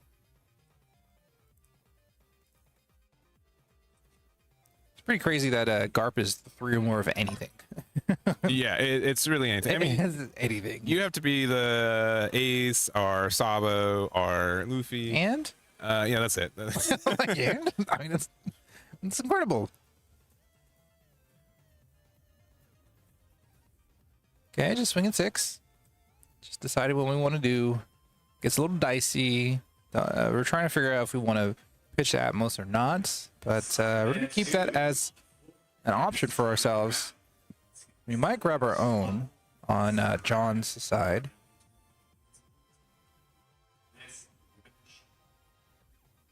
It's just definitely a bit of a back and forth. The 10 drop comes down. We did grab a red rock too on John's end. I have not seen it on Alfredo's end. And while we did grab a 10 drop, basically saying like, hey, and we might just play Jozu again. Yeah, but like both players not having their 8 drop into 10 drop play means you're kind of back on equal footing, right? I also think like Red Rock is like better on defense, right? So yeah, we have the 1 drop carp here. Okay. Interesting. Yeah, we are gonna get the Red Get Rock the there. Red Rock, yeah. You're gonna play Yamato or something? Oh no, Jozu. Just play it again, right? Yeah, just bounce. Grab the Garp, Garp. bounce that back. Yep. This is how it goes. Is how it goes. About 9 cards in hand. I feel like the game really hasn't even started yet. You know, like It really hasn't. hasn't really started yet.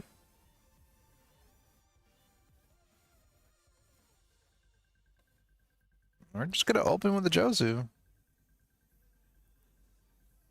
We're gonna grab the Izu, probably play it out again, and then swing pretty big. Oh no, we're gonna go ahead and play Pudding. That's a good play. I think that is a good play versus pretty much anything else you could have done. Mm-hmm. And it would be an interesting thing to see a Pudding back next turn, because we'll be at 10, and technically we can do the same play. We can't. Yeah. Yeah, technically we can do the same play, but because we're adding randomness and RNG to it, this might give the advantage a little bit more to John. Yeah, I'd say yeah, John's in the better spot for sure, but we can get Rome Pudding as well. Those are Not great. tough cards. Yeah. We can draw 2 here. If he swings. With nothing. Never mind. He already swung. Oh no, this is his swing, right? Yeah, it is. Okay. Yeah. So using the leader effect -2, pass back. Yeah, this is tough. Drew a Yamato. That's pretty good. Yeah, that Try to re-get our hand together. The issue though is that the falling turns for John. All right, we're going to use the Garp looking at top of our deck. We do have the 10 drop, which again, we do have the other 8 costs in hand, so that could be pretty nice. I don't know if that's as good as it seems though. Because yeah, we're gonna play another one here. We're probably gonna play the 8 cost event. Maybe grab the Red Rock, because you know you're gonna need that. Yeah, it's either the Red Rock or the Pudding, I think. Pudding would be good, but it's a little telegraphed because you haven't swung with the leader yet. So you would have to Pudding and then swing a leader, which isn't that bad. I mean, like it's kind of the same scenario that John put Alfredo in. And I think because you got Puddinged, I think you do just grab the Pudding. And you also have to remember how many. This is the other thing about like, I guess higher level play. I don't know. I think it's just part of like game mechanics and fundamentals of like, okay, how many did I bottom deck, or how many did I shuffle back into hand as far as 10 drops or whatever it may be, and how many do I play? Mm-hmm. And if all of those are like higher than the Pudding that you have right now, you're not going to see the Pudding again. So you may as well just grab the Pudding and then run into a Whitebeard later, because you already have an event card in hand. You drew two of them, so I think what you do is Pudding.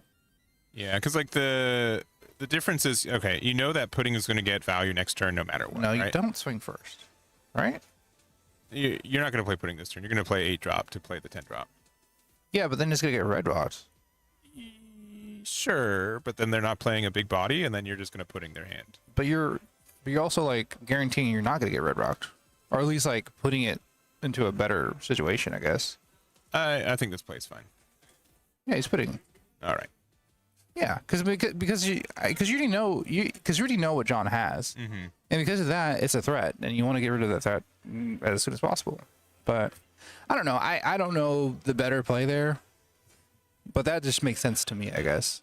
So like, there's a back and forth, right? This means if you did the other way, they'd be starting the turn at, they'd be ending the turn at 7 if they take the life, right? So it's a bit back and forth, but yeah, I think I agree. If they were going to play the pudding, I likely would have done it before I attacked, right? Yeah. All right, playing up the Marco passing. Yeah, this is a bit of a. I'm having a harder time predicting their plays. Well, it gets a little more predictable when it says something about me, something about them. I'm not sure. But. Yeah. I think whoever's in the chat, I think you may have misheard me.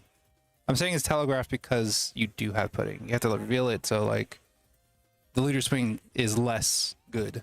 You can protect against the leader swing because you know you get puddings, right? All right, we're just gonna, for full 10, play out our new gate here, discarding another one. And we do have 2 different places where we can add our Dawn. So another 6k attack with this pudding, discarding 1. Another big attack. We got 8k taking the damage, and we don't have a Dawn underneath our leader, so just going down to 1. Hand size is really small right now, too.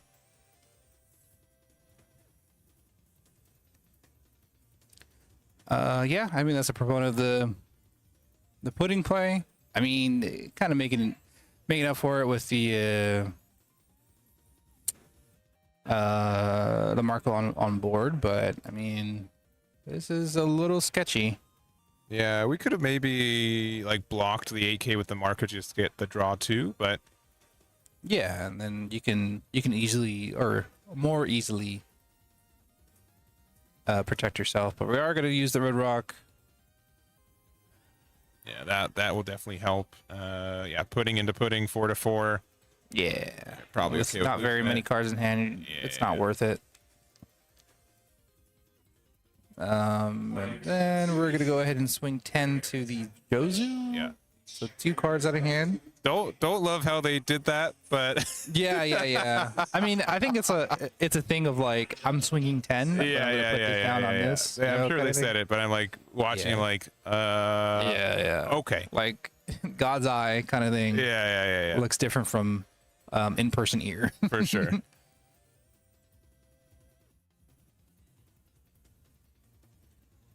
All right. Well, we're going to go back to 10 here. And yeah, it looks like we're going to play Yamato for 5.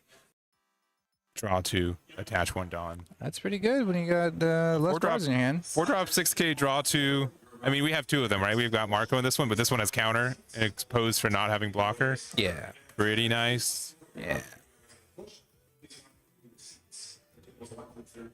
Very tense as far as the back and forth here. I mean, both players have just a plethora of 1 drops here. No big threats, but so much value. But if you attack big enough, Ace will just be like, I'm gonna pop my Marco, I'm gonna draw 3 cards.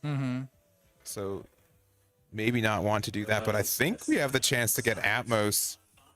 If we have double Whitebeard Pirates cards in hand, that can just win us the game right here, I feel. It's just too much value. Yeah. Yeah, especially since Marco doesn't have counter power and you only have 2 cards in hand, so it doesn't matter what that is. Yeah, it just depends if I didn't see their hand if they had enough. Whitebeard Pirates. Yeah, because I think it was Atmos in there. Maybe I looked at it wrong, but It kind of did look like it. maybe Atmos was in the main hand. It was a blue card, Yeah. so you're halfway there. All right, we're gonna go big 9 to 6. I think you're gonna have to block with Marco here. Yeah, block there, get the double draw. Yeah, that makes more sense. 1, 2, and then leader draw 3. Do you feel better now about your hand? Give me a card and a 2K. Not great. Yeah, not great. not superb. No, and a 2K. Yeah. I think that John's just had a lot of the tempo, right? They went second as well, which helps you in the late game as well, because getting to 10 first. We're going to play 10 to just play out our own new games. So we do get the double draw, discard 1. We can attach 2 Dawn to the pudding, which is nice as well, since we can attack 6k. Pressure with it. Yeah.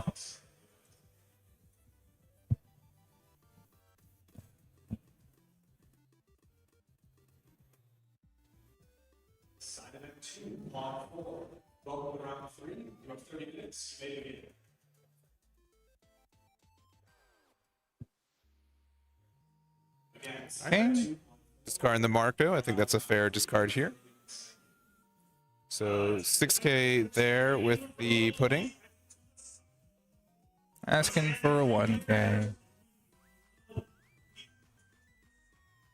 right, discarding a 10 cost with the ace leader effect. We're probably just gonna take the next one. Yeah, and then 8. This could be at Jozu too. If Yeah. you feel like they. Because they use leader effect, so it's a little less easy. And otherwise, we're just gonna have to use a 2k. Yeah, but we still have the 2k here. And yeah, we're just going to still have the momentum. Having the 10 drop Newgate is nice. If they have another red rock, though, nasty. I don't think John does. You're wrong. I am in shambles. You were not maybe as much as Alfredo, but yes. Yeah. That is real tough. That does feel bad for Alfredo. Yeah. Okay, that's tough. Yeah. This last life is a Roger, so we're good. Doesn't really matter, though? No, it doesn't. It doesn't actually. I don't think it does. No, it doesn't. It's not gonna help. Oh, we're going 4k. All right. That's a good move. I like that. Just being like, I don't know what they could have. Yeah. Or I just want to make sure that whatever they have. Go 6 again? Oh no, I'm not worried about it. We go to 7k to 6k. And then we go 8 on the last. Yeah. And then like not worry about Roger at all. Because we have 3. We have 2 3 life. smalls. Yeah, it's 2-1. It's and tough. Might be 0 here. And that's likely using leader effect. We're going down to 0. Draw the extra card. Yeah. Oh, there's a Roger. Yeah? Don't think it's doing that much for us though. No. I almost feel like that would have been a better Whitebeard to draw. But I don't know. We can attack Garp Garp into the Garp. Yeah. Yep. 4-2. And no Dawn open with the Rad Beam in hand. Yep. And no cards left in life. And I think we scoop. 110k blocker. Yeah. I mean, best case, you can, let's say you remove the Yamato, and I think the Josu's a little extra. Yeah. Were you swinging into the Yamato? Yeah, we are. Okay. Yeah. We didn't swing with the Garp, though. Did we just forget? I guess. I mean, yeah, we could have traded. We could put 2 Dawn on the Ezo to pressure the Garp, and then yeah, okay, yeah, we got both of them. Okay. Well, that's Yep. GG, my man. All right, that was the mirror. A bit of a back and forth. A lot of the mirrored cards. No, no. Go figure. And it really was just the tempo. That was swung on John's side that we just didn't see on the other end. Yeah, and I think they had like Alfredo. I think had like a chance. Like their first couple turns were pretty good. They had some pretty good tempo on their own way, but the pudding on one side was tough. Being able to hit that first pudding into then like applying pressure. Otherwise, Josu being on the board the entire game has been incredibly good. Yeah. And it just ended up not going in his favor. Yeah, I mean, and that's just kind of what happens. Sometimes you literally roll the dice when it comes down to mirror matches, and I mean, both of them great. It's just there's some different changes that maybe we could have done, but Like I said, it was just about the tempo. Yeah. And taking advantage of it was exactly what we needed to do. Yeah, and I think John was like a little bit more confident in their plays. Oh, definitely, which yeah. helps out too. And it's not always a 1-for-1, but generally means that it has a little bit more reps with it, right? You know, they know their plays a little bit more automatically, right? But you know, Alfredo didn't accidentally go 6-1 so far today. He's Definitely been in a good not. spot. And I think that, you know, obviously 2 more rounds left, win them both, win even like one of them more. You're a good shot for Sure, top yeah. 16, so. I was gonna say like this is a pretty important round to win or lose. Yeah. Because the next 2 rounds, it's gonna be a little tough, like playing under that pressure to go X1. Yeah, because So- normally in these situations, normally about you know, one person will be undefeated. We'll have about 8 to 10 players who are X1, and then usually about 6 players or so sneak into the top 16 to sneak into with those tiebreakers. So Yeah. you know, obviously if you're X1 still played out, X2 you're still pretty in a good spot. Top 32 gets some good prizing as well, and there will likely be some the invite pass downs as well with some yeah. people already getting them. So that wouldn't Which be is nice. impossible to qualify through that way too. Yeah. Well, we'll see how it goes. We have 2 more rounds to go. Yeah. Round 8 and 9. That was round 7 for us, and probably we'll see another mirror. Maybe not. Yeah. We're probably just gonna grab table 1 and continue on for the rest of the tournament there. Yeah. So we're going to round 8 next. We'll have 4 players undefeated. We'll let you know what they are. Finals after that, and we'll call it a day. So we'll take our break. Thank you guys for watching, and we'll see you guys going into round number 8. Press the button, Brian. Yeah, I gotta press the button. Yeah, press the button. Wait, I gotta. Wait. Okay.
right, so we're back into it again. We're here at, not in, or whatever preposition I was going to use. Yeah, go for it. Keep going.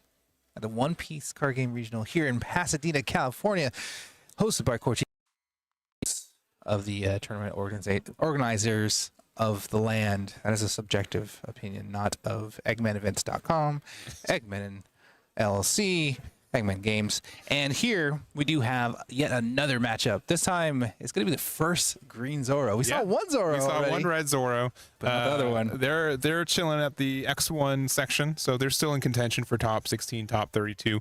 We'll see if they're able to make it out, but we'll see Zoro, which I think, being undefeated going around, I think it's guaranteed top 16 almost, even with an X2 record. Like, your tiebreakers are going to be pretty good. But we're going to see our ace player from last round playing against this Zoro player. And then table one, I think it's an Emu mirror match. I'll have to confirm later. But those are our top four. Nothing too surprising for us. We're going to start the Hiyori on the side of the Zoro and pass it back. Yeah, so I mean, trying to think what advantages Zoro would have, just in general. I mean, like, It attacks a lot. attacks a lot. You get around Marco. Their Yamatos are less valuable as an attacker. That's pretty much it. I mean, everything else is just things that Zoro has to deal with, just like everybody else. Yeah, but I think Zoro does have a bit of an edge in the ace matchup. The other thing is that, like, 10 drop Newgate doesn't really do is, like, you don't get out of the attack that you're expecting to get out of every turn, right?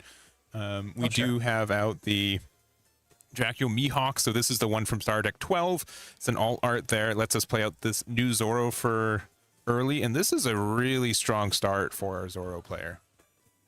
Yeah, I mean, this is great. Anything pre Tashigi that builds the board and allows you to play out your hand is pretty good. And this Mihawk has been doing work in a lot of different Zoro decks and just green decks in general, but it is a pretty cool card that has some lasting power from its release. I'm still looking through what we want to get. Looking like we're going to get this Law. Another really good addition to this deck. Yeah, it's funny, like, this deck essentially reinvented itself going into OP13. It was already a very strong deck in OP12 with the cards that it got, but just kind of having, like, this second engine has been incredibly good. So we will just be taking this 6K, which I think is a little bit early for it. We're going to go down to 2. Yep. But that does help us, get more cards in hand at least.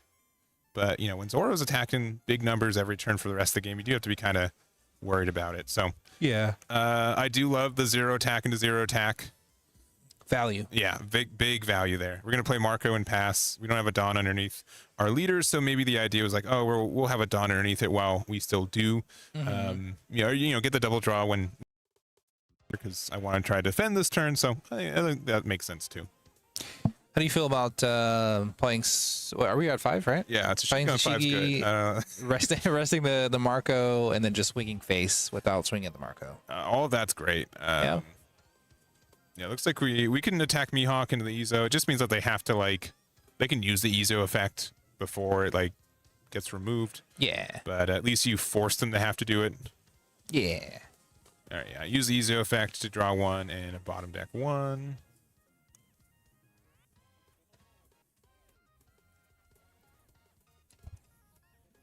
We're still resolving the effect. Yeah, we're just deciding what we want to get out of hand. Not sure what he actually picked. Yeah. Bit hard to see their hand from here, but just gotta decide here. We see a Garb, see a couple other things like a Marco. Excuse me. I think we have bottom decked another Izu.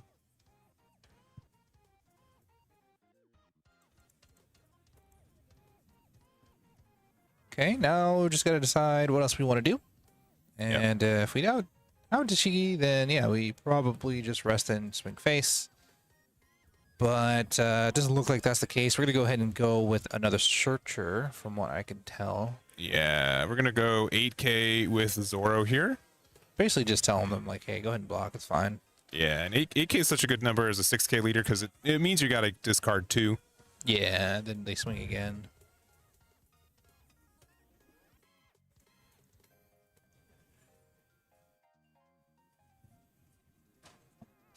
And why did we block there?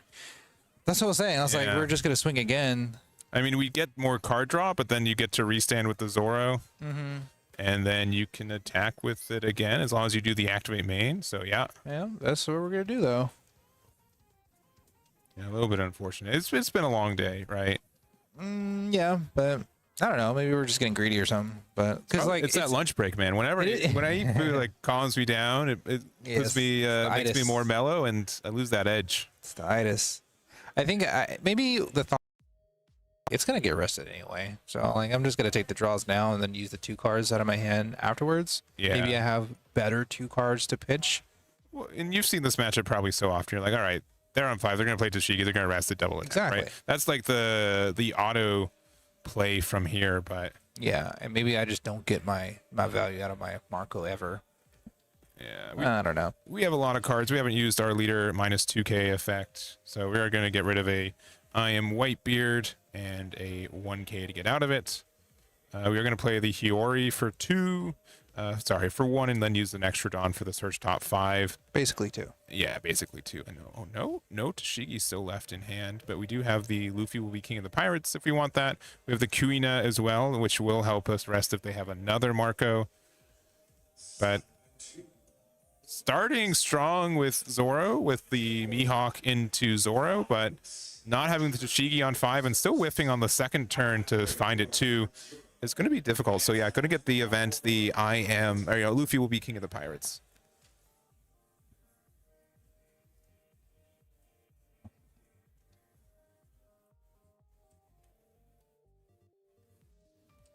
Okay, so I'm going back to Ace. Pretty interesting turn coming from Zoro.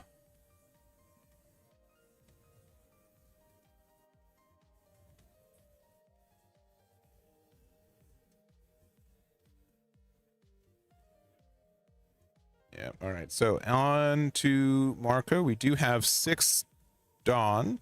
Unfortunately, our 1-drops did not survive, so we can't do like a good Jozu play right now. You know, the Yamato's not too bad, though. Hey, what? 6k body that draws you 2? It's not too bad. It is. That's fine. Is that what that is? Yeah, drawn 2 cards. Has drawn 5 cards in the last 30 seconds. Pretty good. We do need to attach a Dawn with the Yamato effect, though. I don't know what we're discarding from. Yeah. Is it up to 1? I think they... Okay. John definitely needs to take a breather, right? It's been a long day. He was just on stream as well, so being on stream twice in a row is tough. And there are like a lot of effects that happen. So like there's a new gate that you know it's draw 2, discard 1. I still think like Yamato, every time I play, like surely I have to discard a card for drawing 2, and it's not. So Yeah. John does have a lot of time though. We're just 22 plus minutes left, so he can take a breather here, and just don't feel like you have to speed through this. Yeah, we're gonna go down to 3 as Zoro. Speaking of speed, a 7k swing it to 5 makes it pretty easy to take 1. Go right back. Our searcher's still alive. That's nice.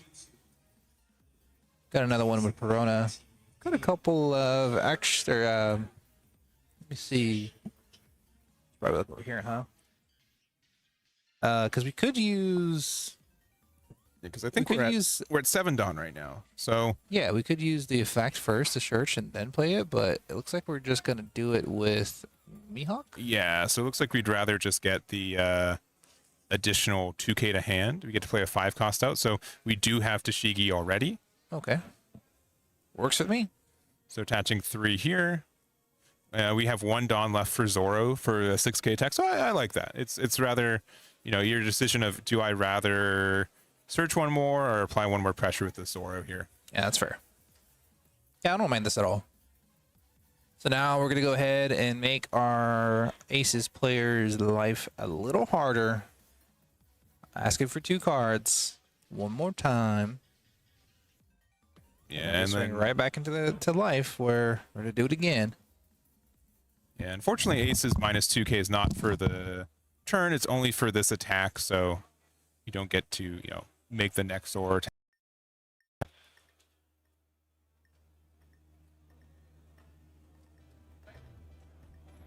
All thinking about discarding the I am Newgate there, or I am Whitebeard. Using the Atmos with leader effect, and then so it's currently 8-8, and then another 1k off the Jozu. No, okay. The Uta there, okay.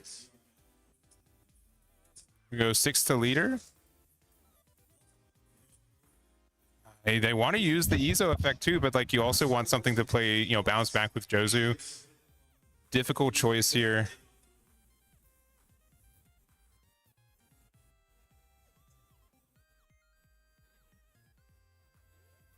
All right, yeah, we're gonna use this here. Get a draw 1 and a discard 1. All right. Yeah, bottom decking 1, and then we're going to be for discarding the 1 with Jozu. Going to attack 1 more time for 8. We'll get the draw from life and then draw off leader effect, and then we're going to be passing from there. So, deciding to not go the Jozu route, looks like we are going to be going for likely the I am Whitebeard. Being able to play an 8 cost, to play a 10 cost, to be able to get the double Dawn to places. You let you like bully the Tashigi if you want to. I just don't think like Newgate does as much in this matchup as it does a lot of other matchups. Yeah, I just feel a little worse. Just because any blocker, you know, kind of doesn't feel as good to use against Zoro, but we're gonna see what our ace player John does come up with. That lunch break does, you know, taking its toll, but I'm sure we can figure something out. All right, look again at the 8 Dawn that we have available to us. Do we have a 9-drop Newgate or just 10? I think we have both. So if we're attacking with this Yamato, we're likely not playing the 10 cost. We're likely playing the 9 cost just to be able to get like the plus 2k instead. I think that is the play. And then we can just hard cast the 10 drop another time.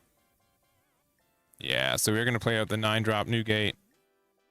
Fortunately, won't give the Dawn anywhere, so again, a little bit tougher when it comes to card advantage, but we will be 8k. We're going to be attacking 8k into their... And we can double 2k if we want to. Yeah. Yeah, that looks like the case. So passing it back to Zoro there, going to be at 9 Dawn, and you know, only 1 life left for Ace. Yep. Dwindling down for sure.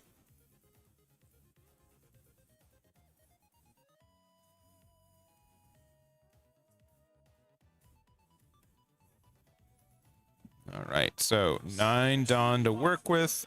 We also do know that actively he has another pair, a copy of Luffy will be King of the Pirates. So you can attach like 6 to your leader if you want to and get like the double attack. Looks like we're just going to pay 1 for the Hiyori first, which I think is fine.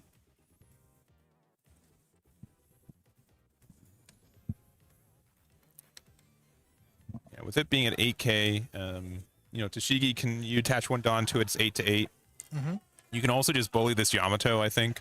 I think that's the play first. Yeah. That is the 0 cost event. For +3 or? Yeah, it's the Justice. It's got a fittingly long name, but I got you. Yeah, thank you. All right, we're gonna start with 8k in the leader with the Tashigi getting a 1k Jozu out of hand.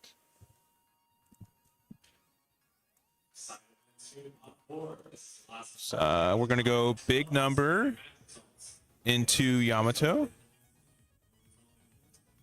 which you just kind of have to let go because otherwise, you know, Law can even bully it a little bit. Another big number, so I think this is 10? 10 or so, yeah. Yeah, I think that's the right play too. Yeah, well, if we had 7, no, sorry, it was 12. So they would have to 2k, 2k, 1k to get out of that. I'm pretty sure that's just what's going to happen next turn, right? Yeah. Like, we're just going to go, what is it? 12? Yeah, 12, 12, 12, 12. basically. Yeah, because you can play 10 drop here, and you get to put 2 Dawn on your Newgate, so you can like I guess get rid of the Hiyori, but yeah, Zoro's just had all the momentum here. Yeah. That little misstep with Marco kind of cost you a little bit of tempo, and then I think that's really cost you the next little bit of this game too.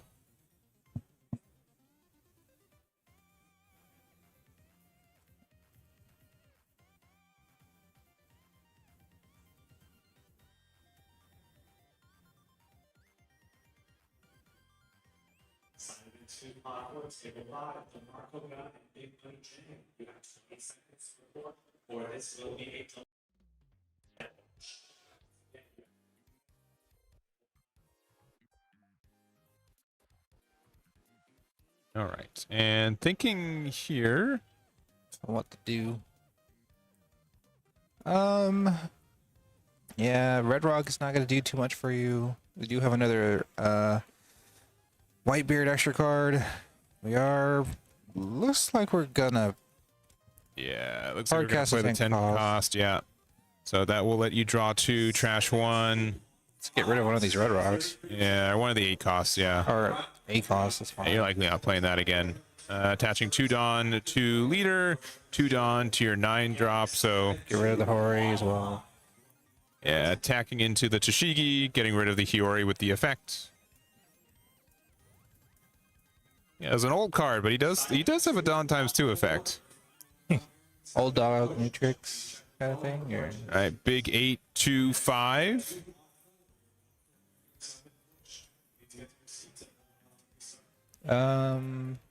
We do have it with the 0 cost, so you may as well just use it. I mean, we can. I mean, I don't think there's a better scenario to use it. I think we're okay with just staying at 2 as well. Is what I'm saying. That's fair, but I don't know. It's just like small decisions like this that might bite you later on, kind of thing. But Yeah. I think it's probably turn. fine. Yeah. Yeah, we're probably going to try to go for game, but Yeah. No, definitely that's gonna happen. And with the restain extra card or event card, I think it's like I said, 3 12K swings coming. yeah. So Yeah, yeah, that's we're going to exactly what it go is. 12 into the 9 cost new game. And we know what's happening as John, because you spend cards here, sure you get to save it, but Andrew will restand and swing at face, and that's gonna pretty much trigger another Whitebeard. And if you're spending, yeah, just giving it up. just doing the math, like if you're spending that many cards to save it, then you're gonna have less cards to defend yourself with. for sure. Being at 3, saving that time, or that third life, I think was the right decision. For sure. So we're gonna have in the final Zoro. We'll have to see what's facing it in the end, but Yep. I think they played it well. They played to their outs. They put a lot of pressure. The Mihawk on 3 was good to get the Zoro. Maybe not as much value as it could have been, but also gave us another target for our Law to bounce into a 5-drop Tashigi later. Helped with the 2K as well, Yeah, or as a 2K. a little messed up from John, but you know what? You're fine. I think you're guaranteed top 16 right now. You got one more round, so make it worth it, but you're in a good spot. Maybe the difference between a top 8 and a top 16, Yeah. but I think he's been playing very well today. These missteps happen, but don't let it bog you down, and you just pull out on that last one. Yeah. Does definitely happen. We have one more round to go, round 9 of 9. And yeah, I mean, we're gonna see Zoro. Not sure what was the other match. It may have been the Emu Mirror, so it may have been Emu versus Zoro for this last match. Yeah, that's what I believe we're getting. We'll confirm it. I guess when you guys will probably like minutes before you do. So Yeah. we'll get there. But yeah, Not too much time left there. About 10 minutes. About 10 minutes. A little over 10 minutes, probably. so well, but then where our clock's like behind, right? Yeah, so yeah. Probably like 15 minutes before we have our next round. But yeah, I think Ace was again a little bit of an unfortunate spot, a little bit from their own decisions, a little bit from not their own decisions, but yeah, we'll have to see what that finals looks like. Yeah. So Just take a break. yep, take a break, going to round 9 finals. Let us know what you guys think's gonna win, and we'll see you guys then. I pressed the You button. gotta press the button. Yeah, Yeah. press the button.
All right, hey, we're back for the last time. Yes, actually for the last time.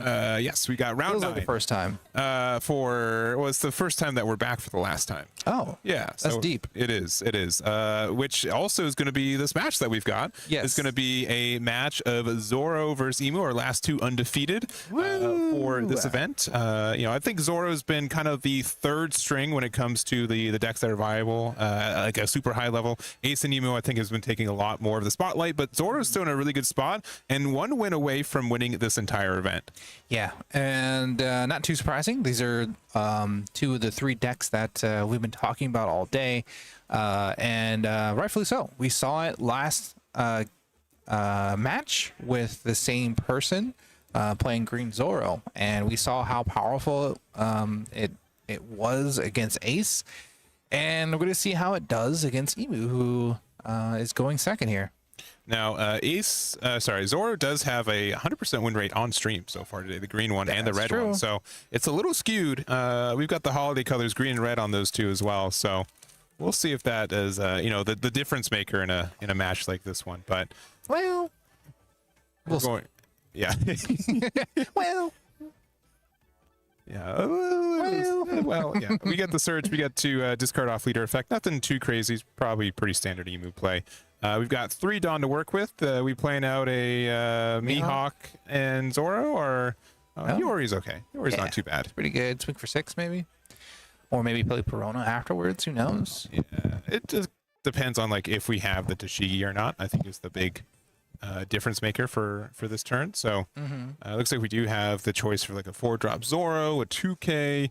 We also have a choice of like a Kuina. So not a good amount of choices for us in general. What's the game plan for Zoro in this matchup, do you think? You swing a lot. Oh, okay. It doesn't change that much. You can play 9-drop Zoro in this deck. I think it's a decision, not a mandatory thing, but people do it. You do kind of miss out on a little bit of pressure by just, you have the difference of did I want to swing 8K that turn to almost guarantee them down to 3 life, or at least, give them a chance to play 1 copy of the, it never existed. Was the search really worth it? There's those decisions that you have. Right. I get that. Yeah, it doesn't really change too much for Emu. I mean, how you defend, I think, changes, which is perfectly fine. Your blockers are a lot less valuable in this. And yeah, I mean, that's pretty much it. Everything else is kind of more of the same, status quo kind of thing for Emu, because your deck is the game plan. You have so many options within itself, and you just kind of pivot to where it needs to be. With Zoro, you kind of present a real like issue, like an actual threat as the leader. And speaking of, we're gonna go ahead and showcase that right now. Yeah.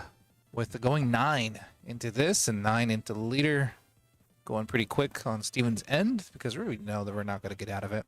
Yeah, and Emu can also somewhat force them to attack into you. Like we can just bop our own cards that we've played just to prevent them from getting hit anyways, right? It kind of lets us have a little bit more card advantage. The fact that it was Kuina and not Tashigi was in our favor, because Tashigi is a much bigger body. Yeah, it would have been forced a little bit more than just turning your leader sideways to remove. So a little unfortunate that you don't have that right now, but I think there's still some good room for Zoro to be aggressive. The only other issue is that most of our cards that we want to play in this deck just gets removed by the removal options that Emu have right now. Yeah, definitely. Okay, just deciding what we want to get.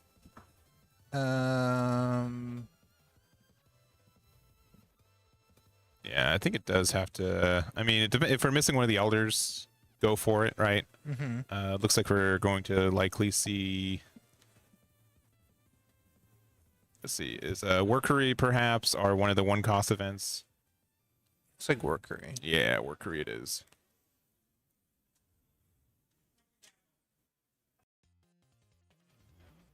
All right, still a good, healthy hand. We're just going to use the effect to get rid of the Saturn itself. Just saying, you know what, if you have Tashigi, you get rid of it anyways.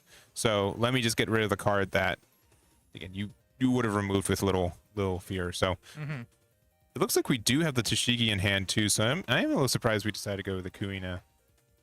Yeah, I'm not sure why. Okay, I'm gonna go ahead and pass. Draw another event card that restands, so that's gonna be annoying. There is like a world too where you just don't play anything sometimes, and you just reswing big, and it just becomes very much of an annoyance. Maybe we don't have Zoro. the Tashigi in hand, sir. I swear I just saw it on that last hand. Riff, No, so. we are playing a Zoro. Yeah. So we don't. But then we get to play the Cavendish and then just big 7. So honestly, great to be able to establish 2 bodies and get those effects off. We'll still, attacking big 7. Sure.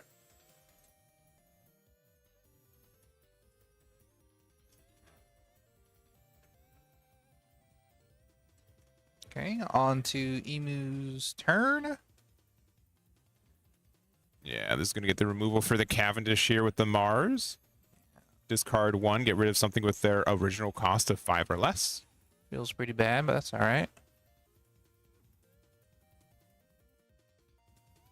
Yeah, it's been really interesting with how many effects recently just only care about the original cost, which you'd think, oh, that makes it tougher to deal with, but then there are a lot of good cards, such as like most of the cards like the Sabo packages, that you increase their cost to help you get out of removal, and it doesn't really function that way. Yeah, which is a bit of a bummer, because it does invalidate some decks while you play them, while other decks get a little stronger that way. Yeah, it's like no downside either. I don't think. So we're playing out the Workery here. They do have 2 blockers out, so that's usually enough to deter Zoro a little bit, but we still have access to, like, again, the Tashigi here. Ends up being our play at 5. Gonna rest the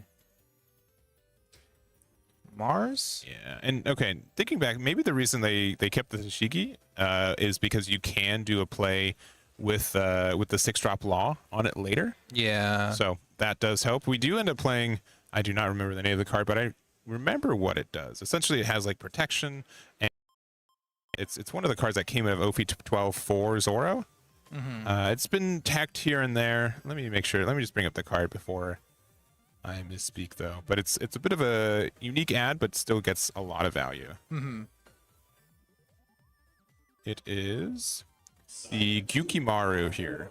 So it's active. It can be KO'd by your opponent's effects, and then also if you have 3 or more given Dawn when attacking, you can arrest one of your opponent's characters with the base cost of 6 or less. So it's cool. Ends up being kind of a counter to Emu here, because you do get to, again, you can't remove it by effects. If it's active, you get to rest an attacker. So if you play like the turn before they play out their big 10 cost 5 outers play, it doesn't get affected by it. And you also get to like rest their essentially Workery, the blocker that would draw a card otherwise. Yeah.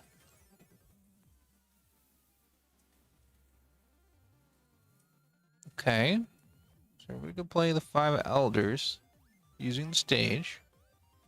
Doing the thing that Emo does.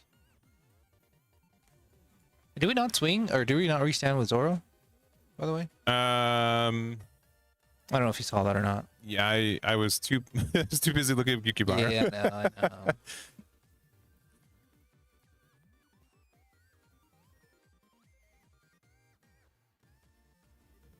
Oh, it's Hody. Is that what that is? The green card he has in hand.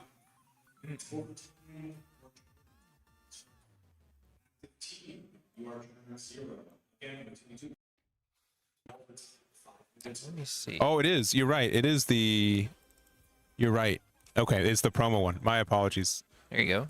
It's this one. Yeah. My apologies. I would counter that Gyukimaru was probably a better card there. Well, having 5 life, going down to 4 at your leisure, and targeting the 4 costs like the blocker is fine. Yeah, my apologies. This card I've never seen in this deck. Hey, it's cool tech.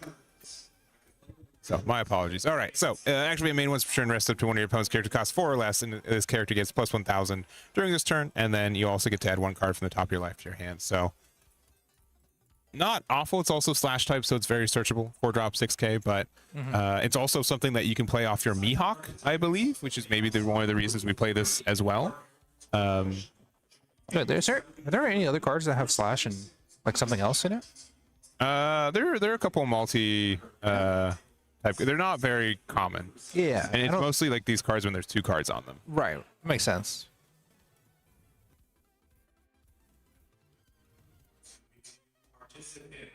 But yeah, Zoro being down to 2 life already, and being able to maintain 3 life for Emu just makes it really tough. And yeah, we just do get rid of this.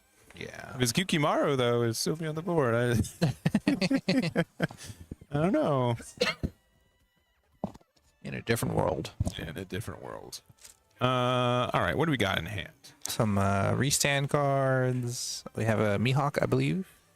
We have this weird ability to go wide, I think, this turn, though. Because I think we have Mihawk. We have the Law. the Hody promo again. And then we can lob the Mihawk back to play out the Tashigi. Okay.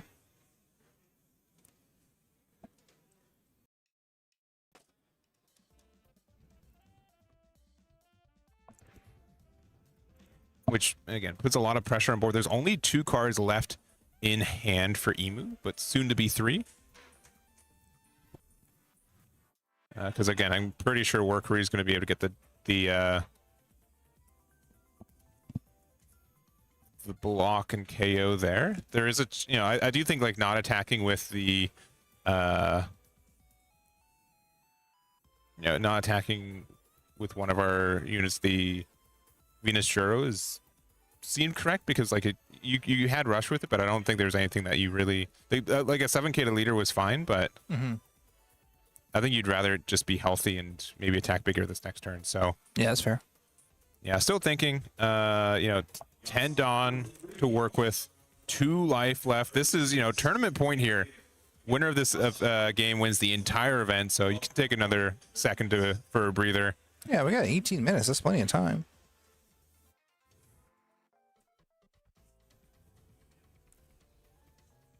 This Zoro has not swung the entire time, I feel like. So this is going to be the first swing. And an easy 1k out.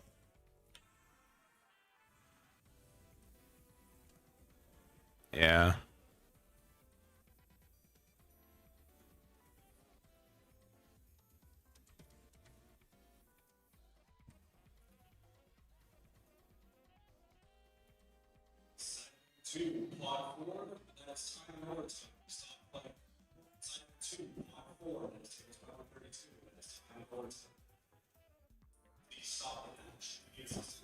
Yeah, this is real tough because again, like Zoro wasn't able to apply as much pressure as they wanted to right now.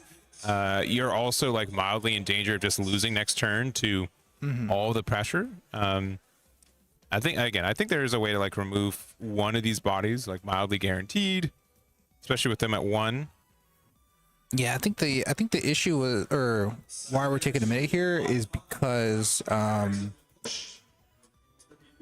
we expected the 5 elders to come down, sure, but maybe not the extra KO from the Hody promo being removed. Yeah, maybe that's what it was, and that's why it's taking a little bit more to kind of figure out an alternative plan. And sure, we have another one, but still a little difficult. This is the Mihawk. I think it's the play. I'm guessing. So Mihawk for 3. Use it to play out the Hody promo. Once again, we have 7 Dawn left open. We'll play out the Law for 6 to be able to bounce the Mihawk back to play out the Tashigi. Yep. Tashigi effect to get the 3 Dawn on Zoro and rest a card. Yep. And then That's double 9s. Basically 2 blockers gone and double 9, right? Or yes. And you could keep 1 open if you want to. With them having 1 card in hand, you can just like not even worry about it if you have like maybe a dead man's game in life. Being able to use that defensively.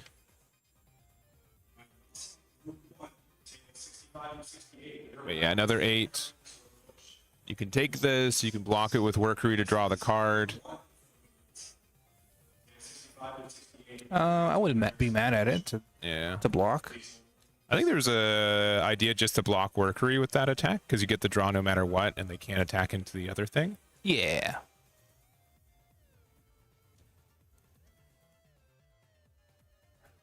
Only one card in hand? One card in hand for Emu, correct? Yeah. And, you know, survey says it is likely a 5 Elders, but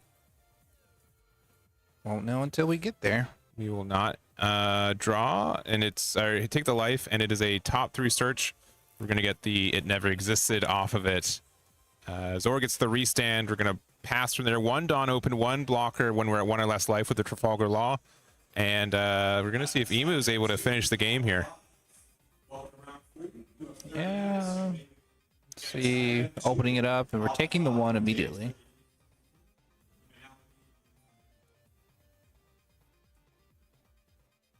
Okay. Got the draw. All right, 2-1. Just 3 in hand, not looking too hot. And we are going to go ahead and use the event card trigger effect. I think that's a plus 1,000. Is that right? Yeah, plus 1,000. And we do have a blocker in the law, so that's still a thing. But if we're playing 5 Elders, doesn't really matter. And we also have 2 swings left. Yep, and we just go the rest. And there's the game. Yep. Steven takes it with Emu. Yeah, and honestly, like a really unique build from our Zoro player. I think they've got some ads that I obviously had not seen before with the Hody promo. So yeah. one with a build like that is really impressive. I think they should be really proud. Top 8, I think, is mildly guaranteed since you were at table 1 at the finish. And but we got Steven here taking it with the Emu. Yeah, look at them. I mean, they had a good time. It was a good match. Pretty decent back and forth. Emu just kind of took it out of just getting the value of what the deck provides. And Zoro is a real threat. We saw it last match. It is no joke. And yeah, it's just that both players played great. They did phenomenally throughout the entire tournament, but there only had to be one winner. There had to be. And we found the winner. So, all right. Well, that is going to be it for us this weekend. Thank you guys very much for hanging out with us and watching. If you guys want to see the entire live stream, you can find it here on YouTube. If you guys want to check that out, deck list will be out, I'm going to say Monday morning for top 16. If there's any uniques from there, you can make sure to find that out. Should also have the full leader data as well if you guys want to be curious of that. So we will see that there. Thank you to Core TCG for running the event, as well as Brian for helping with the entire stream. This is almost all your equipment. I've got the tripod this camera holds up, and that's about it. Yeah, it counts. It counts. It's like a 50-50 almost. Yeah. So half my stuff, half your stuff. Especially like on the cost department. Yeah, like it's about a shared cost. Oh, definitely. Definitely. Well, no. Yeah, no. Thank you for the Core TCG for hosting the event, always being a good host. And as we hear the cheers and everything else like that for our winner, I had a good time. Yep. Good time hanging out and watching some good old One Piece. This is pretty much the last of this format, right? Yeah, this is like the last weekend of it, right? There's Bandai Card Fest. Big events. I guess. Yeah. There's an event in Oceania. There was, which I was looking at it in between. It was their largest event ever for One Piece. How many people? 566 people. So, which is bigger than this event. Technically, yes. I'm sure we could get 566 people playing today. Correct. For who showed up, but it was a 512 cap. Yeah. We also do. I wish I. Can we? I don't think I can. I don't think I can. Can we get through the? Yeah. There's a and there you go. We're back on. Steven was bowing to it. I missed it, man. That's a bummer. Yeah. The emo cosplayer was there just accepting the bow. Yes, exactly. Yeah. That was pretty good. All right. Well, I'm sorry we missed it. Actually, I'm not sorry. I'm happy I saw it. I saw it. Yeah, The stream didn't see it. That's a bummer. All right. Well, either way, that was a good time. Obviously, we got a very happy winner, so I'm Yeah. happy for him. For sure. And yeah, anything else before we sign out? No, thank you guys so much for support for this event and this entire year. Yeah. This is essentially the last event of this year, so we're going to see more in 2026. I think we'll both be at Bandai Card Fest in February too. As far as I know, there's not as many like big events. There are some like finals around the worlds leading up to that, but this is kind of it. We've got OP14 coming out next month too. We've got some new promos coming out next month too, which is going to shake some stuff up, and looking forward to seeing what that looks like too. But Totally. that's going to be it for us for this event, for this meta for this year. Thank you guys so much for watching, and we'll see you in the next one. Bye-bye. Bye. Bye, bye, bye, bye, bye. Bye. Bye. Bye. Bye. Bye. Bye. Bye.